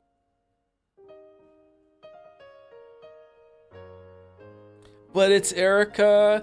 I wouldn't agree right. that you're supposed to align with Erica's line of thinking. I think you're supposed to align with Erica's character arc of maybe you're going in expecting to, like, really wanting the literal truth, and then by the end of the episode, she has shifted into, like, constructing a whole thing against Natsuhi, and then finds out that the golden truth exists, which is basically, hey, it doesn't matter what you think you know, we believe this to be true, so it is true. And then she's forced to acknowledge that that you can hold two things in your mind at the same time. That's a much better way of putting it. Yeah, I'm thinking right now back to her episode 6 conversation with Delanor, where she was talking about being cheated on, and there was that point that Delanor said at the end, like, you have all of that circumstantial evidence, yes, but you still haven't countered my 4 points saying that I love you.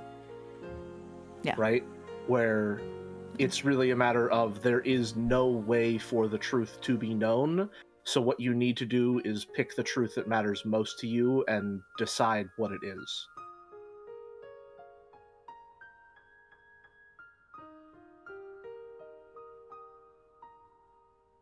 Yeah, think a lot about Erica. Joe in chat saying, "Oh, she's a tool, all right." I mean, I hate Erica. Devastating. Before I continue, thank you to Arbitrary Dummy for the resub. 53 months. Hey, Toe, named himself, by the way. Could you thank Jelly for his sponsoring of the Shikashi opposition? We're slowly taking market share to the Sumari conglomerate. Oh. Shikashi. Sumari. See, anyway. Under normal circumstances, I would be more than willing to give an endorsement. However, I think it's a bit too late in the game to shift our financial obligation, shall we say. In other words, I don't believe I'll be able to help you at this time. Wow. Fuck off. Okay. All right. You're right. This is all a fiction I created. See? You've admitted it. You have, haven't you? Just like I thought. This is all a lie you made. Why are you lying to me? Why won't you tell me the truth? Because there's something I need you to understand. Something more important than the truth. Something more important than the truth? What the hell are you talking about? The purpose of my game is to make you understand that. Just as Beato's games were made to make Battler believe in witches, Battler's game was made to show Angie something that was more important than the truth. Games never bring about their intended ends by force. After all, Beato's game could never be won for all eternity unless Battler acknowledged witches on his own. Battler's game was the same. Battler couldn't win in this game unless Angie acknowledged it herself. So, Battler had advanced this game just as Beato had done in the past. To believe it or not. To accept it or not. The decision lay solely in the hands of the opponent. And so, Battler was trying to enshroud Angie with his own illusion. I finally get it. This is a game between me and you, Oni-chan. Angie, I'm not trying to challenge you to a game. No, this is a game. I made a wish hoping to learn the truth of October 4th, 1986. And so you invited me to this game, saying that you'd show me the truth. And now you're showing me this strange illusion, trying to make me believe that it's the truth. Well, too bad. I'm already used to dealing with witches.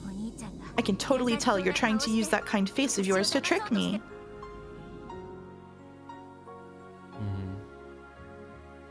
The big brother realized that no words of his would have any effect on his enraged little sister. So, he just quietly listened to Angie's words. But even so, Angie was dissatisfied. I've had more than enough of this stupid farce. If you don't plan on telling me the truth, then end it all now.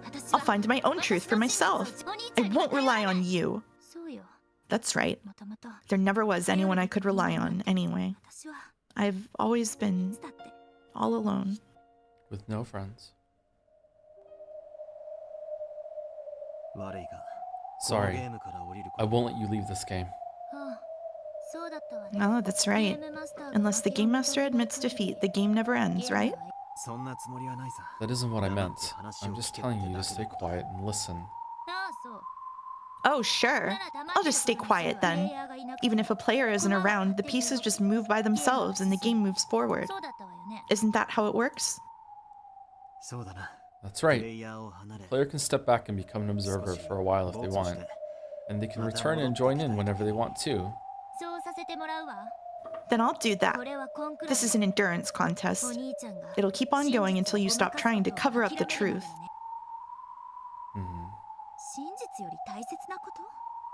Something more important than the truth? I don't get it. How could anything like that exist? It does, Angie. Whether my tale is the truth or not, the fact remains that you lost something precious on this island. Dad, Mom, and you, Oni-chan. I lost my family and everything that mattered to me. She spat out those words as though no further questioning would do any good, looked away. Even as she watched this, Battler's expression remained gentle. Just keep going however you like. Later, Oni-chan. At least make sure you watch the tale. Even just listening is enough. If I feel like it. Later. Uh-oh. She mithred out.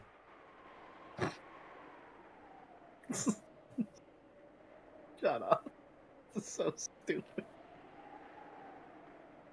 Angie's eyes clouded. Ah, mine too. Fuck. Then, a particularly strong gust of wind blew by, sending her hair flying. The wind must have been carrying some dust with it. Angie's nose twitched, and she sneezed loudly. Oni-chan? What is it? How long are we gonna stand here? The weather's all weird. Let's go back to the guest house. Angie's eyes weren't cloudy anymore. Did you notice something, Joe? Yeah, does she early in the scene when they were talking more frankly, and it was like older Angie? Was that the older Angie voice actress, and this is the child one? I think it's the same VA, and they slipped back into doing the older voice as they were getting more serious. So it's the same VA is trying to be younger Yeah. here. Okay, all right. Yeah. Oh, good job. Okay. However, Gashi, the tone and atmosphere about those eyes seemed somehow different from before. In a manner typical of young girls, Angie signaled that she was too bored and wanted to go do something. This Angie was clearly a 6-year-old Angie. Good point. Then why don't you head back to the guest house now? I'm going to stay here. Why? It'll start raining soon. It won't be long now, so I'll wait here a bit longer. You're waiting here? Who are you waiting for? Huh?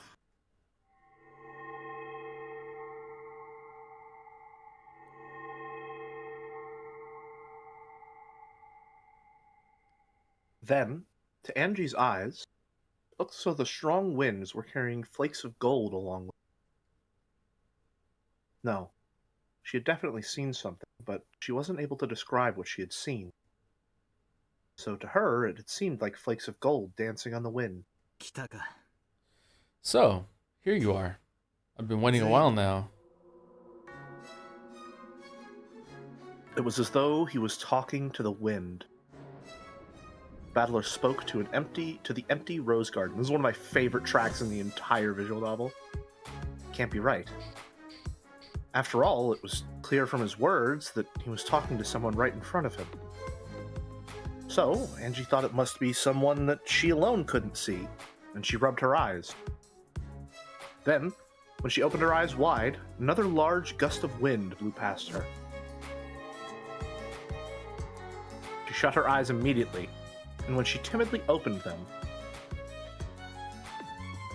from the other end of the rose garden, yes, from the path that led up from the harbor,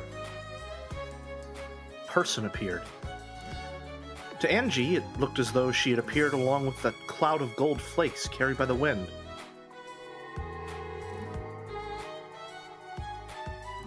Oh, thank God it's not Erica. You're late, Beato. Am I? I'd call it early. Mas, can you give us your best kept you waiting, huh? Kept you waiting, huh? You should ride in the boat with us every now and then. You mean grasp the handrail and scream alongside you? Oh man, this is just my favorite incest. Yeah, sure, let's scream. Fall, fall. I see, how interesting. Yes, I suppose I did arrive too late. The pair casually walked up to each other and hugged. It looked like a pair of friends being reunited after several years.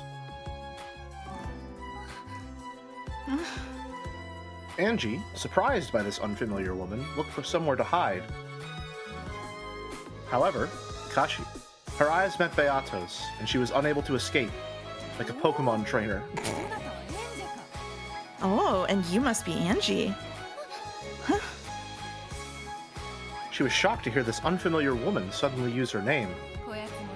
Look, even she can be so cute when she's 6 years old. Oni-chan, who is this person? A friend of mine.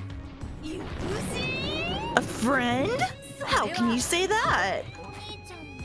Oni-chan's friend? This is Beatrice. You've heard from grandfather, haven't you? About the golden witch who gave the Ushimiya family its gold. Haven't I heard that before?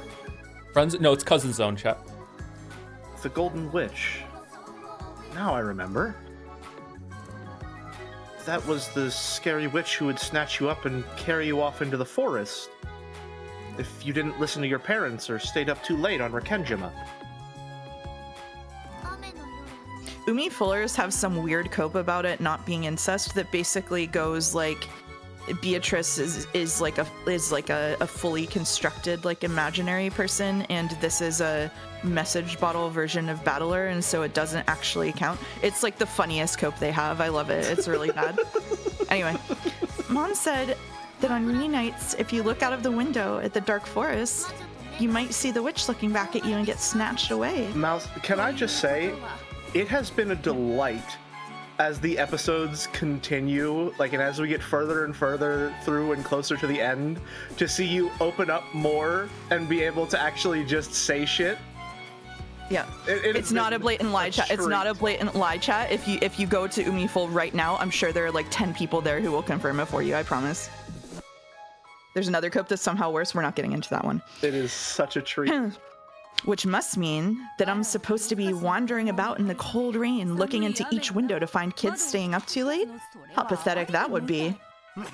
Good point. Angie, your parents just made that story up to get you to go to bed on time. Beatrice doesn't do stuff like that.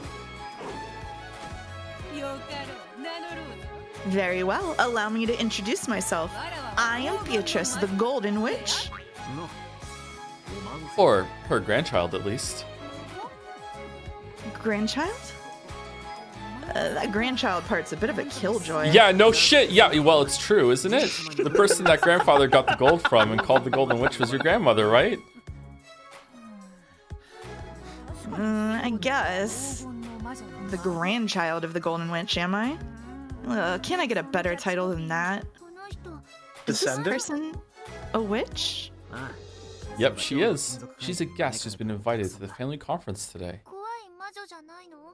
She isn't a scary witch? She's not going to take me away into the forest? Damn Rudolph and Kyrie. Just what do they think they're telling this kid about me? I don't do things like that. I'll lodge a firm protest later. She looked like a fiercely emotional person. But she wasn't at all what Angie had expected the creepy Golden Witch to be like. She was very loud, overreacting to everything. Nothing at all like the witch Maria One-chan had talked about, who had lived for 1,000 years and had various servants from the demon world. She looked, well, like an energetic young woman, the kind Angie's mom might have gotten along great with. I don't know about that one. Her brother and the witch talked together happily like a pair of close friends. Dogs tend not to trust people they meet for the first time. However, Shikashi, people say they tend to calm down once they see that their owner is on good terms with the stranger. Surely, something similar to this was going on in Angie's heart, and Joe's from the sound of it. Angie kept staring at this pushy, temperamental woman who called herself a witch. She chatted happily with her brother.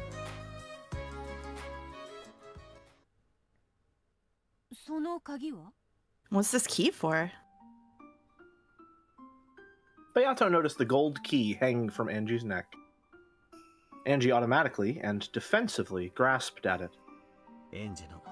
This is Angie's precious key. After hearing those vague words, the witch stared blankly for a second. But almost immediately, she seemed to understand what he meant. I see. Is that how it is? I thought it'd be easier to understand if I made it clear what she's supposed to do. Fear not, Angie. No one's going to steal your precious key. Are you sure? Of course. That key belongs to you, and the choice is yours. Battler and the rest of us are merely signposts to guide you on your path. Huh? When her brother gave her the key, he had said that it was very important, so she had to take good care of it. Angie didn't have a clue what the key was for, but it looked like Beato did. However, Kashi, just like her brother had done earlier, Beato only spoke in riddles. This irritated Angie, but for the time being, the Golden Witch said that she didn't intend to steal the key, so Angie calmed down a little. Do you know what this key is used for? But of course. However, I cannot tell you. Why not? Because you must decide how they'll use that key for yourself. The witch said the same thing as my brother. The pair nodded to each other, but it was all Greek to me. Felt like someone had laid out a riddle that everyone knew but me. Everyone was making fun of me. You'll know soon enough. Don't waste time thinking about it. Angie held the key tightly. Even if she didn't understand what it meant, it was her own key, and her big brother had told her to take good care of it. With her youthful suspicion, she was scared that the witch might ask her to hand it over, saying that she'd teach her how to use it. Of course, her thoughts showed up clearly on her face. The witch couldn't help but laugh at that honest expression. Fear not. It's impossible for anyone to steal that key from you. No one can steal it? You might say that it has been imbued with magic to make it so. At any rate, fear not.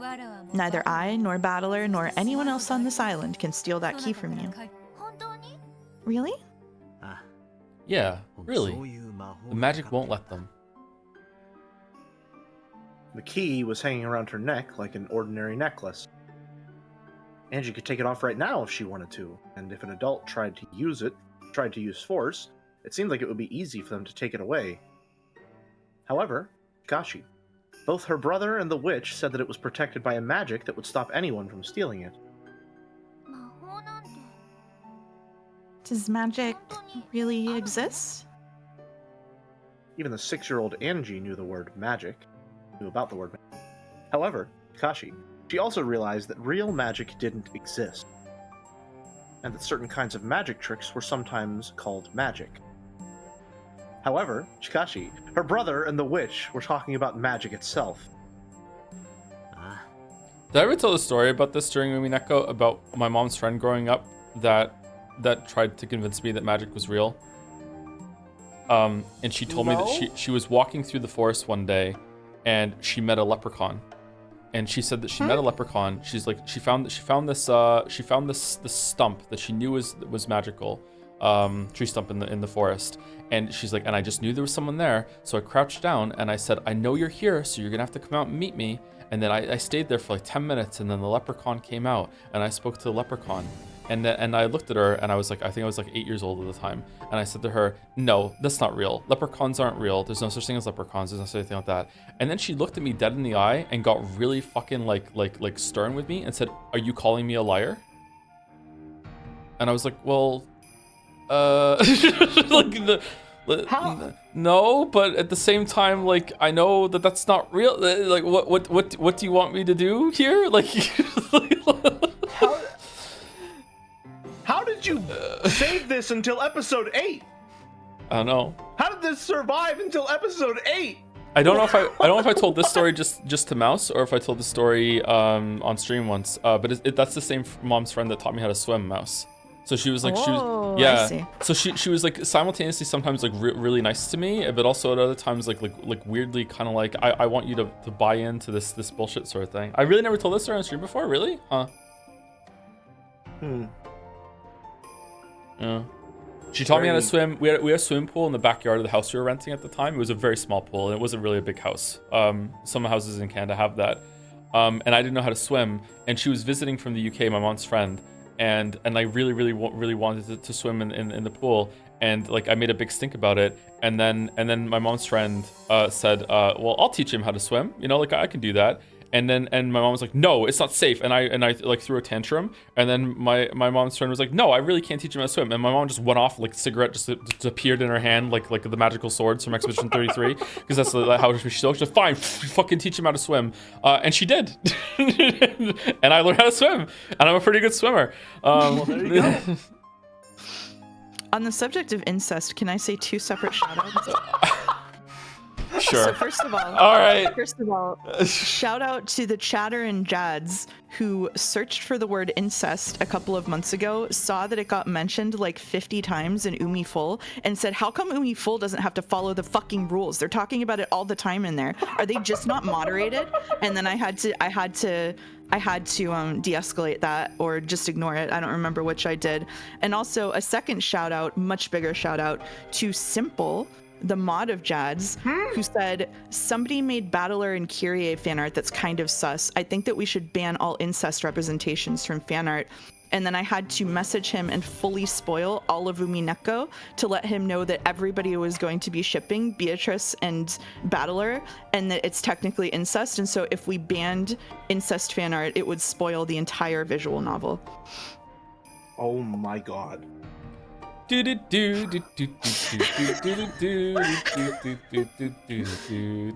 so I've been saying for a while that like this production that you and Joe have been running is something I am endlessly what's the word I'm looking for, in awe of, perhaps.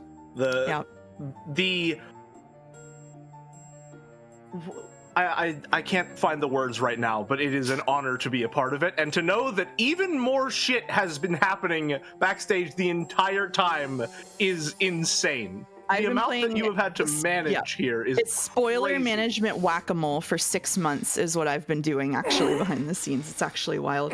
Like the scale of micromanagement required to pull this off as effectively as you have been is gargantuan. Yeah. You have my endless respect for that. Yeah. Simple says the amount of times I had to avoid bringing up Umi incest in mod chat has been double digits. Yep. Yeah. Yep. Anyway, sorry. Just had to let that one out there because I've been sitting on it for 6 months. No, of course. Thank you, partner Twitch streamer Hellowitz Mouse, for the incest interjection. Yeah. Yeah. Magic exists. Really? Maria spoke of me often, did she not? She says that witches exist, magic exists. She must have told you these things on many an occasion. Someone asked, are there any Umineko incest ships that are not allowed? Only Battler and Rosa, just to make people upset. There you go. True. Maria had talked about that many times. When they were just playing, Angie had believed her, more or less. However, Chikashi, Angie was, in some ways, sharp for her age. And when she heard Maria talking happily about magic, she sometimes thought that such a thing couldn't really exist. Then show me. Show me magic, or I won't believe you. Oh, hold up a sec. You have to just arrived on the island, and she hasn't even gone to say hi to everyone at the mansion yet. Battler spoke as though he was trying to smooth something over. When she heard that, Angie became sure that magic didn't exist after all. Magic is just a bunch of lies. I know. Hey, stop that. You'll hurt Beato's feelings. No, it's no problem. Anyone would say that upon meeting a witch. Normally, I would ignore provocation from such a small child, but she is your little sister after all. Why don't we give her a special showing? Oh, I see. So when Erica completely trounces a child for their belief in magic, we go, oh no, we hate Erica so much. She's so evil, how could she do this? But when beloved pillar of the community, Beatrice the Golden Witch, does it, we're all, oh, so cool and based. We're so happy to have you, Beatrice. Thank you. Yeah, but look what she's wearing. This is like the hottest version of Beatrice. So like, yeah, she has a huge buff right now. Are you sure? Nailed it. Of course I am. Watch carefully, Angie. Okay.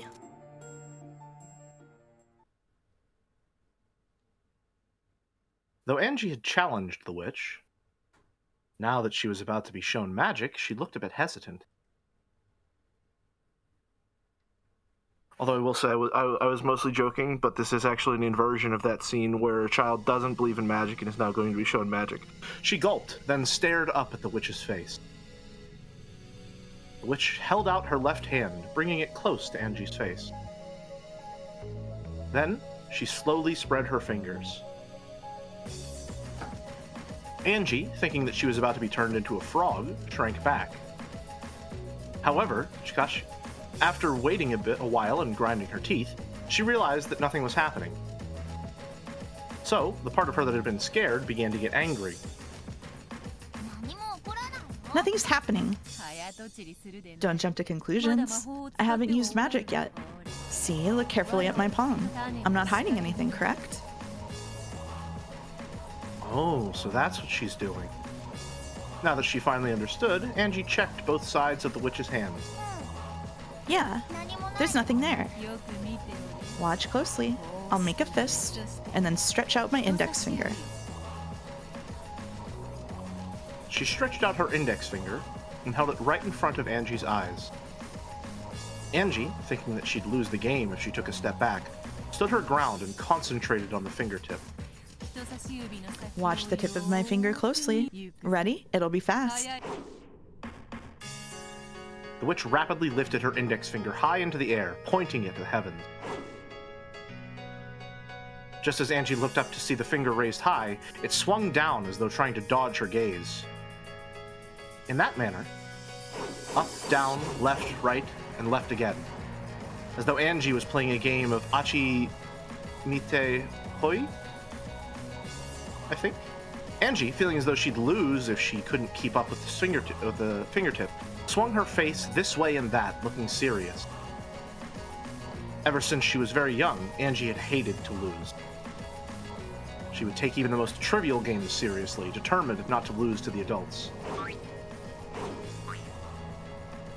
The witch's hand moved faster and faster. Angie didn't lose track of it. Then, the high-pointing finger was swung down all of a sudden. The index finger curled up again, and the hand was held in a simple fist. Could it be something was going to come out of that hand? Angie, who had suspected that this might happen, had followed the finger very closely. There was no way that once empty hand could have grabbed anything. Ready? I'm gonna open my hand.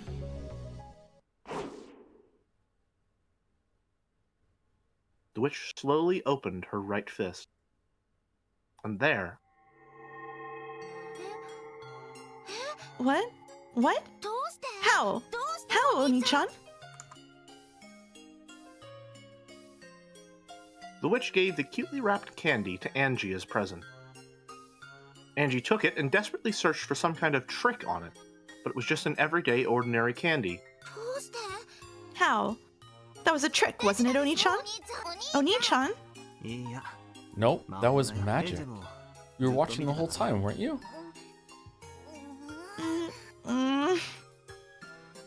Since I was watching the whole time, how did it happen?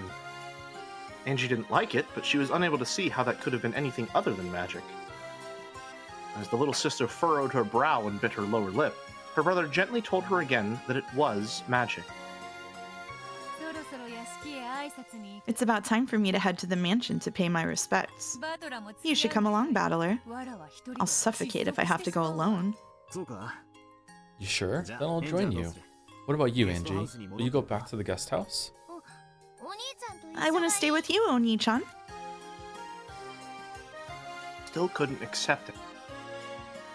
However, Chikashi, could it really be? She still looked grumpy, but it looked like she was getting interested in this witch. Then let us go. The Golden Witch returns. The Golden Witch's grandchild returns, you mean? We really need to do something about that name. The big brother and the witch really did seem close. And they were roommates. With kindred spirits like a pair of comedians, they started walking. Angie held onto the corner of her brother's sleeve, trying to make sure he didn't forget about her.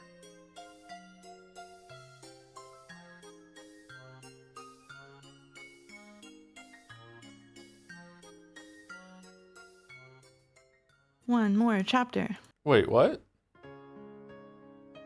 Was that chapter 3? Yep. Those characters didn't show up. Wait, was that chapter? No, it was chapter 2. That was chapter 2? Yeah. Oh. Was the first one prologue then that we did? Oh, sorry, no. What? I forgot to. I mismarked your chapters. Okay, we're on chapter 3 now. We're on chapter 3 now? Yeah, in the assignments that I gave you, we're in chapter 3. In the assignments, we're on it. Okay. Yeah, I somehow All right. fucked up what I sent you. Sorry about that. That's okay. Oh no. Yeah. Oh no, the VIP room was filled with the sweet smell of pumpkin tea. And packed with smiles and laughter. And also Ruby's yelling. Simply splendid. I'm glad to see you in such high spirits. I could say the same for you. What idiot said you're reaching your last years? I just borrow a bit of cheer from you. Once I return to my study, I will be little more than a withering, senile old man. Enough with your lies. Give it up and swear that you'll be living at large until you're 100. Same here. Haven't seen you for 6 years, so I was surprised to see how little you changed. You little brat. So, it seems you've learned flattery during these past 6 years. Sorry to disappoint you, but you're hardly a fair judge in the matter. I have grown quite old indeed. I'll bet 1,000 yen that Kinzo's still doing great when he turns 100. I wouldn't put it past him. Yeah, me too. Grandfather won't be any different when he's 100. Don't think you'll get any more presents for complimenting me. Kraus bursts into the room from hearing the bet, sensing a financial opportunity to make some money. Oh, I'll take the bet, I'll take the bet, yeah. I've got 200 on Kinzo. Kinzo laughed cheerily, knowing full well that he's already dead. He puts 200 on Kinzo. Free money. Beato, who sat next to Battler, was also laughing merrily. Angie stood all alone by the window, without a single friend, staring at the others and trying to figure out what sort of relationship the Witch of the Portrait and her grandfather had. There was a knock at the door. Is that you, Genji? Come in! Pardon the intrusion. Kraus-sama and Natsuhi-sama are here. Father. Oh, and Battler-kun's here too. It has been some time, Beatrice-san. Has there been any news? I'm just the way I used to be. Come on, have a seat. And Angie, why are you standing by the window like that? Come over here and sit down. Angie, come over here. I'll just watch from here. Angie grasped the candy she had gotten from Beato tightly. And with a gaze that was still wary, she continued to stare. Genji offered her a chair, but Angie just shook her head. Let her do as she pleases. Come, Kraus, Natsuhi, and have a seat as well. Is it something important? I guess Angie and I should leave. Hey, if you leave, who's gonna back me up here? Kinzo, you don't mind if Battler stays, do you? I have nothing to hide. I care not. However, he had called Kraus and Natsuhi to the VIP room to meet Beatrice, the Golden Witch. It was hard to imagine that Kinzo wanted to have a casual conversation. After Kinzo said he didn't mind, Beato also asked Battler to stay, so he decided to do so.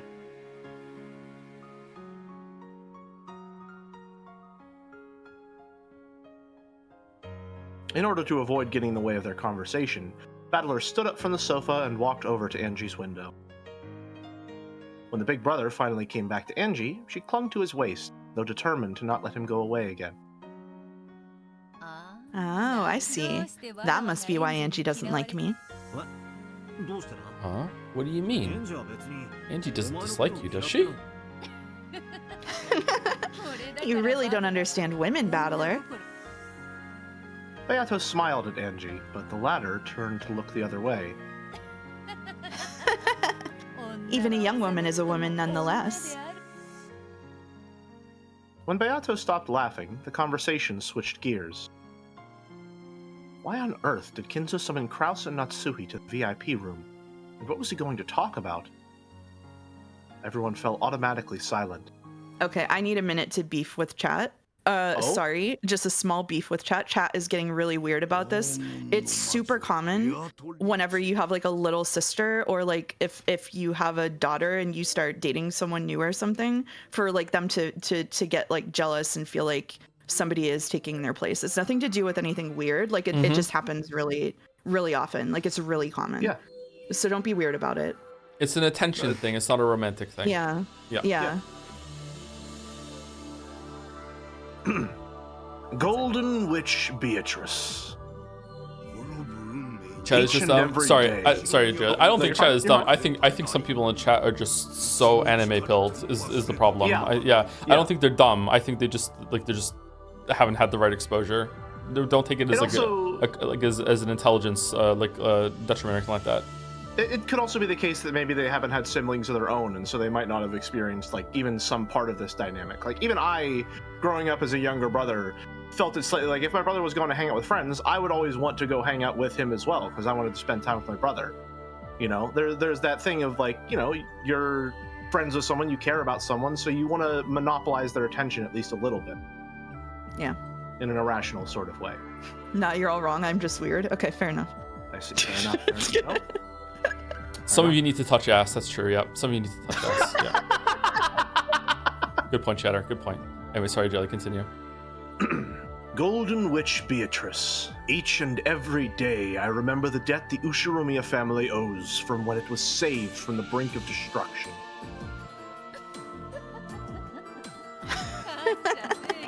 Yeah, you'd better thank me. Well, it's actually your grandmother he's thinking. Shut up, you. Just keeps bringing it up. No, it comes to the same thing. All of that gold has been lent to the Ushiromiya family for 3 generations, and without cost. We truly cannot be grateful enough. Gold bars are the same as bricks to me. I had nowhere else to put them, so it was a relief to have Kinzo hold on to them. Whoa. I'd like to say that just once before I die. Okay. Is the Golden Witch a rich person? Hmm? Well, yeah. After all, she just went and lent grandfather 10 tons of gold. Precisely. I've been borrowing it for several decades, always promising to return it someday. It is a debt I will never be able to fully repay. The head family has never forgotten its gratitude. Isn't that right, dear? Of course. If the Beatrices hadn't kindly lent it to us for 3 generations, the Ushiromiya family would have fallen long ago. Even someone as shrewd as father couldn't have done anything without funds to start with. The Beatrices is so dire. By now, my money is making money, and the gold that made up my original funds can sleep in peace. Grouse, do you know what I am about to say? Since the moment Kraus had been summoned here, he had guessed what Kinzo was hinting at now. All things borrowed must be returned someday. The day had finally come.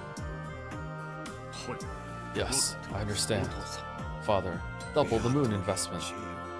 Beatrice, I do not have many years ahead of me.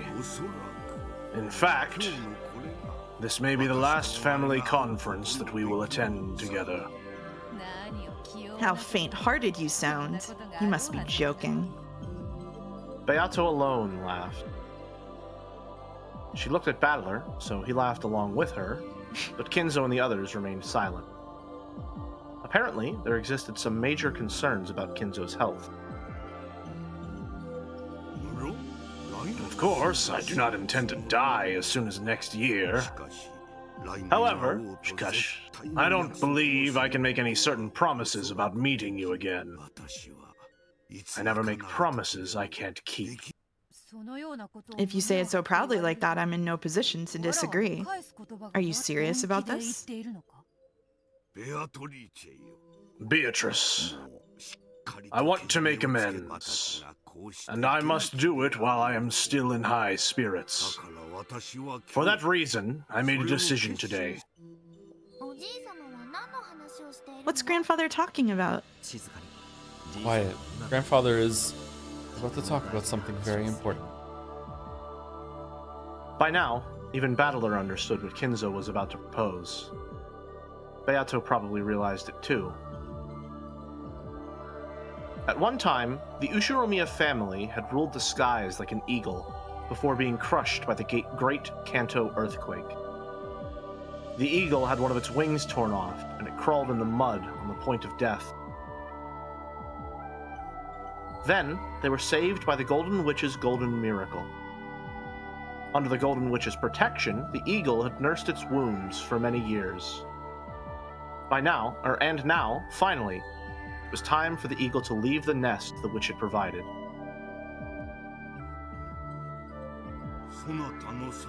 I will return all of the gold that your grandmother lent me. Kraus, you have no objections, correct? That gold did not belong to the Ushiromiya family in the first place. Of course. I have no objections whatsoever. Are you sure, Kraus? You're an investor, aren't you?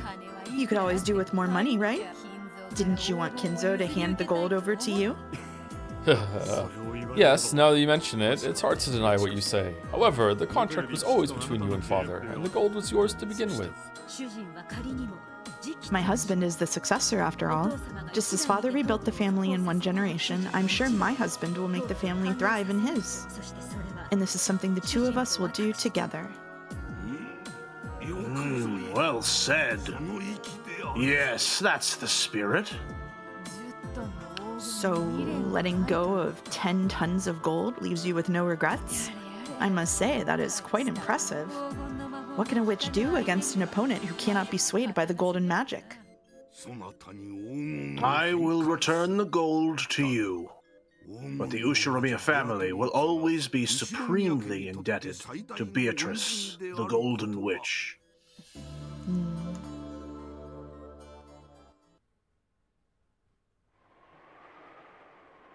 They would return the gold once lent by the Golden Witch.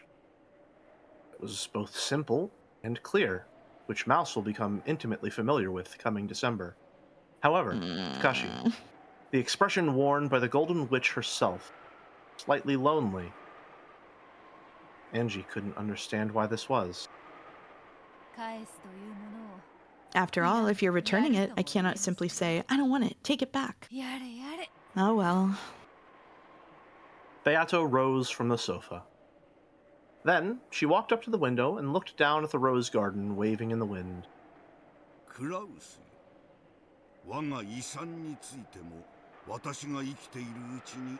Kraus, I have also decided to present you and the others with my inheritance while I still live. Father. When I die, you will not only be busy with the funeral, but I imagine that you will have Ava and the others at your throats over the inheritance issue. If all is divided now, the funeral will be less trying for you. Kraus, write this down. And Genji, please be our secretary. I will now lay out the distribution of my assets. So different from the beginning. Wow. Wow. Kinzo immediately began explaining how the inheritance would be split up. Battler, realizing that he shouldn't be listening in on this conversation, walked over to where Beato was loitering by the window. Hey, rich person. If you've got too much gold in your hands, I'd be happy to lighten the load. Gold would be more useful if you turned it into firewood and used it to cook a stew. What's the matter? You're looking a bit bored.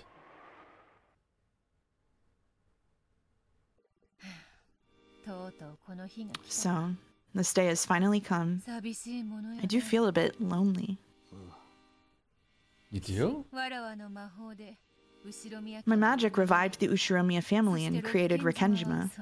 And now it seems the Ushiromiya family no longer has any need for the power of my gold.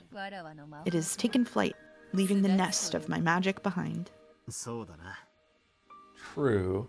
That's how it turned out. I have called Rikenjima the Witch's Island. My island. Yeah. And now, Rikenjima is returning the gold to me. The day has come for Rikenjima to awaken from my magic. That's true. I knew that this would be the last game. However, now that we've reached this point, even in a manner such as this, it's surprisingly painful. When is Burncastle gonna break through the glass and say, "Can't let you do that, Star Fox"? When's that gonna happen? Come on, come on. You're looking forward to it? Just, I'm bracing for it. I'm not necessarily looking forward to it, but I'm bracing for it. You're the type of person who looks totally carefree, but who's actually full of lingering attachments and regrets. The cruel and obstinate ones are usually the quickest to grow attached and then to feel lonely. True. That's right. That's the kind of person you are. It was a game for you and me. It was fun. A great game you polished to perfection during those 6 years. I once likened it to eternal torture for the both of us. Eternity is happiest when you can still believe that it's eternal. But all things must end, and we have to be aware of that. So we must not avert our eyes. Just as the sun always rises, there's no sun that doesn't set. Of course, Angie didn't have the slightest idea what her brother and the witch were talking about.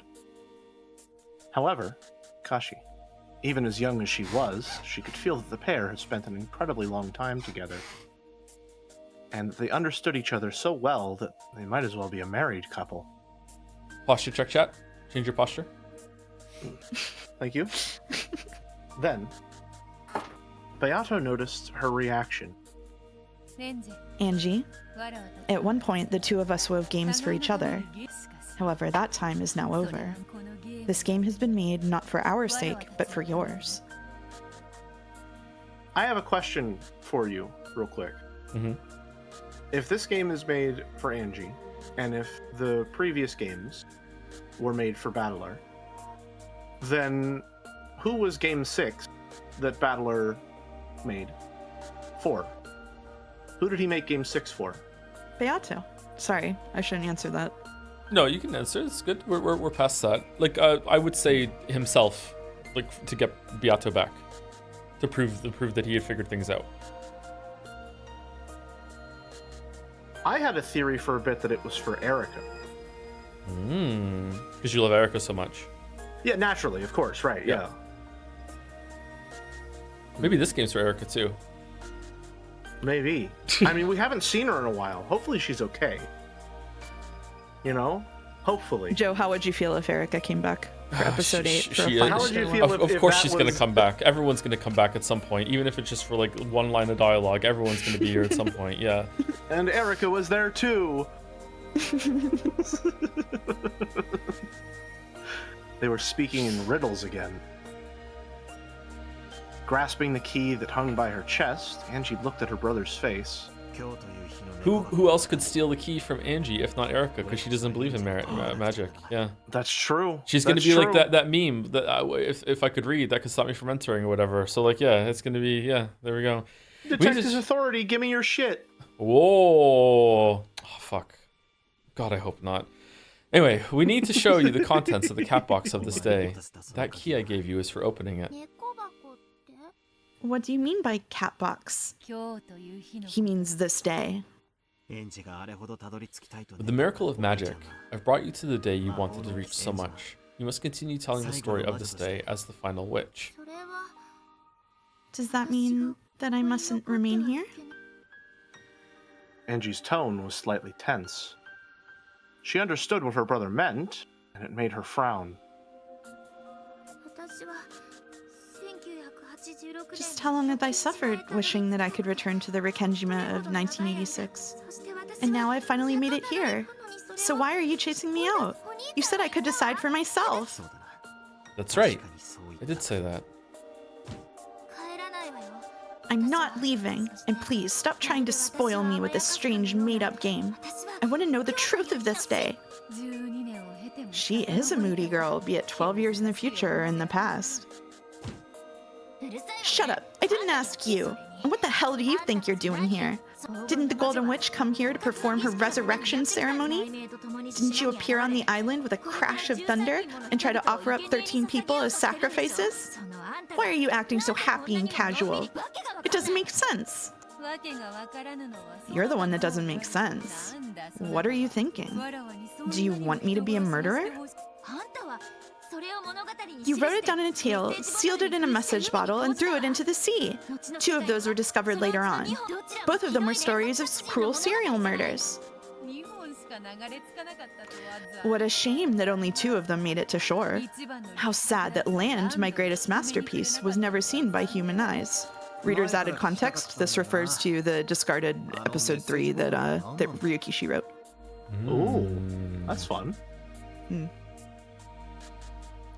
I've wanted to ask this for a while, but what's up with those message bottles?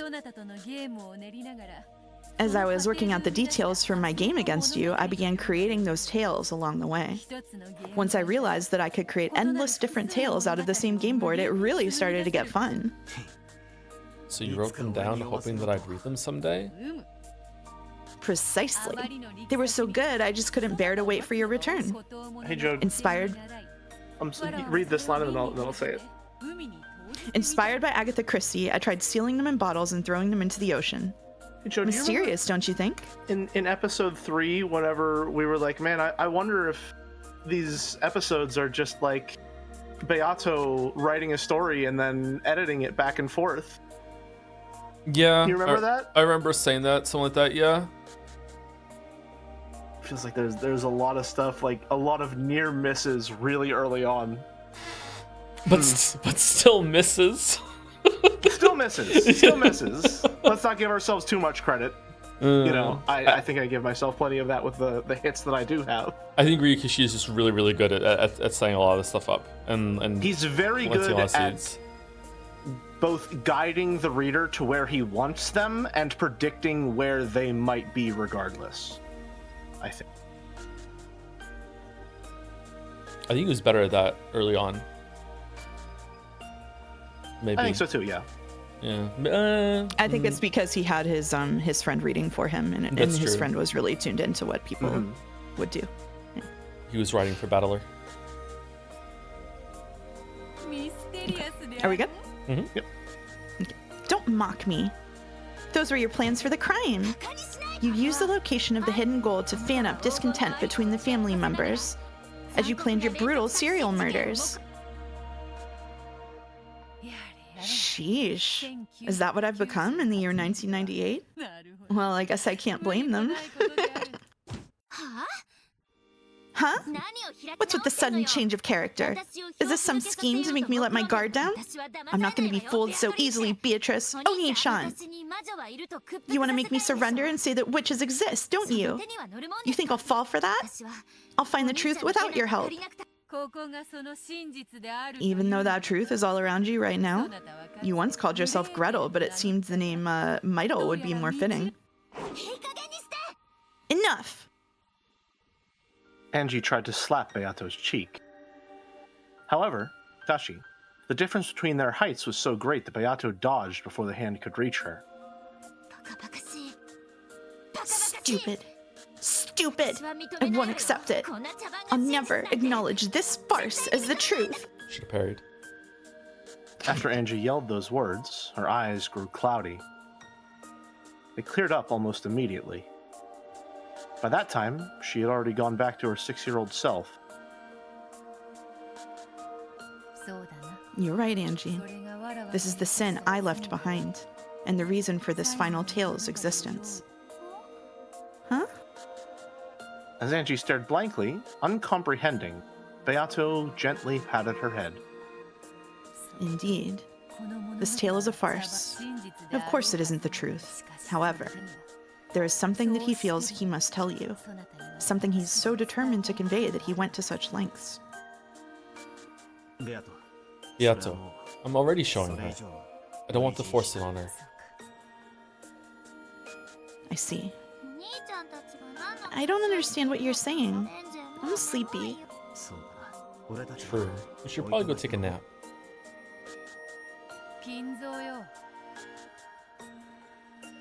Kinzo, must I remain here longer? My apologies, but I must ask you to stay for just a bit. Moving on, Kraus. The continued support of the Fukuen house should be viewed as your responsibility as the Ushiromiya family head. What a pain. Forgive me, Battler. It seems I cannot go with you. Genji, would you mind taking these two to the guest house? As you wish. Battler-sama, Angie-sama, please, follow me. Thanks. See you later, Yato. Of course. I have a mountain of things I wish to discuss with you, and I'd like to have some time alone tonight. We must act the part of a married couple every now and then. What do you mean, act the part of a married couple?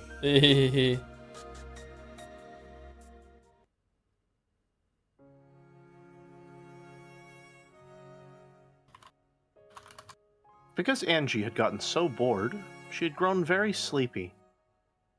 It would probably be best for her to take a quick nap. Battler walked through the windy rose garden, pulling her by the hand. When he questioned their guide, Genji, he learned that the old servant had known beforehand of Kinzo's desire to return the gold to Beato, and settle the inheritance problem early. The master decided to start preparations early for his final task in this world, the ending of his life. Most people don't think much about what happens after they die. His grandfather just lives on a whole different scale. Today marks the start of a new flight, when the Ushiromiya family will depart from the Golden Witch's patronage. That's true. That's a pretty cool way to say it. Apparently, the Halloween party was to be held tonight. Or a grand Halloween party was to be held tonight, and Goda and the others had been ordered to start getting ready for it. However, Kashi, it wouldn't just be a party. It would be a ceremony to mark the return of Beatrice's gold. At the start of the dinner, Grandfather would make the announcement, and the 3 generations of Beatrices would be thanked for their gift to the family with a round of applause. I'm reminded of episode 2, with the Halloween party in the chapel, or Halloween killings in the chapel, rather. Yeah, I hope it doesn't go that way this time again. Apparently, this was what they had planned. Are we still keeping the secret from Dad and the others? Technically, it is a secret. However, the Master did not suddenly begin thinking in this way today. He has considered this day many times over many years, and has even discussed certain matters with his children. I doubt that any will be surprised to hear of tonight's announcement. Hear this night's announcement. Apparently, my old bastard's been running all over the place trying to get money for his company. I guess he'll be dancing around when he hears that Grandfather's giving him his part of the inheritance early. A nice present for him. I rather think the great responsibility is what will spur him on. Ever since Rudolf-sama left the island, he has succeeded splendidly. However, his success so far has been supported by the Master's wealth. And now that he's suddenly getting his inheritance money, he'll have to keep going by his own strength alone in the future. That's some nice pressure for him. The siblings must have suffered for decades because of their father's excess of success and ability. Simply having a parent who is too successful can be a great burden to a child. I fucking hate rich people. And tonight, they'll be leaving the nest, truly becoming adults for the first time. It seems the Master plans to call this night a gold returning ceremony. However, he originally intended to call it a living funeral. Sounds pretty depressing, having a funeral while you're still alive. I'll admit that calling it a day to start a new journey and leave the nest fits the Ushiromiya family much better. Oni-chan, I'm sleepy. Look, we're almost to the guest house. Do you want to go to Mom's room? Or to the cousin's room? I don't care. I'll sleep until dinner. She's dead. Angie, still holding her brother's hand, crouched down and looked as though she was about to fall asleep. Battler lifted her up and carried her. As she felt the warmth and safety of her brother's back, Angie drifted off into sleep. Aww. Yeah, I get the strong feeling this is going to end up being my favorite episode. What happened that day? Just what on earth happened on October 4th and 5th, 1986? Because of the massive size of the Rekenjima explosion accident, the time of the explosion was known almost exactly, down to the minute.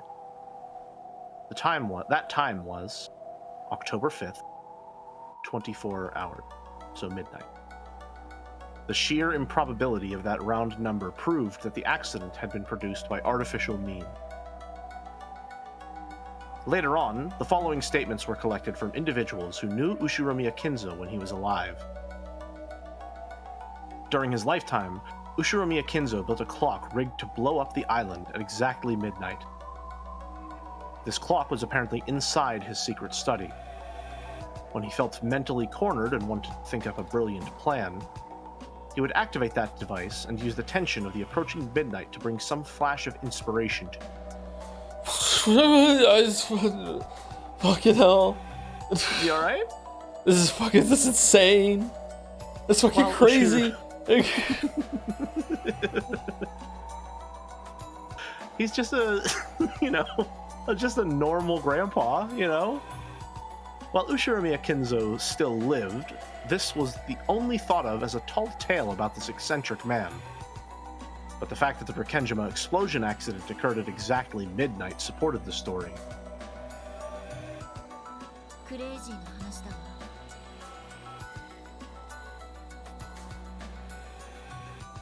It sounds crazy. Oh shit, he's back? He must have hoped to gain some sort of mystical power from those short periods of madness. If we call this his source of high output mental power, the story isn't that difficult to swallow. Professor Otsuki spoke passionately.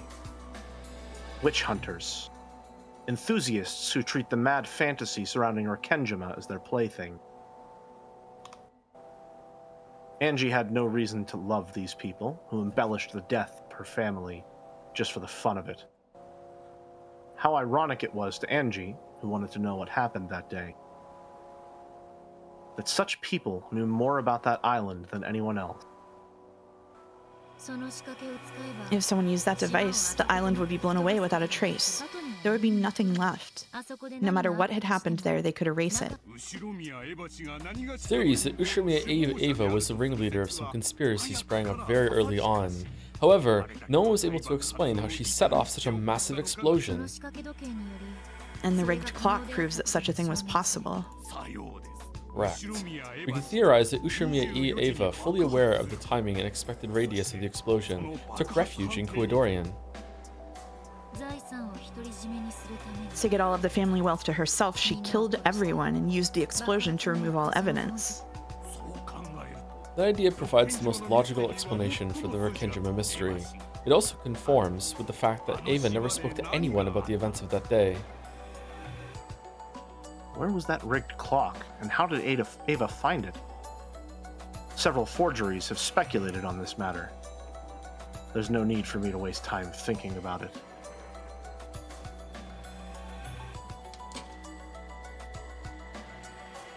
Eva activated the clock device, hid in Kuodorian to escape the blast, and was therefore the only one to survive. That was everything, the answer, which eloquently told the whole story. When Eva first adopted me, our relationship wasn't that bad at all. I asked her several times, what happened that day? Every single time she answered, it was to say that she didn't remember. But, well, she must have been flustered at that time. The very first time I asked, she answered like this. I can't tell you about it. It was a slip of the tongue. She knew what had happened that day. And she left this world without telling me even a bit of the truth. She sealed the truth in a cat box and left this world, taking the key with her. There can be only one answer. She was behind everything. She got to keep all the family wealth to herself and become super rich. And afterward, she lamented the fact that her beloved son would never inherit any of what she had created. And she cursed me. Did she always have the Fruit Loop bracelet? I don't think so. I'm not sure, actually. It would be a very weird thing to add in the 8th episode. Chat says but yes. Yeah. Chat I'm says yes. expecting... She did? Yeah? Okay. Huh. Just remembering that old bitch makes me want to vomit. Wow. Why is Angie acting like she just didn't see episode 7? What happened that... I wonder. That's what I want to know. It's my only goal. The one reason I'm still alive. However, later on, I had to come to grips with the fact that my goal was an abstract one. After all, though I don't know what happened that day, if it's a question of who did the crime, that's already clear. Ushiromiya Eva. She's the culprit. That has never changed since the beginning. That's right. I'm not trying to find out what happened that day. I'm trying to find out what Ushiromiya Eva did that day. If I can reveal that, then I can expose Eva's evil, even though she's already dead. That is my true goal. The police also suspected the accident might be a crime, and they did investigate. However, no matter how much they inspected the crater that had once been Rekenjima, they didn't find anything at all. The public and the witch hunters cornered Eva with several bits of circumstantial evidence, but not a single bit of physical evidence was found. Though Eva was only the merest fraction of a shade away from guilty, they were unable to expose her crime. My goal isn't anything as vague as learning what happened that day. It's to expose the crime Ushiromiya Eva committed that day, and to have my revenge. I haven't been able to expose Ushiromiya Eva's crime, so people are acting as though the events on the island were all done by some bizarre golden witch. Defeating the golden witch means exposing Ushiromiya Eva's sin. I won't forgive Ushiromiya Eva. I'll certainly hate her and take revenge for my family. Interesting that this is an exact inversion of Battler in the beginning of episode 1, where he doesn't want to believe that it's one of his family members, but he doesn't want to believe that it's going to be a witch, so he has to prove that witches don't exist. In this case, she's explicitly trying to not prove, or rather trying to disprove the existence of witches so that one of her family members can be guilty. Mm-hmm. And the reason why she hates Eva so much is because Eva was protecting her from the truth. Again, very tragic. Yeah. Yeah. Very good. That is Ushiromiya Angie's one and only reason for living. Oh, fucking this guy! She knew you hated her that much. God. You don't like this guy? No, No? I have a sincere and thorough distaste for this train conductor-looking motherfucker. I Man. think he's hotter than Will. You think... Oh my god, I was gonna bring him up during the Will conversation, but I didn't want to because I don't want to think about this fucking guy. I hate this dude. He's hotter than Will? Really? Yeah, I think he's hotter than Will. Damn. I'm allowed to hate one character irrationally, and it's this guy. Mm-hmm. God, he looks so fucking dumb. If she knew you hated her that much, the president would probably be rolling around laughing in the next world. Shut up. I'll expose that old bitch's crime. I won't accept that it was a perfect crime with all traces blown away. I'll never do that. In other words, Sumari, this journey of yours is a journey to take revenge for your family. Got a problem with that? You must be joking. It's great to know that you have a purpose in life. Could you turn that off? Oh? You don't like M. Zaki? Amakusa turned the radio off. The dull sound of the engine became the BGM that filled the car. Is it really so strange? Fighting for revenge? Not really. Out on the front, I met people who live for that reason over and over. You've been on battlefields many times as a mercenary, right? Well, I've seen a few. So are people who fight to take revenge for their families strong? No doubt about it. Some people even strap bombs to themselves and commit suicide to take revenge for their families. Humans are more than capable of dying for vengeance. That's right. I could do it too. Have you heard of child soldiers? You mean kids who fight like soldiers? That's it. Kids who've lost their parents and have nowhere to go sometimes get picked up by groups of armed insurgents and become soldiers, and after the war is done, they go back to being regular kids. They get a gun thrust in their hands, and they're taught how to take revenge. But in the end, children are expendable. Anyone can be a soldier in a battlefield if they can pull a trigger. Are you trying to say that I'm like that? Revenge can be a reason for living. It can also give you the strength to become a soldier.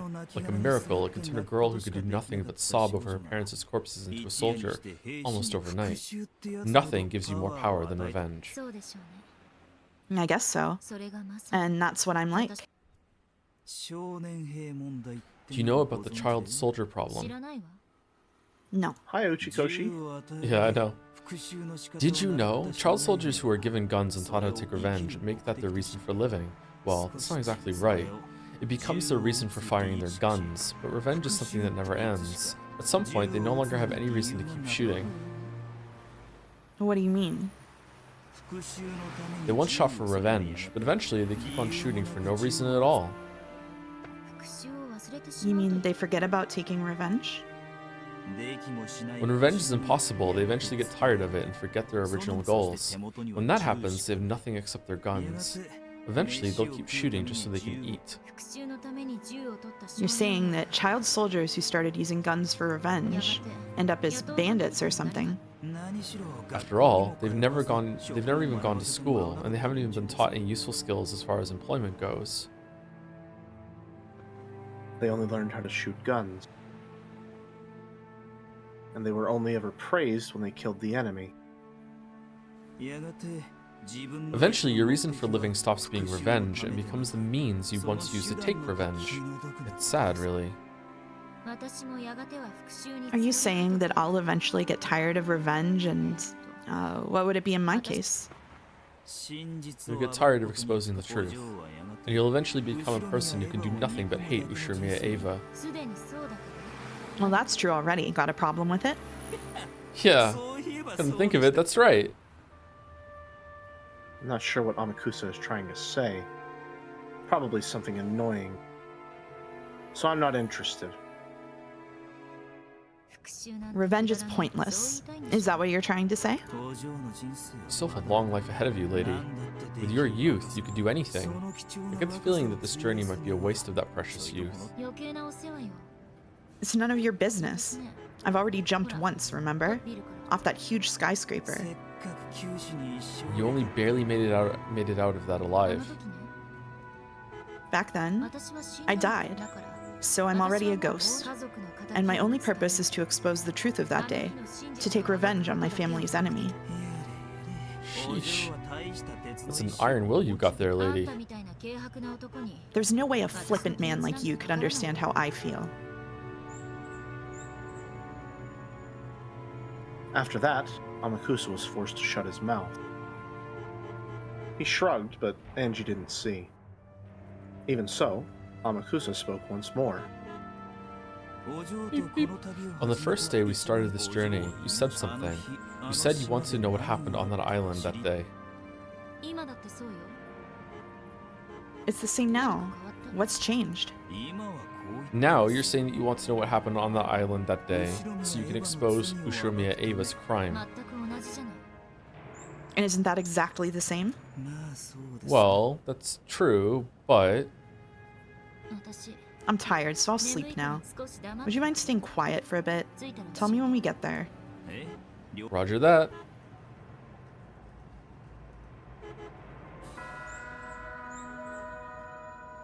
I wasn't particularly tired, really. I just said that because I didn't like talking about them. Don't become one. A child soldier. Angie, who decided to feign sleep, ignored him. But Amakusa kept talking. That squeaking is going to kill me. He wanted to make sure he heard at least this much. You started on a journey to learn the truth. It's becoming more and more a journey of revenge. A journey to have revenge by exposing the truth. But, as you know, there's nothing left on Rikenjima. There aren't even any traces left. Exposing the truth might not be a picnic.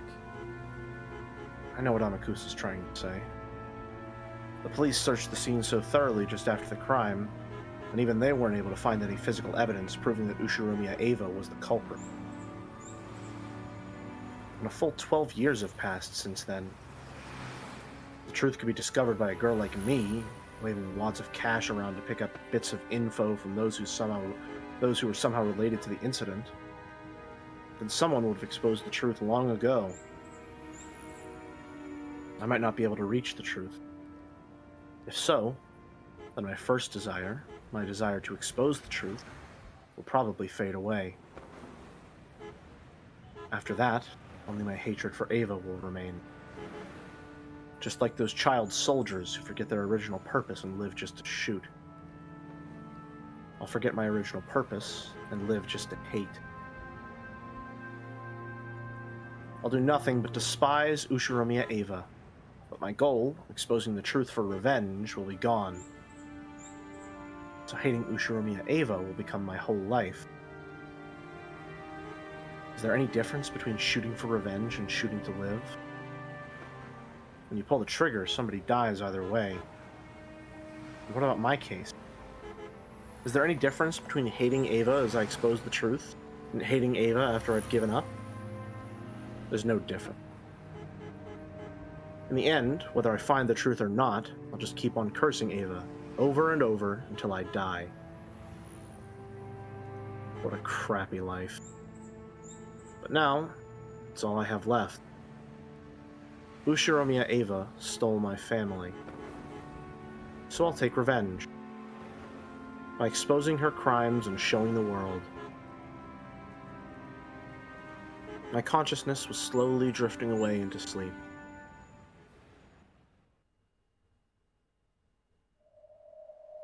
Why is Oni-chan showing me such a bizarre Rekenjima? Is this supposed to be the truth? Enough with this farce. Why is even Oni-chan trying to hide the truth from me? I'm trying to find it out so that I can avenge him and the others. Or would Oni-chan say the same thing as Amakusa? That revenge is meaningless, so I should stop. Is that why he's speaking in riddles, trying to make everything more confusing?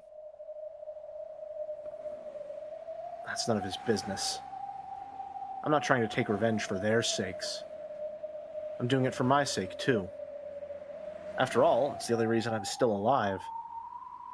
Taking revenge is my reason to live.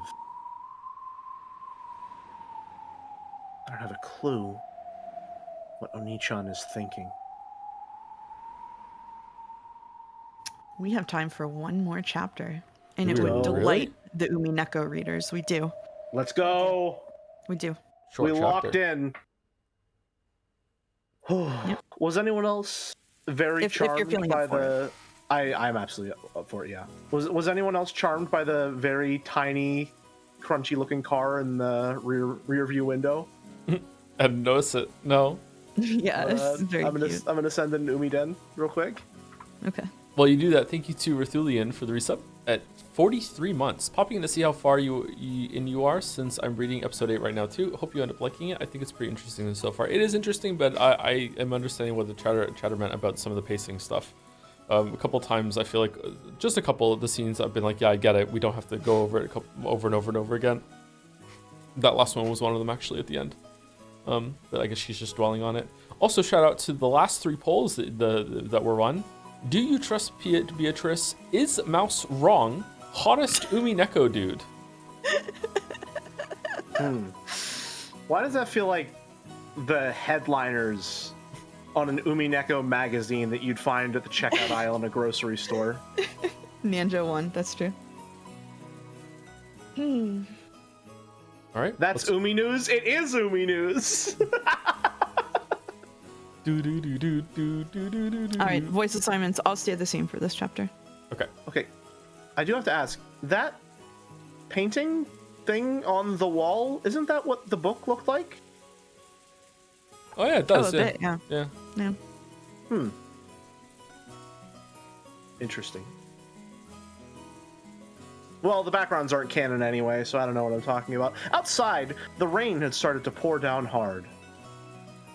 However, inside the cousin room, it was loud and cheery.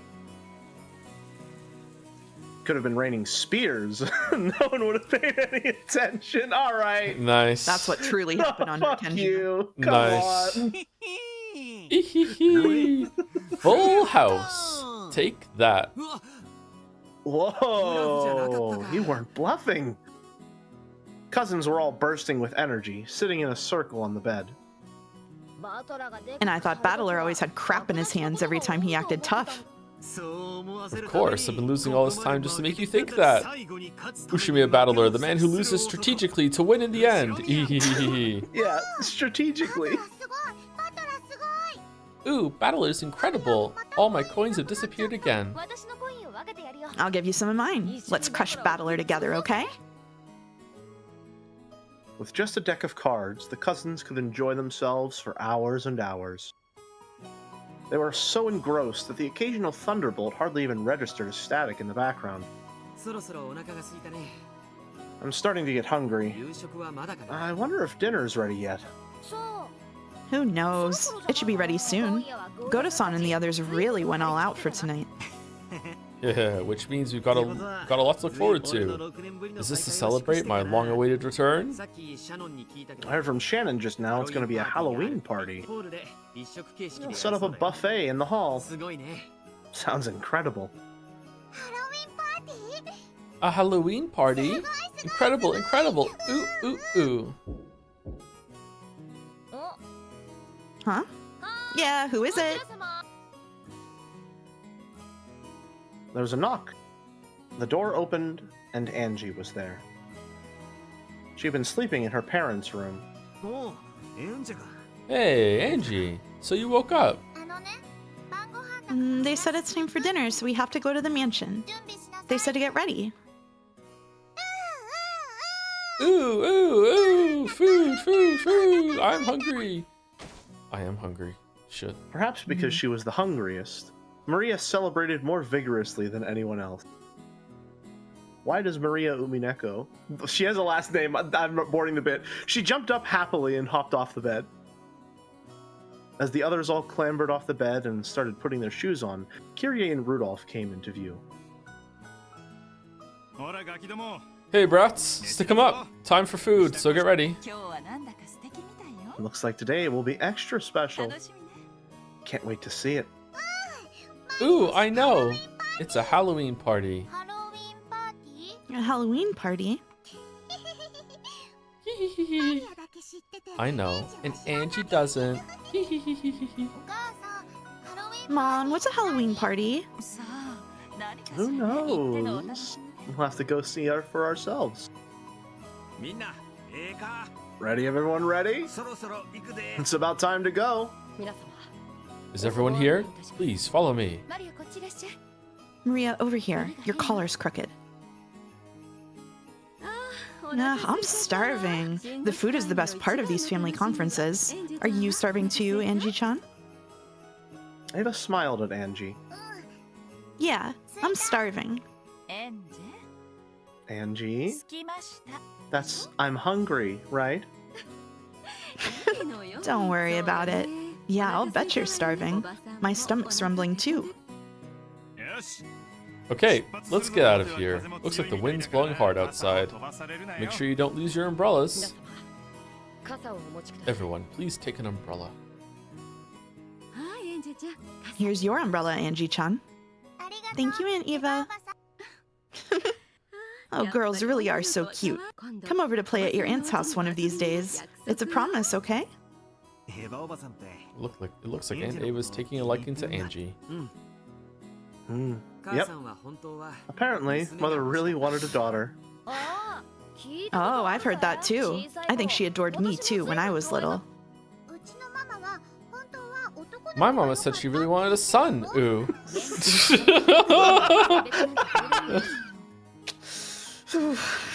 If your kid grows up happily, it doesn't matter if they're a boy or a girl. Maria is my precious, precious gift from God. Wait, Mouse, isn't this a plot hole? How is Canon and Rosa in the same scene together? That's not allowed. That's crazy.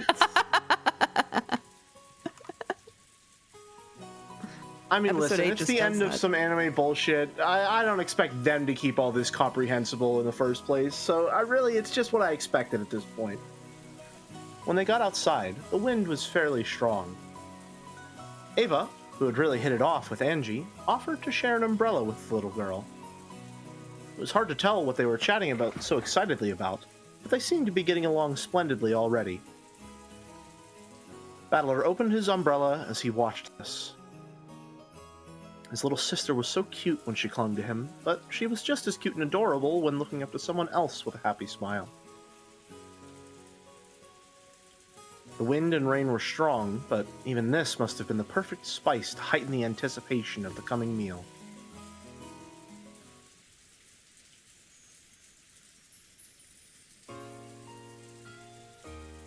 Far.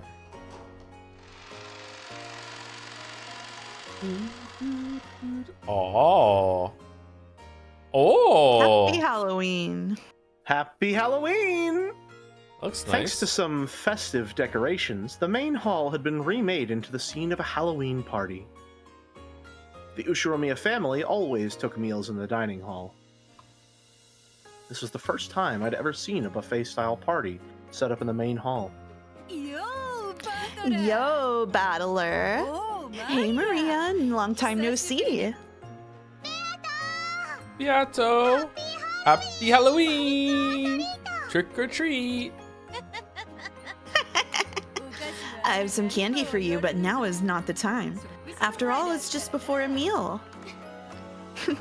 Thank you, Beatrice-san. I see you're looking as beautiful as ever. You too, Rosa. You certainly don't look old enough to be a mother. Oh, she isn't one. Have you been drinking? Your ears are looking pretty red there. Gosh. Well, after you left, Kinzo said he'd bought this rare drink, so I couldn't help but sample a bit. And this is coming from a person who tells little kids not to eat candy before a meal. Pardon me, Beatrice-sama, the master is calling for you. I saw Kinzo beckoning from over by the portrait. Good grief. When it comes to ceremonies, that man is always so obsessed with form. It's probably about that ceremony for the gold's return. This is a huge turning point for the Ushimiya family. You better go and play along. It does make one feel a bit lonely, though. This won't change the fact that you're the Ushimiya family alchemist.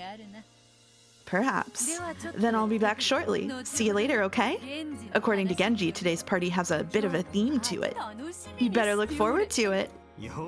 Is it death? You make it sound like you did any of the work.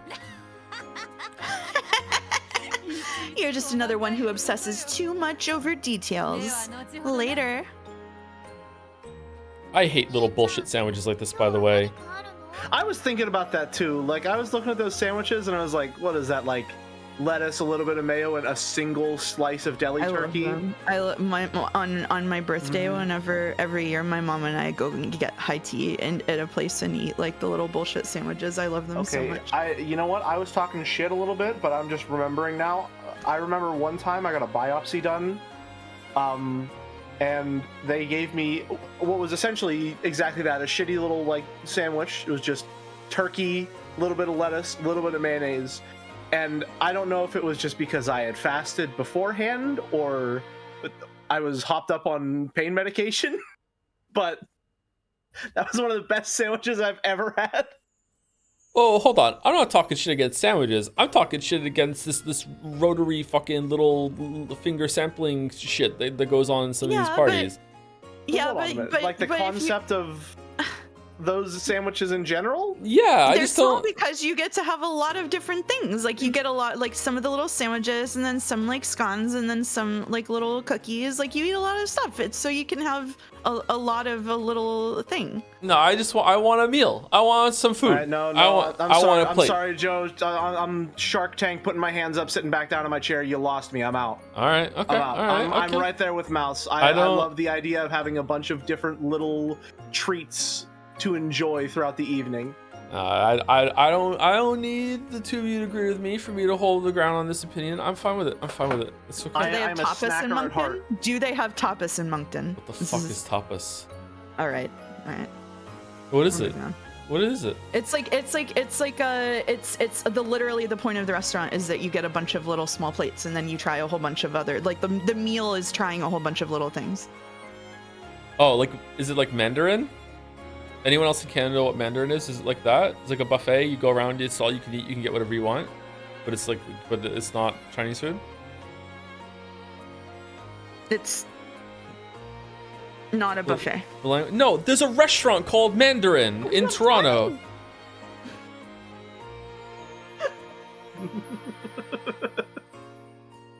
Yeah, so with tapas you order shared plates and everybody shares like the food.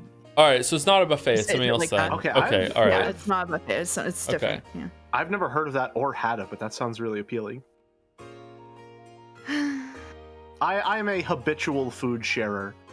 If I make something even for myself at home, I really feel like the meal is not complete until I let someone else try it. I'm sorry. That's okay. That's all right. Let's continue. It's all right. I didn't. I've never heard of Mandarin. Sorry. No, it's okay. It's all right. All right. Wait, the pin. I love the idea there's a single buffet in all of Canada called Mandarin, and that's the only cultural touchstone when it comes to buffets you have. No, it's not that. It's not, I don't know. For some people, buffet is just like you go somewhere, you get to eat a lot of food. But it's specifically at this restaurant, you go around and you pick out what you want from like a huge, like kind of like outdoor kitchen, not outdoor kitchen, like exterior kitchen where they lay it all out for you. That's what I mean. Like, I get what you're saying. Yeah, I get what you're Isn't that saying. a buffet? No, it's not. It's not the same as like Golden Corral, where there's like one fucking row of things on the buffet. Okay, and you pile gotcha. up as many mashed potatoes as you can. It's dedicated to variety. I understand what he's saying.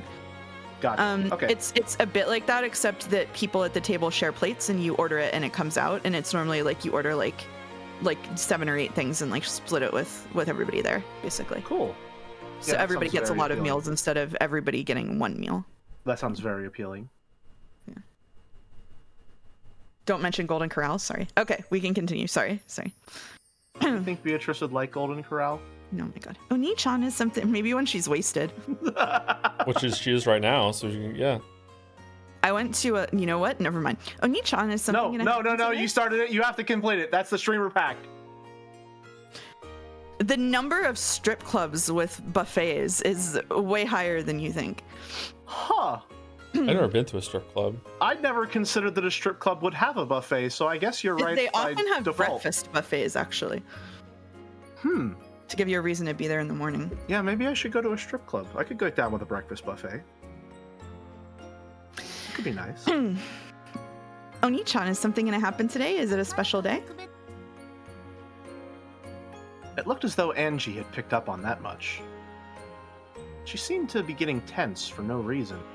This is a special day for the Ushimiya family, but it doesn't have anything to do with you personally, so you should just relax. Okay. Oh, that's right. Hey, did you know? I just heard a huge secret from Aunt Ava. Even Maria One-chan doesn't know, but I'll tell you. Oh? So what's the secret? Okay. I heard that if you get an almond in yours, you win. Win? Is this like a lottery or something? Anyway, if you get an almond, you win. Angie puffed out her cheeks. Apparently, she wanted to be praised for sharing this exciting secret. But just knowing that almonds win doesn't really explain much. Okay, got it. Thanks for letting me in on that major secret. You're mean, Oni-chan. And I even told you my secret. Angie, her cheeks still puffed out, headed back to where Aunt Ava was. They really are getting along well. Well, I guess I have no problem with her aunt. If it was some guy from her class, I don't care if they're in elementary school, it's not happening.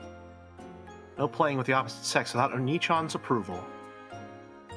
At that moment, Genji-san's voice rang out. The chatter gradually subsided, and the rain outside once again became apparent.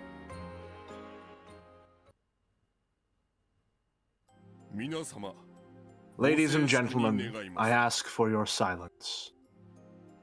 Silence filled the room. All the relatives seemed vaguely aware that tonight's festivities consisted of more than a Halloween party. battler already knew. This was a ceremony to mark the return of the gold from Kinzo to Beatrice, which had been borrowed for so many years. Now, the fact was being announced by Kinzo himself. He spoke of how this gold had not only restored the Ushiromiya family, but brought it to a level of wealth that had never before experienced. He spoke of how he would finally return this gold to Beatrice, the one who had saved the Ushiromiya family. Kinzo personally handed an ingot, decorated with a bright red ribbon, to Beatrice. This is the debt we owe to 3 generations of Beatrice, the Golden Witch. The Ushiromiya family will never forget it. Sheesh. If you've nowhere to put it, I'll be happy to take it off your hands. Beatrice-sama. It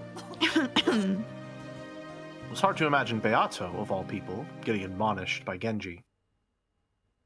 Couldn't help but laugh. I am Beatrice, the Ushiromiya family alchemist. Tonight, I acknowledge the end of the loan contract for the 10 tons of gold. Now, several decades following my grandmother's generation, the time has come for the eagle that lost one wing to fly once more. I will watch over that eagle, and I pray for its prosperity in all generations to come. Applause filled the hall. Though she'd managed to make such a dignified speech for once, as soon as it was over, she stuck out her tongue and leered at us. I guess that's about the limit of how long Beato can stay serious. By passing her name on through the generations, Beatrice, the Golden Witch, may live for thousands of years. Therefore, even her descendants shall be Beatrice, and all shall be alchemists to this family. The descendants of the Ushiromiya family will praise Beatrice for her gratitude forevermore, and this will be passed on through the generations. This family will always be indebted to Beatrice, and she will always be our family, tied by a noble bond. Let those who acknowledge this show their recognition with their applause. Yay, yippee! Woohoo! Yeah, we love Beatrice! Yeah! Yeah, 10 tons of gold! Woo! After Genji's words, the relatives all looked at each other, then started applauding at once.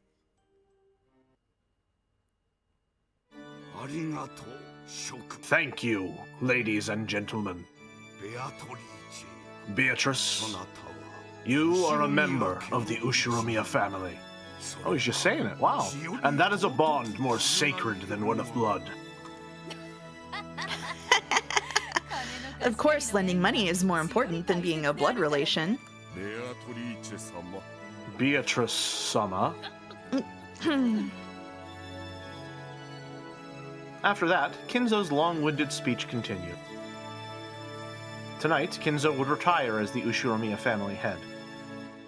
Then, he announced that he would reveal the distribution of his inheritance. A stir of excitement spread across the siblings in money trouble when they heard that they wouldn't have to wait for Kinzo's death to get their shares. I am aware that each of you is in trouble with money. This should be enough to resolve all of those problems. But do not grow complacent. This is my inheritance, given to you before my death. In the past, though I have been strict, I have always watched over you. However, beginning tonight, your father will cease to provide support of that kind. I shall watch on as you take flight, as though watching down upon you from the heavens. No longer will I interfere. You may live however you please.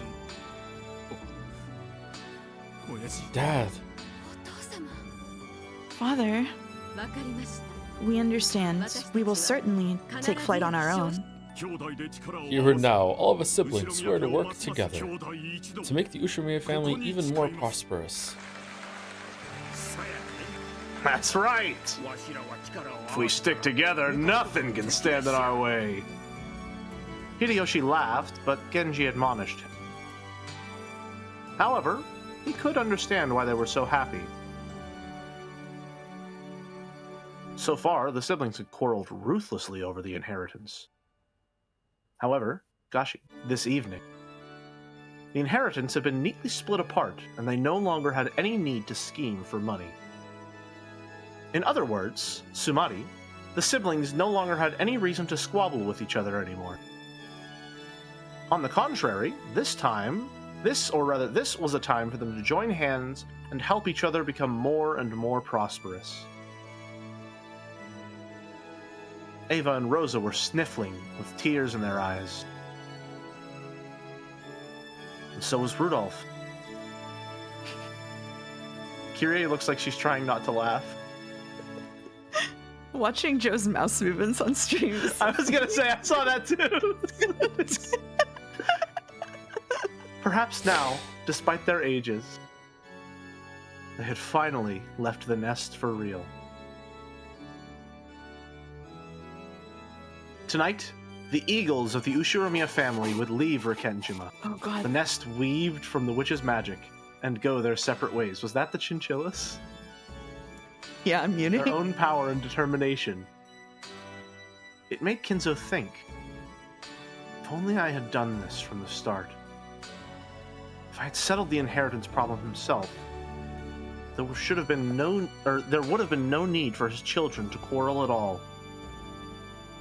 Instead, he'd acted in a sullen manner and left the problem to them, which had resulted in their strained relationships. Yes, it was all his responsibility. And now, the intertwining bonds had been released. It was as though an invisible rope had been wrapped around Kinzo's body. The rope was now gone. He felt a sense of release he hadn't experienced for many years. And then he died, right then and there. Right on the spot. The four siblings stepped forward, and before Kinzo, they swore to all support Kraus, the new head, and lead the family to greater prosperity. Their faces sparkled with an unexpected youthfulness. It was only natural. After all, none of the four had made such a natural-feeling promise since the time they were kids. As the vibrancy of their youth returned to them, the siblings made a promise once again. When Kraus finished his announcement, a friendly applause filled the hall. The cousins, and the servants too, joined in on the applause that continued on and on. Even the Stakes were there, and the Chiesters as well. Angie watched this, dumbfounded. The four siblings were supposed to have quarreled with each other constantly since they were kids. And they were supposed to have pointlessly locked swords with Kinzo's inheritance as their goal, their worries over money spurring them on. Thanks to this ceremony, even the world of truth, the world I acknowledge, has been rewritten. Were they actually friendly towards each other, or did they quarrel all the time, like I believe? It doesn't matter. Either way, right here, right now, all of those problems have been resolved. I mustn't believe. This is just Oni-chan's farce. Even though I knew that fact. When I watched Dad and the others hugging each other... Shit. Oh! She really didn't want to believe. I watched Dad and the others hugging each other, teary smiles on their faces. I couldn't help but feel something warm welling up in my eyes. This is a really interesting inversion of Episode 1. I won't believe. This is all Oni-chan's farce. What you have to see, what you have to hear, before you'll let yourself believe. Red.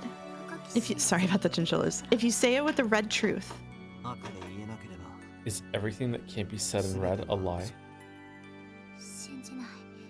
I won't believe. This is just... Angie looked at the floor and fell silent. As the game master, Battler was able to use the red truth. However, Shikashi, that rule only exists on a witch's game board. In the world of humans, red truth doesn't exist. People see things, hear things, and when they believe that something is worth believing, they accept it as a red truth. Unless Angie accepts it, no kind of truth can become truth. Battler wanted her to realize this. There was no point in using the red truth, a rule of this game, to force the truth on her. Angie would have to use her own power, her own heart, to accept the truth as truth. The decision was Angie's. No one could force her to decide either way. So, there was nothing wrong with Angie declaring this scene to be a farce. But if so, then what about the hot tears dripping down Angie's face? Angie would have to think that through herself, without anyone telling her. After one sniffle and a rub of the eyes, Angie let the 6-year-old version of herself take control of her piece. There's another giant stretch of narration here that we should maybe let Joe read because it's his stream. Sounds good to me. It's my stream? Okay. It's your... What followed was a harmonious, fun stretch of time. Who's going to move the mouse for me, though? Beautifully adorned dishes were brought in one after another, and champagne corks were loosened with pleasant sounds. Oh. Several small tables were set here and there, each with its own theme. That was where the fun lay in this stand-up buffet party, as the guests wandered from table to table, pondering what they should eat first. This sort of performance was where Goda's genius shone through. The hotel that let him go should have regretted ever having done so. Of course, a stand-up buffet would probably be a tiring affair for the middle-aged, so chairs had been set up as well. However, each time a new dish was brought into the hall, they could get up to look, wandering through the tables however they pleased. This way, they could each bump into a new group of people, then mingle elsewhere when that group melted apart. People are interesting. As the members in each group changed, so did the topic of conversation. The bustling Halloween party played out like a colorful kaleidoscope.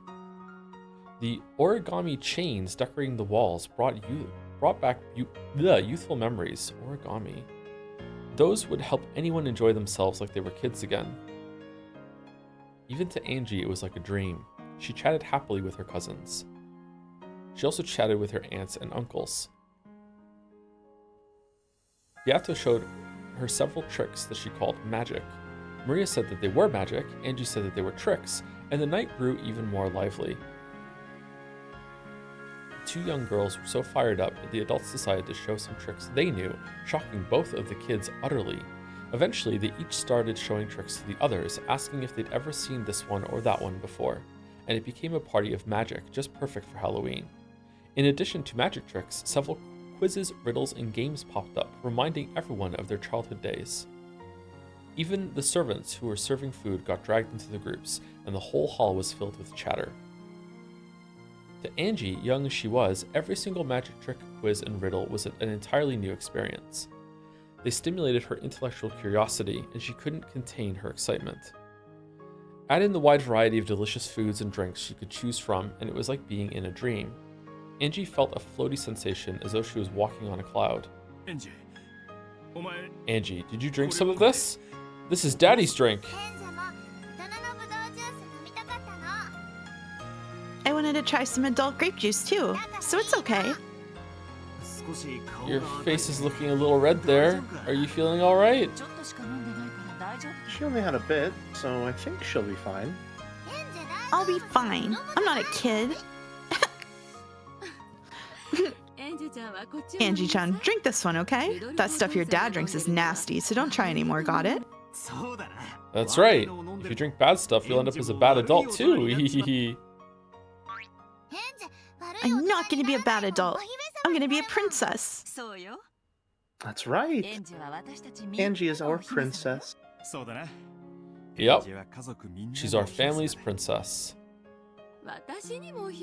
I agree. You'd better come over to my house to play sometime. We'll have lots of fun. Okay. Thanks, Aunt Ava. Everyone's being really nice. Or, sorry, is it Joe I still think there? you can take back over. It's okay. I think you can take over, yeah. Gotcha. All right. Everyone's being really nice. It almost feels like I've become a real princess. It feels so great. I can almost believe that this whole celebration was being held for my sake. Battler stood outside that group of people. As he watched Angie smiling happily from the distance, he smiled too. When she smiles like that, she really lives up to her name. It's so sad. I agree. It really is a smile fit for an angel. I hope that smile comes from the real Angie and not just the piece. Even if it doesn't, she's watching this, and she can think it through herself. This game between you and Angie really is overflowing with affection. So much that it's irritatingly slow for me. And what's wrong with that? It seems. There's no one to get in her way. No obstacles or tactics or anything else to worry about. That's right. This game is no longer a battle. Now you mention it, this is cleaning up. Cleaning up after our game. I'll never be able to make up for the sin I did to her through my careless actions. We have to take responsibility for our game. We'll make up for our sins together. That's why we're showing Angie this final game. Do you think that Angie will be able to use that key the right way? Of course. I've thought about forcibly dragging her in the direction we think is right. Such an attempt would probably have been meaningless. When you're forced to make a decision, it's hard to accept that it was truly a correct one, no matter how much time passes. Exactly. Angie has to think and choose for herself. Even if she doesn't make the decision we view as the correct one, I think we should respect it. You are the game master. I cannot argue with you anymore. I will simply watch on and enjoy this night. This game is really significant for Angie, but for us it's kind of like a party after the show. It's almost time. But are you sure? Angie might get the wrong idea again, right? It'll be fine. In fact, this is necessary. Just like how you appeared in the way you did, and everyone else too. Then let us enjoy this final celebration with the others. After all of them have acted their parts so well in this long game. You might even call this an all-cast review. That instant, the sound of someone clapping for attention rang out. I helped. Your attention, everyone. Please gather for today's special event. Goda had been the one clapping. Everyone gathered together, wondering what was going on. On the serving cart in front of him was a large sliced chocolate cake. As the highlight of tonight's Halloween party, I've prepared this... Oh, fuck.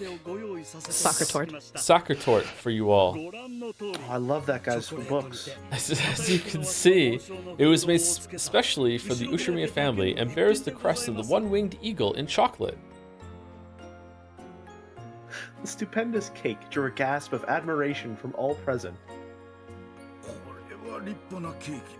What a splendid cake! A perfect highlight for the party! Oh no, it's not just the cake. Tonight's cake has a little secret. Master, I ask that you explain that secret to everyone. Very well. This is a bit of a game. One slice of this cake will be used to select the winner. It's got an almond in it! Angie shouted happily. Kinzo looked at her and nodded. In just one slice of this cake, there is a single almond. The one who chooses that piece shall become tonight's king. Ooh! It's been a long time since I played the king game. I'm guessing the subject matter was a bit different when you played it. So, what happens to the person who becomes the king? The king gets to name one wish. Then we shall all try to grant it together. Oh, sounds interesting. Ooh. Kings are boys. Girls can't be kings. If a girl wins, they get to become the princess, not the queen. Not for George. The almond! The one with the almond wins, right? Right? god, fucking hell. Aha, that's right. You're incredible, Angie. Times like this, luck can tell you something about a man. Can't let myself lose now. Hold up there. Let's let the smallest kids choose first. Good idea. Angie-chan, you can go first. Hey, you're the big cousin now, Maria. Let Angie-chan go first. Ooh, ooh, ooh. What if Angie wins? Ooh. I am gonna win. The almond wins. The almond wins.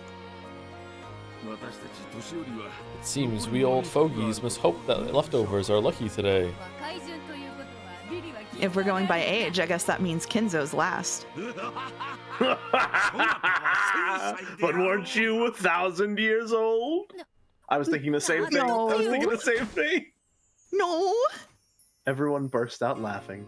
Her real age was unknown, but she claimed to be 19 years old. In front of Angie lay a large cake, split into several pieces. Just one of those pieces was the winner.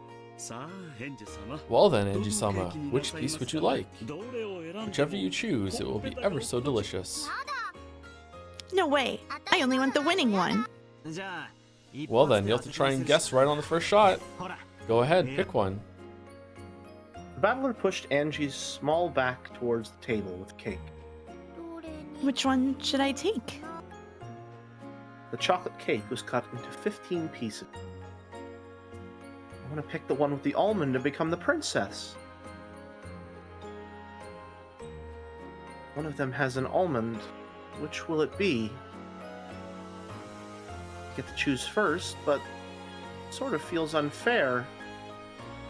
I mean, it is, isn't it? My chances of getting the right one are 1 in 15. There's no way I'll get it. And then, when Maria One-chan goes after me, she has a 1 in 14 chance of picking the winner. The next person has a 1 in 13 chance, then a 1 in 12 chance, and the last person will win for sure. Oni-chan, this isn't fair. It's harder for the person who goes first. Everyone laughed. Apparently, there was something wrong with my calculations, but I still didn't like it. Let us start this contest of luck with Angie-sama. Please, feel free to make your selection. Okay. Okay. I have to pick one out of so many, there's no way I'll win. But for some reason, tonight, it feels like I might actually win after all. I have no reason for feeling this way, but when I'm in a good mood, Lady Luck always brings me fortune. Have you decided yet? Yeah, I've decided. This one's the winner. I concentrated on my fingertip and pointed at one of the 15 slices. The slice I chose was... And now is when Umineko truly begins. What? Oh, we get to pick the slice? Whoa! All right, chat. Time to backseat. Let's Whoa. go. Where's the almond? Do not answer that. Okay, so my guess, unless there's a marker somewhere, my guess would be that Goda knows which one has the almond in it, and in order to make sure that the almond is like actually not like in the middle of a slice, he would have to know, and he would start the cake slice at that part. So he would like cut here and probably go like would he go clockwise or anti-clockwise? That's what I would guess here. Is one of them bigger than the other ones? They all look about the same size to me. I would like to say also mechanically, this is cementing the fact that the reader is in.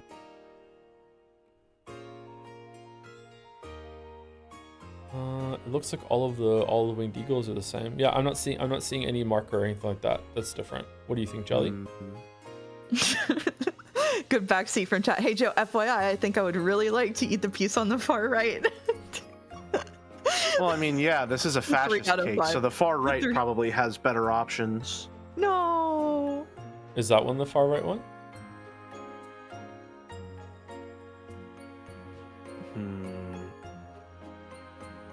I'm thinking one down from the rightmost. This one? That one. Why that one? I don't know. I don't know. I think it's either it doesn't matter or it's one of these two. I think because this one is not in the middle, right? Mm-hmm. Oh, maybe it's that one because don't you cut slices of cake like straight down like you don't cut each slice, you cut like straight across, don't you? Well, So he it's that has one? it's an odd number of slices, so he wouldn't be able to cut straight across for any of these. Are any of them like that or no? Are they all? All of them are going to be like each one is going to have 2 on the other side of it because it's an odd number of slices. Yeah, you're right. You're right.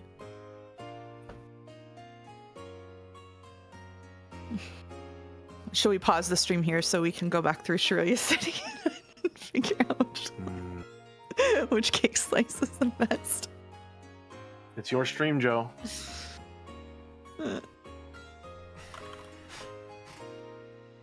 I am going to choose this one. I think it's this one. The top one? This one right here. The bottom right one. Oh, the bottom right. Okay. Yeah. I mean, it could be that one. I'm trying to click the same thing you do. Actually, would it be the top one? Because if it's the top one, that would start off like isolating that slice. And then you go around and make even slices. And that's how you would end up with an odd amount of slices, right? But is that a sure thing that that's where it started? Yeah, I'm not following your logic in that regard. The reason why is just because down here I can see an even slice on the bottom, but I don't see an even slice on the top. That's the only reason why. The way it's presented to me is making me think it's that one. That's why.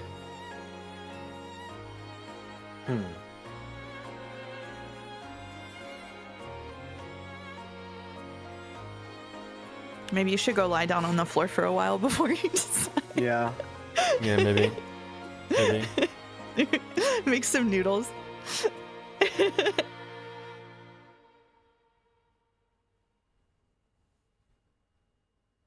What do you think, Joe? You think that one, right? That's the one that I think. This one that you think? Okay. Mouse, which one do you think? Well, Mouse knows the answer if there is an answer. I agree with the person in Umiful who said, Joe better pick the slice I picked. I couldn't enjoy it if he doesn't make the same choices as me.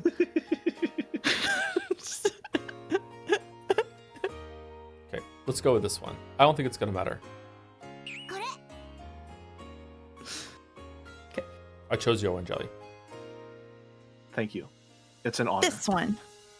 I can't believe I got to backseat the one gameplay decision in all of Umineko. This one? Are you sure? I've made up my mind. I want this one. When he asked me whether I was sure, I felt a little uneasy. Still, at times like this, it's better to stick with your instincts. It was one of those few bits of philosophy that this young girl had learned from her few life experiences. Goda took the chosen slice, put it on a plate with a fork, and handed it to Angie. I go next. Ooh, what should I take? It was Maria's turn next. She was excited, determined to be the winner. I walked away from that group, all by myself.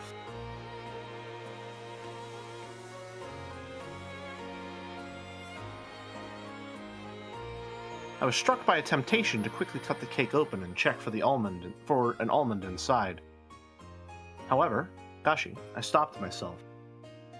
If I check my pieces first, my chance of winning is 1 in 15. However, if I wait for some other people to check their slices, then when I see that they've lost, my chances will go up, if only slightly. So true. In other words, Sumari, instead of searching for the almond right away, my chances will go up if I wait for some other people to lose. But if someone picks a winner while I'm sitting around here, the chances of my slice being a winner go to 0. It'll be tough to calculate the right moment. I need to wait just long enough for as many losers as possible to show up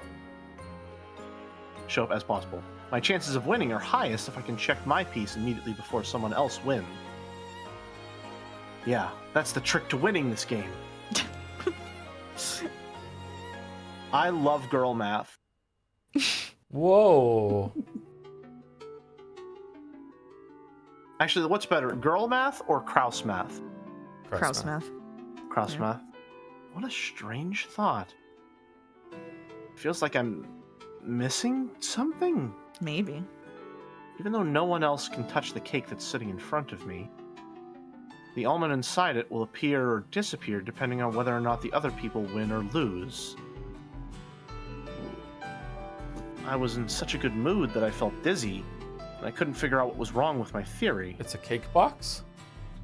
But I did realize that something was strange. There is always just one truth inside a cat box.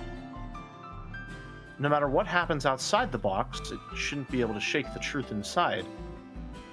And yet, I'm being shaken about by events outside the cat box, trying to use those to change the way I observe the box's contents. I don't even know what I'm saying. Another me is trying to say that, but it's too hard for me to understand. I feel like I'm drifting. I got so cheery and excited that even though I'm not sleepy, my mind feels hazy. Maybe it's because I drank Dad's adult drink.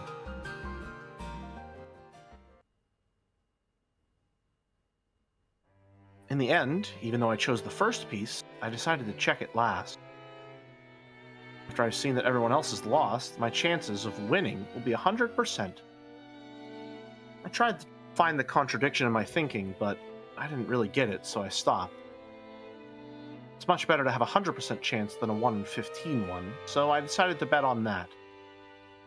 I couldn't wait to open this precious treasure chest. But I waited for everyone else to choose their pieces and check them. How is it going? Has anyone found a winner? Ooh, mine didn't have one.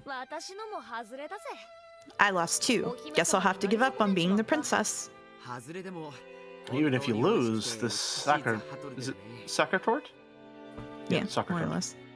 Really is beautiful and delicious. Such a good decoration, it's almost a shame to eat it. How about you? Got the almond? No, not mine either. Not me either. What about you, Hideyoshi Nissan? Mine's a loser too. Looks like I used up all my luck with my company and my wife. What exactly do you mean by that? What about you, Dr. Nenjo? I'm checking it now. Games like this can truly be fun. Truly can be fun every now and then. Indeed. Sometimes a simple test of luck, without any strategy or tact, can be quite entertaining.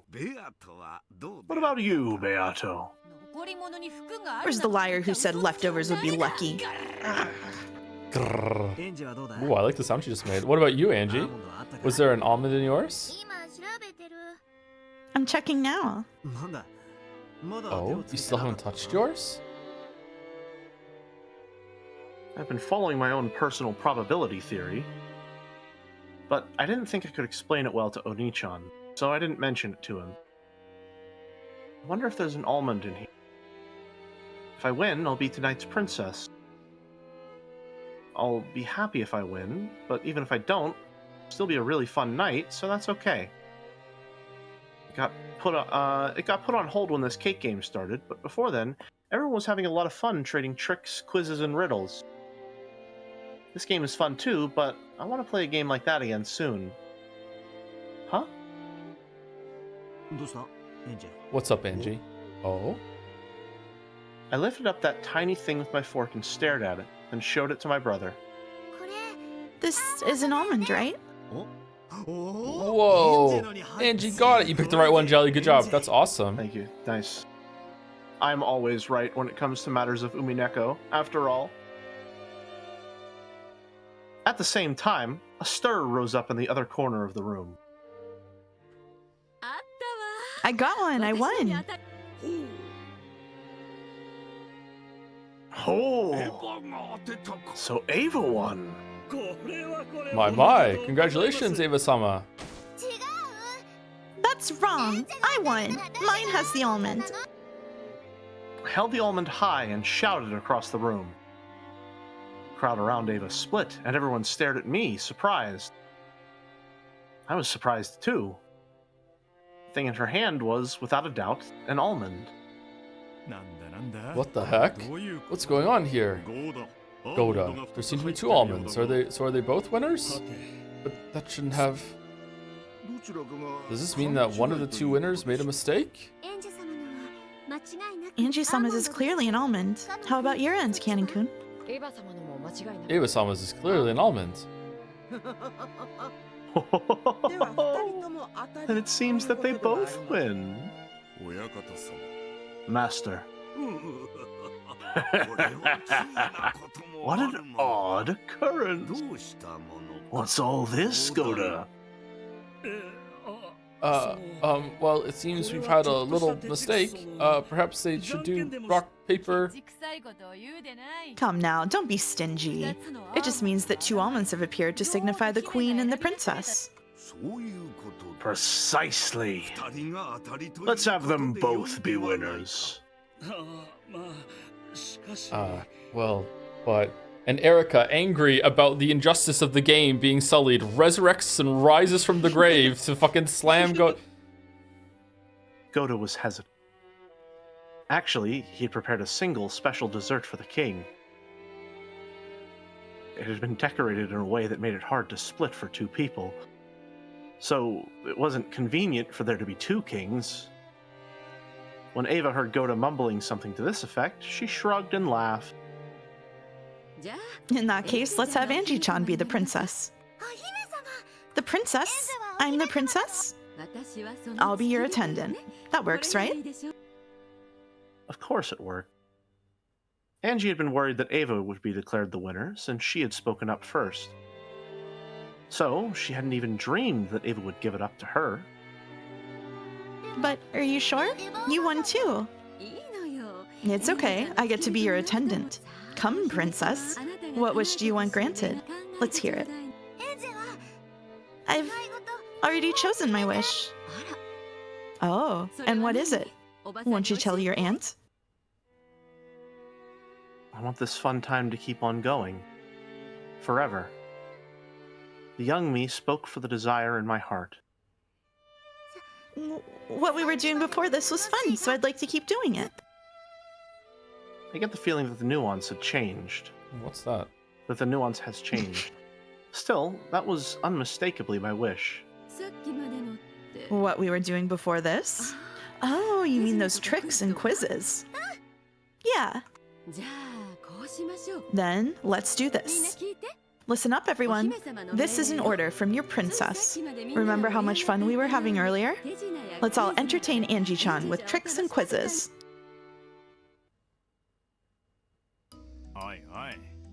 Hold up there. I've already used up all my magic tricks. Then let's do quizzes and riddles. So we just need to entertain Angie-chan with quizzes, Sumari? We can all present quizzes for our princess to enjoy. I see. Understood. Yes, how intriguing! Then, Angie, let us do it this way. Everyone will give you a quiz or a riddle, and you can try to solve them.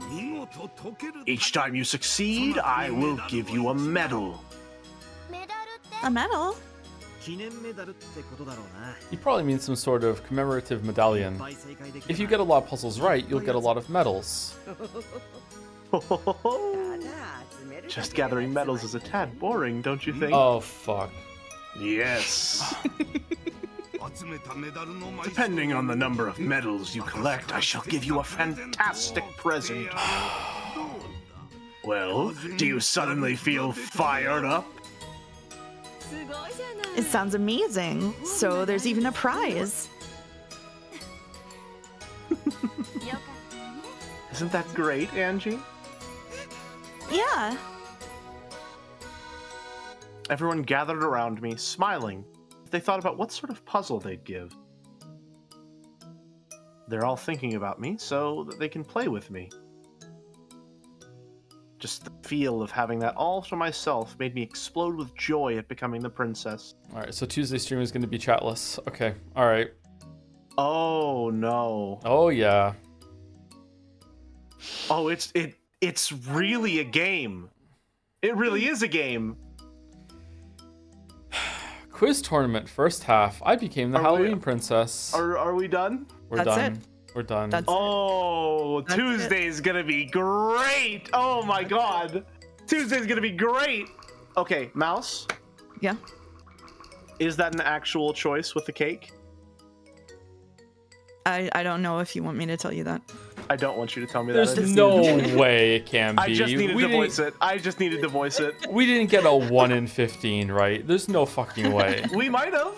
We might have. No way. No way. I want to believe that we did, so that I can be right about yet another thing in Umineko. I do think you should go without chat. I think you should minimize chat for Tuesday. Fucking hell. They could not contain themselves today to tell you that it was a game. I don't trust them. Oh, Chad is right. It's 2 in 15, actually, not 1 in 15. It's 2 in That's 15. true, yeah. That's true.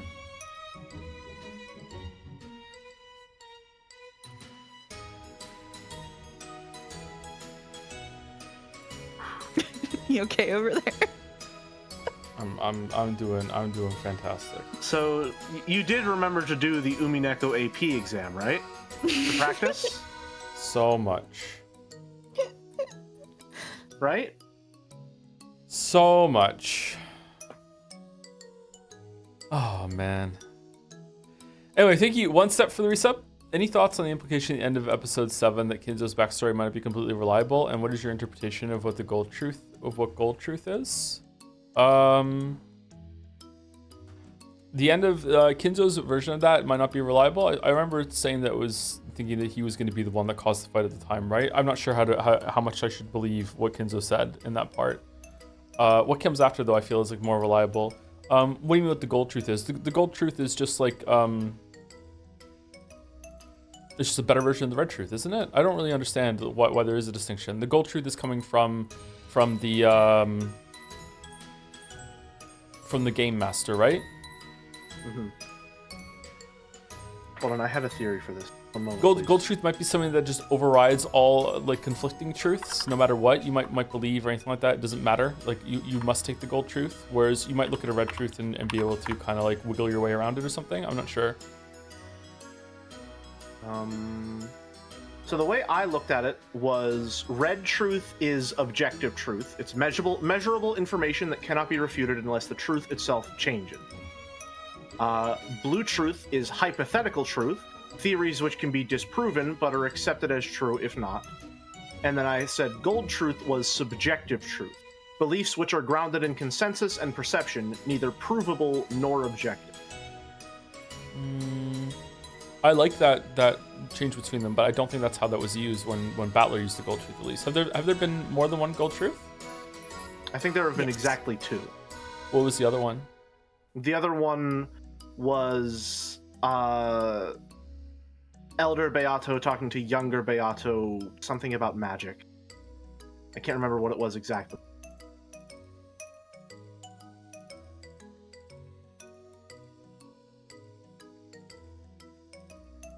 Was it? I think people are talking about the candy magic. I think was it her saying that what happened with the candy in the cup was magic?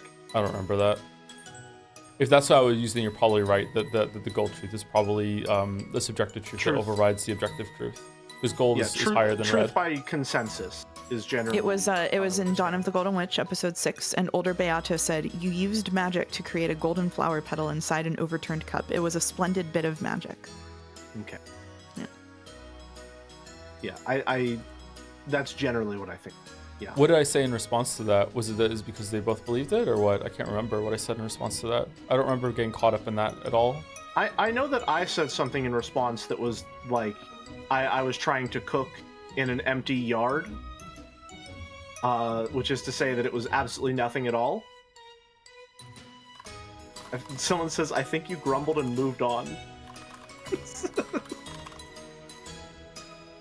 You said you were surprised that Beato can use Golden Truth. Was she the game master, like the territory lord? I can't remember. Maybe we checked out time. I don't remember you checked out in the that Rose scene. Garden.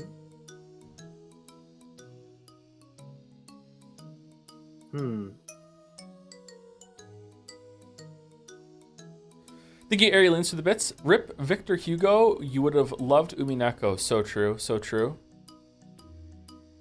Was like just a wee bit short of being able to experience Umineko. It's so true. Thank you, Huli Grodo, for the bits as well. Oh my god, I was wrong. I was wrong. It was a game all along. Uh-oh. Wonder how long this section is going to go on Tuesday. I have the distinct feeling that episode 8 is probably going to end up being my favorite. Anything to do with Angie is really, really going to get me.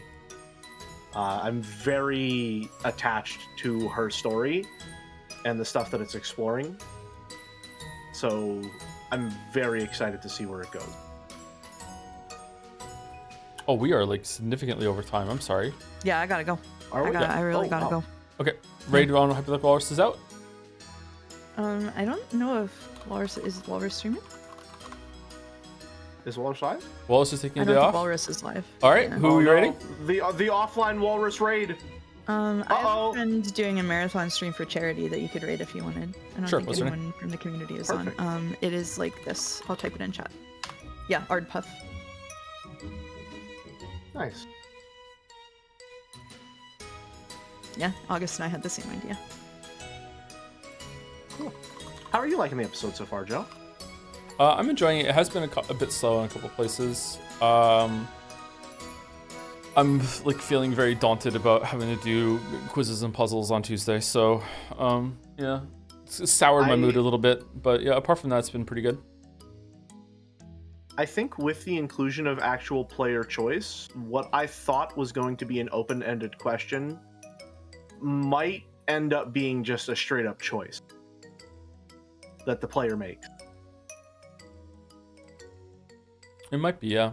And I'm really excited to see what that means, because if that's the case, that would imply that there are 2 different endings to Umineko. Maybe more than that.